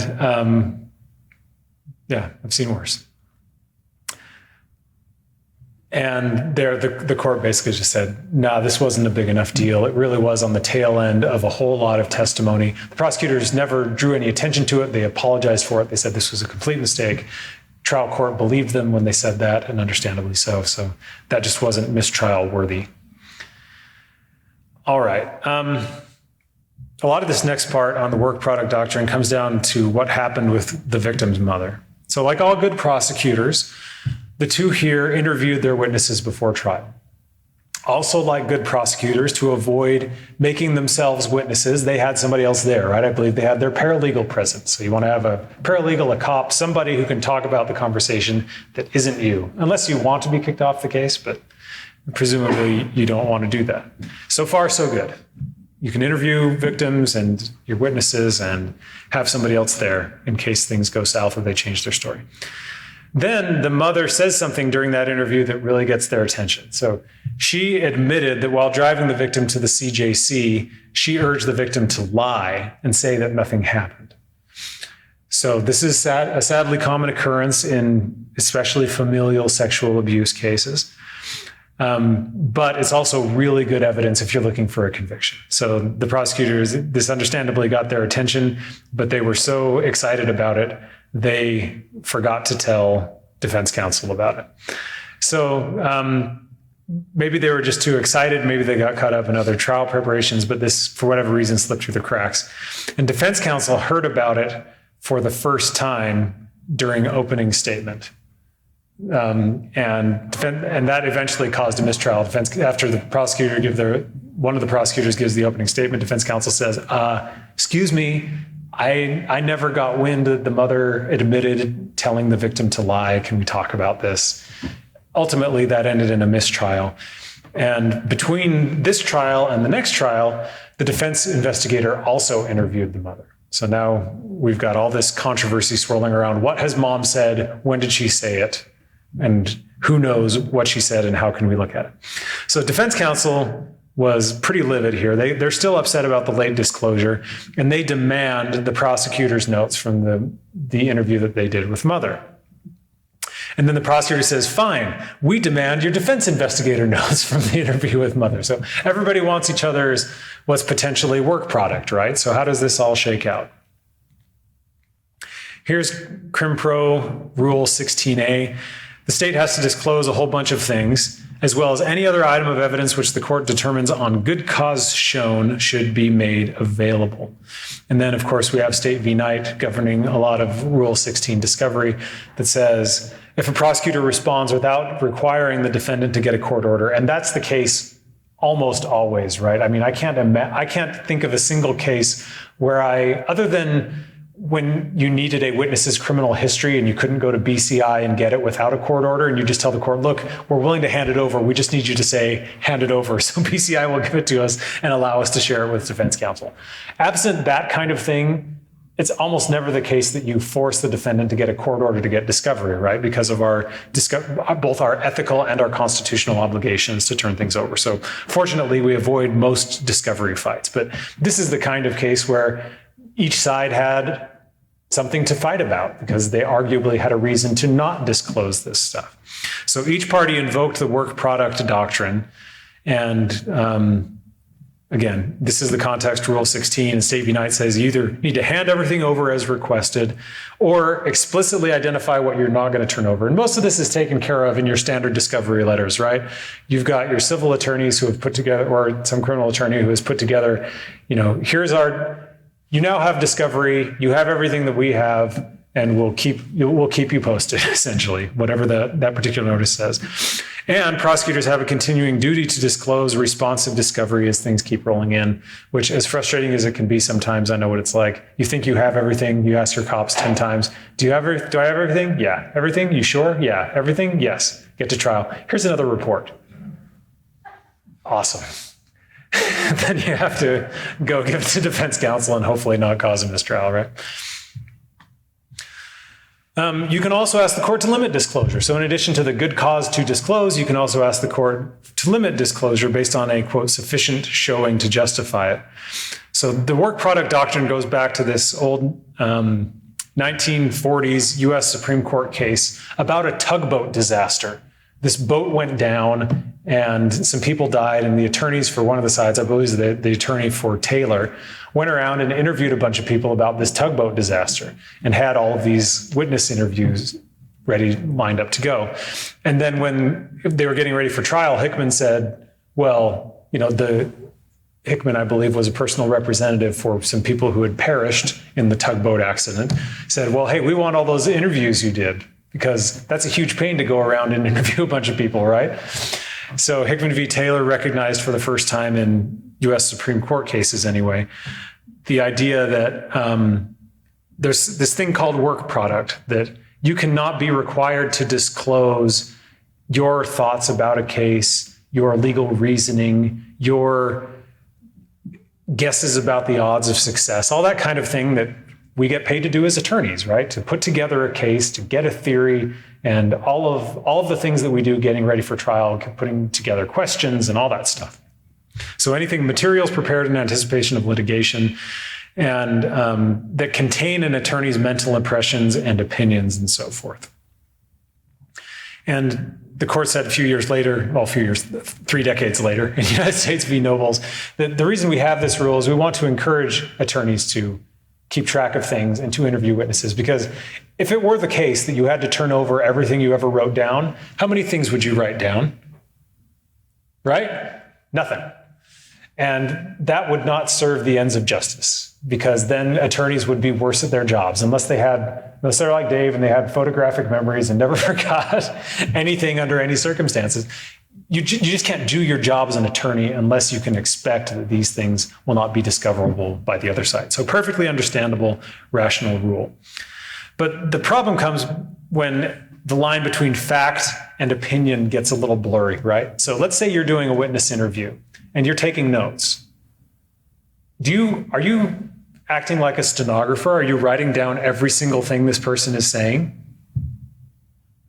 I'm presuming, unless you're a stenographer, the answer is no. I'm seeing some shaking heads. What are you writing down? Yeah, you're writing down what strikes you as significant. In determining whether something is significant, are you exercising your legal judgment? Of course you are, right? You're like, especially if you've been around the block a few times, this isn't your first rodeo. You know what's relevant and what's not, what's useful and what's not. And presumably you're only writing down things that are useful. So even though you're just writing down facts, arguably you're exercising your legal judgment by selecting which facts to write down. Do you see how this can get a little bit blurry here? So this is where it gets a little blurry, but the general rule is facts deserve less protection than do opinions and mental impressions. I think that line can be a little bit hard to draw, but that's how the cases distinguish them. And though it's not explicitly in the criminal rules, we do have a rule of civil procedure, Rule 26, that probably applies, or at least before this case, applied under Rule 81, because it wasn't specifically covered in the criminal rules, and the civil rules step in to fill the gap. You have to make a showing that the party seeking discovery has substantial need of the materials and that the party is unable without undue hardship to obtain substantially equivalent materials. So let's say mom had died in between the time that the prosecutors interviewed her and defense counsel was able to have their investigator go meet with the mother. The defense would have a stronger case if the mother was no longer around in order to get that kind of thing. That makes sense. You got to look at all the circumstances. But if you just walk away with this, remembering that facts deserve less protection than do mental impressions, and exactly separating those out, it can be hard in a given case. But I think for the most part, it's probably not going to communicate too much of your mental impressions. It's going to be pretty straightforward in most cases, so you're just going to have to figure that out. But fortunately, they did have a paralegal there. So what the prosecutors did here is say, okay, you can have our paralegal notes. The court said you need to turn something over, and they said, okay, here's the paralegal notes. That way you're avoiding, here's what the prosecutor wrote down, right? Because it's just, you have a third party there. And presumably, even though a paralegal is kind of covered by a lot of the same rules that cover attorneys, especially now that we have licensed paralegal practitioners and they're getting to be more like quasi-lawyers in some respects. They were basically just able to say, here are the facts. Here's what mom said during her interview. That's in kind of an unfiltered way, not going through the attorney's reasoning. So what happened here? The state fought discovery for a while, but eventually turned this over. And Stefan had argued that by turning this stuff over, all of a sudden the state's waived their protections now. And he even sent subpoenas to the prosecutors to testify. This got really nasty. The defense counsel was very upset about this. The trial court said, hey, you got the facts from the interview. You haven't shown me that you need the opinion stuff. You're not entitled to that. And turning over facts doesn't waive opinion protections, especially where it was arguably under the court order anyway. And then with Stefan, so the prosecutor said, well, we want your investigator notes now. We had to turn over our paralegal notes, so do tell us what mom said to your investigator. And he said, well, that's work product. It's like, oh, you don't say. So the trial court split the difference a little bit here and said, okay, look, I will conditionally order the disclosure of those notes. Defense counsel, if you use that interview to impeach mom when she testifies, then you're going to have to turn that over to the prosecution so they know what you're impeaching her with. And I think that actually was the exact correct ruling. I think the court approached it in the right way. And then basically said, you only have to turn over the things that you're going to use to kind of limit the scope of this to keep out potential mental impression stuff.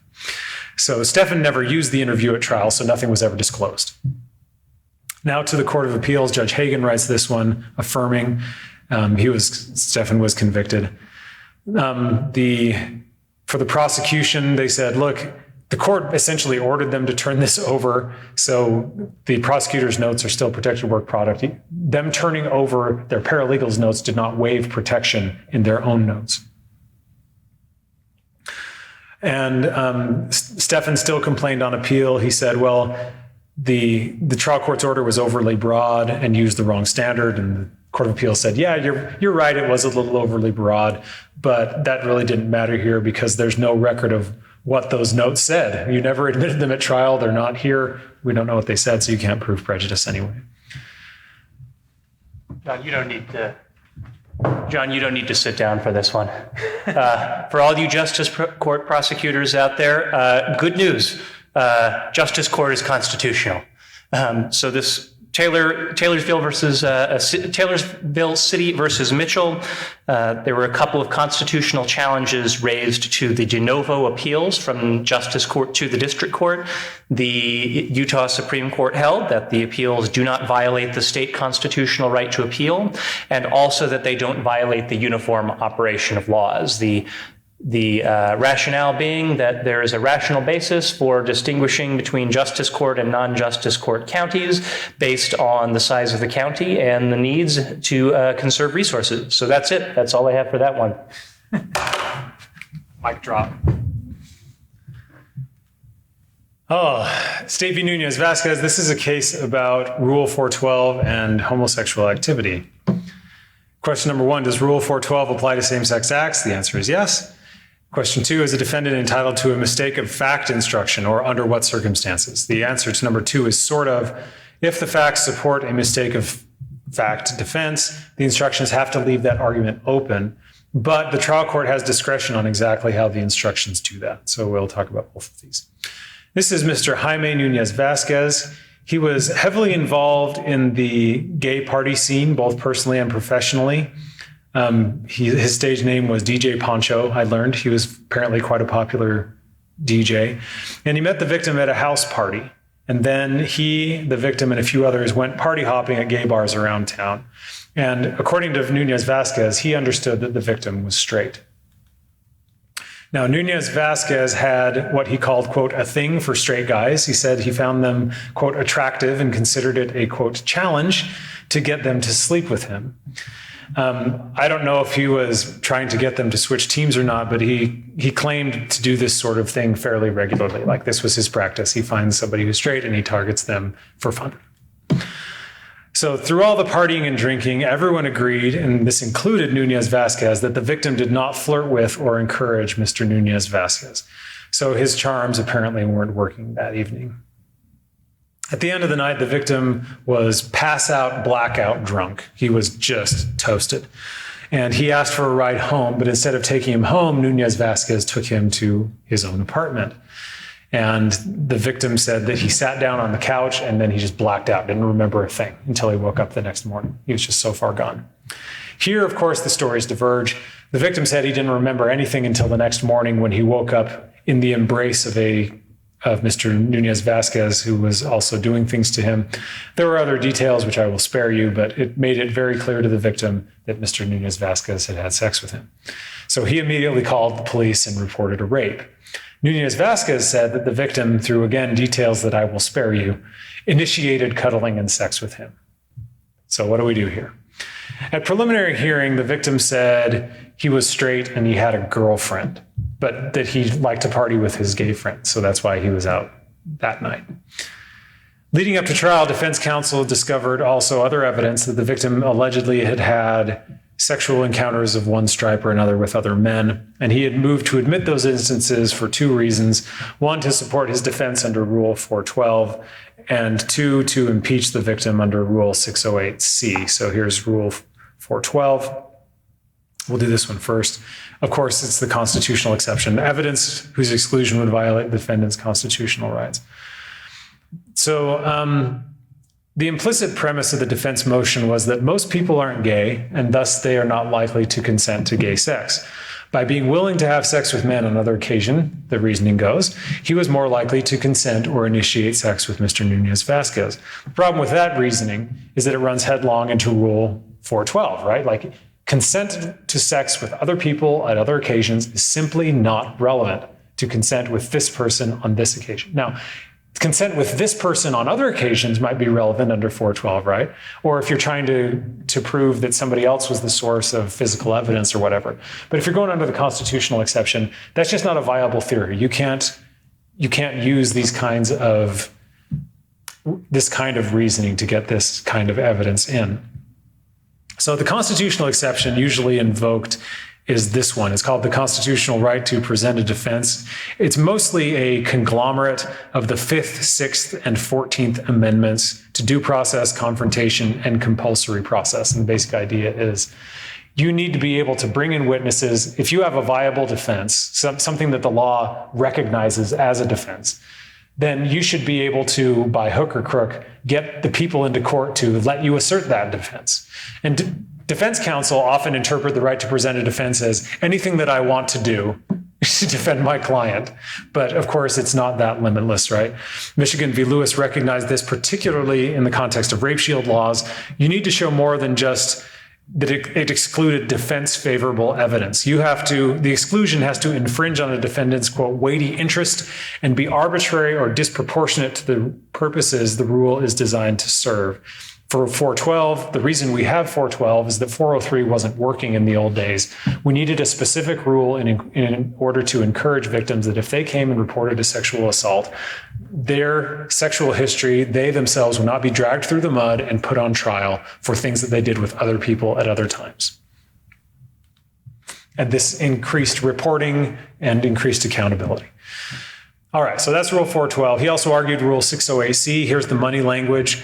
He said that this was evidence of bias, a motive to misrepresent. He had an interest in his sexual identity, purportedly, as being straight, and therefore he had a motive to lie and say that he had no homosexual sexual experiences in order to protect, say, his relationship with his girlfriend or his identity as being straight. So we had a 23B hearing on this. We went down and took more evidence. We called a timeout on the appeal, went down and took more evidence in the trial court to get evidence in the record for an ineffective assistance claim, then came back up.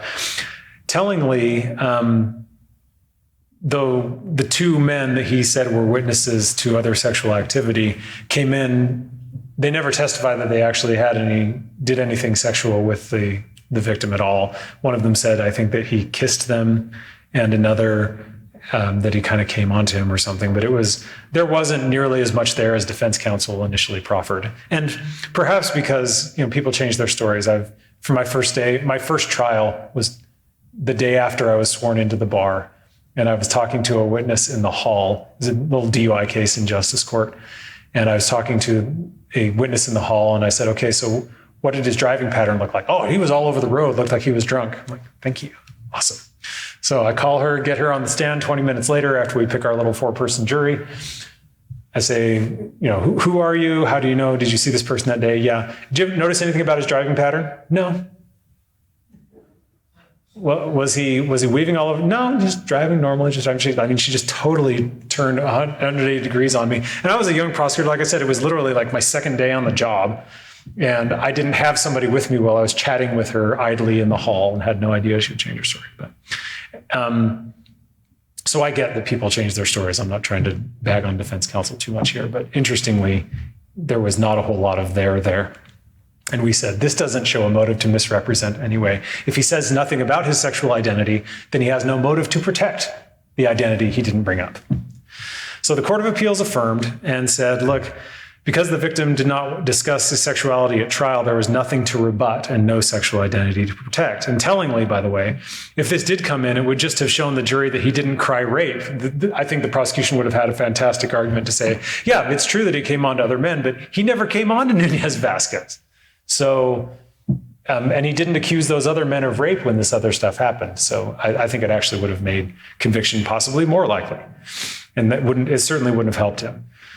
And what's more, by the time of trial, the victim had a TBI from a motorcycle accident, traumatic brain injury, and he blacked out. So defense counsel was able to make some hay out of that and just say, well, gosh, you don't remember so many things about your life. How can we trust your account of what happened that night? So he had other ways to assert his defense, essentially.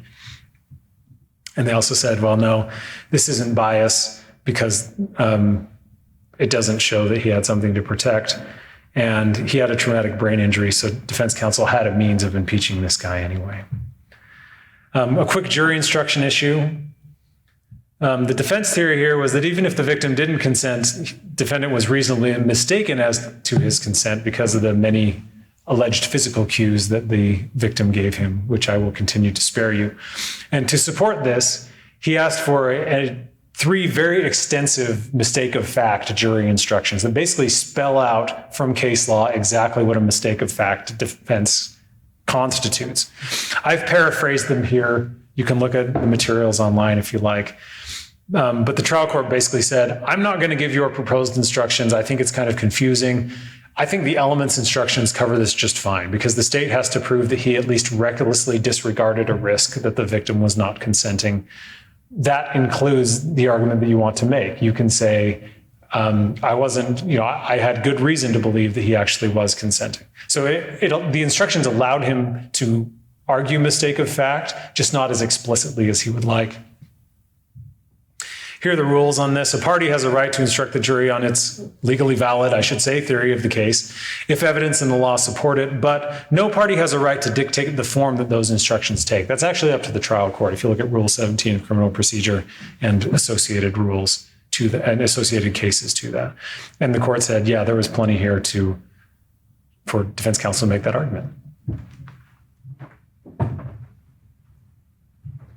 Just one additional thought on the interaction between sexual orientation and Rule 412. This also came up again in an opinion that was issued just a couple of weeks ago, State versus Steele. There's sort of a weird ineffective assistance of counsel gloss on that case. So the court doesn't address some of the 412 issues directly. If you have a 412 issue involving sexual orientation, please reach out to us. I think both of us have done extensive briefing on the issue. Good rule of thumb, though, is that a defendant cannot use a victim's sexual orientation as a sword unless the state first uses as a shield. So if the state opens the door by saying, well, he never would have consented with this defendant because of their sexual orientation, then a defendant can rebut that, but otherwise it's off the table. Okay, I said there weren't very many U.S. Supreme Court cases, but here's one important for you all to know, that you can subpoena the president if you want to. So the questions presented in Trump versus Vance, which are really interesting for sort of separation of powers purposes, but maybe less interesting for your day-to-day work, are: can a state court issue a criminal subpoena against a sitting president? And if so, does the Constitution require a heightened standard of need? And the answer to both of those questions is no. The answer to the second question is no. Wow, I should correct that. Because a state court can issue a criminal subpoena, but they don't need to show a heightened showing of need. So here's Aaron Burr, sir. As I understand it, this is a historical drawing that I was able to find. So Justice Roberts, writing for the majority here, says, since the earliest days of the Republic, presidents have uniformly testified or produced documents in criminal proceedings when called upon by federal courts. So if a federal court asks you to testify or provide documents, that's totally fine. For instance, Chief Justice John Marshall, enforced a subpoena against Thomas Jefferson during the treason trial of Aaron Burr. And I know you've spoken about that case in other circumstances before. At common law, the king did not have to comply with a subpoena because the king could do no wrong. But it turns out we don't have a king. We have a president, and the president is of the people and thus subject to the law. So, according to the majority, it also doesn't matter that this was a state subpoena rather than a federal subpoena. States aren't allowed to interfere with the functioning of the presidency, but merely issuing a subpoena standing alone is not an imposition upon the presidency of a constitutional magnitude. So the court leaves open the door for presidents to argue that a subpoena is unduly burdensome as applied in a particular case. So if the president wants to argue that some rogue state prosecutor is trying to harass them or impede the functioning of the federal government by bombarding them with constant invasive subpoenas, they can make that argument on a case-by-case basis. And the president has a right to raise that argument in a federal forum in front of federal courts. They don't have to just do it in front of state courts. Those are the protections a president has, but there are no other additional protections. They reject the suggestion from the U.S. Solicitor General that the evidence must be critical for specific charging decisions and that the subpoena must be a last resort. The court also discusses some additional protections for official government documents having to do with secrecy and things like that. Those don't apply to the president's private papers, and the existing protections that I've already discussed, according to the majority, are sufficient to protect the presidency, the executive branch, and the federal government against abusive subpoenas by state courts. So if your case calls for it, you are free to subpoena the president if you want. All right, we have just a couple of minutes left, and I don't want to intrude on Sandy's presentation since we took a little bit longer lunch break than we counted on. So I guess we'll end there. Thank you. Take a break before Sandy's presentation.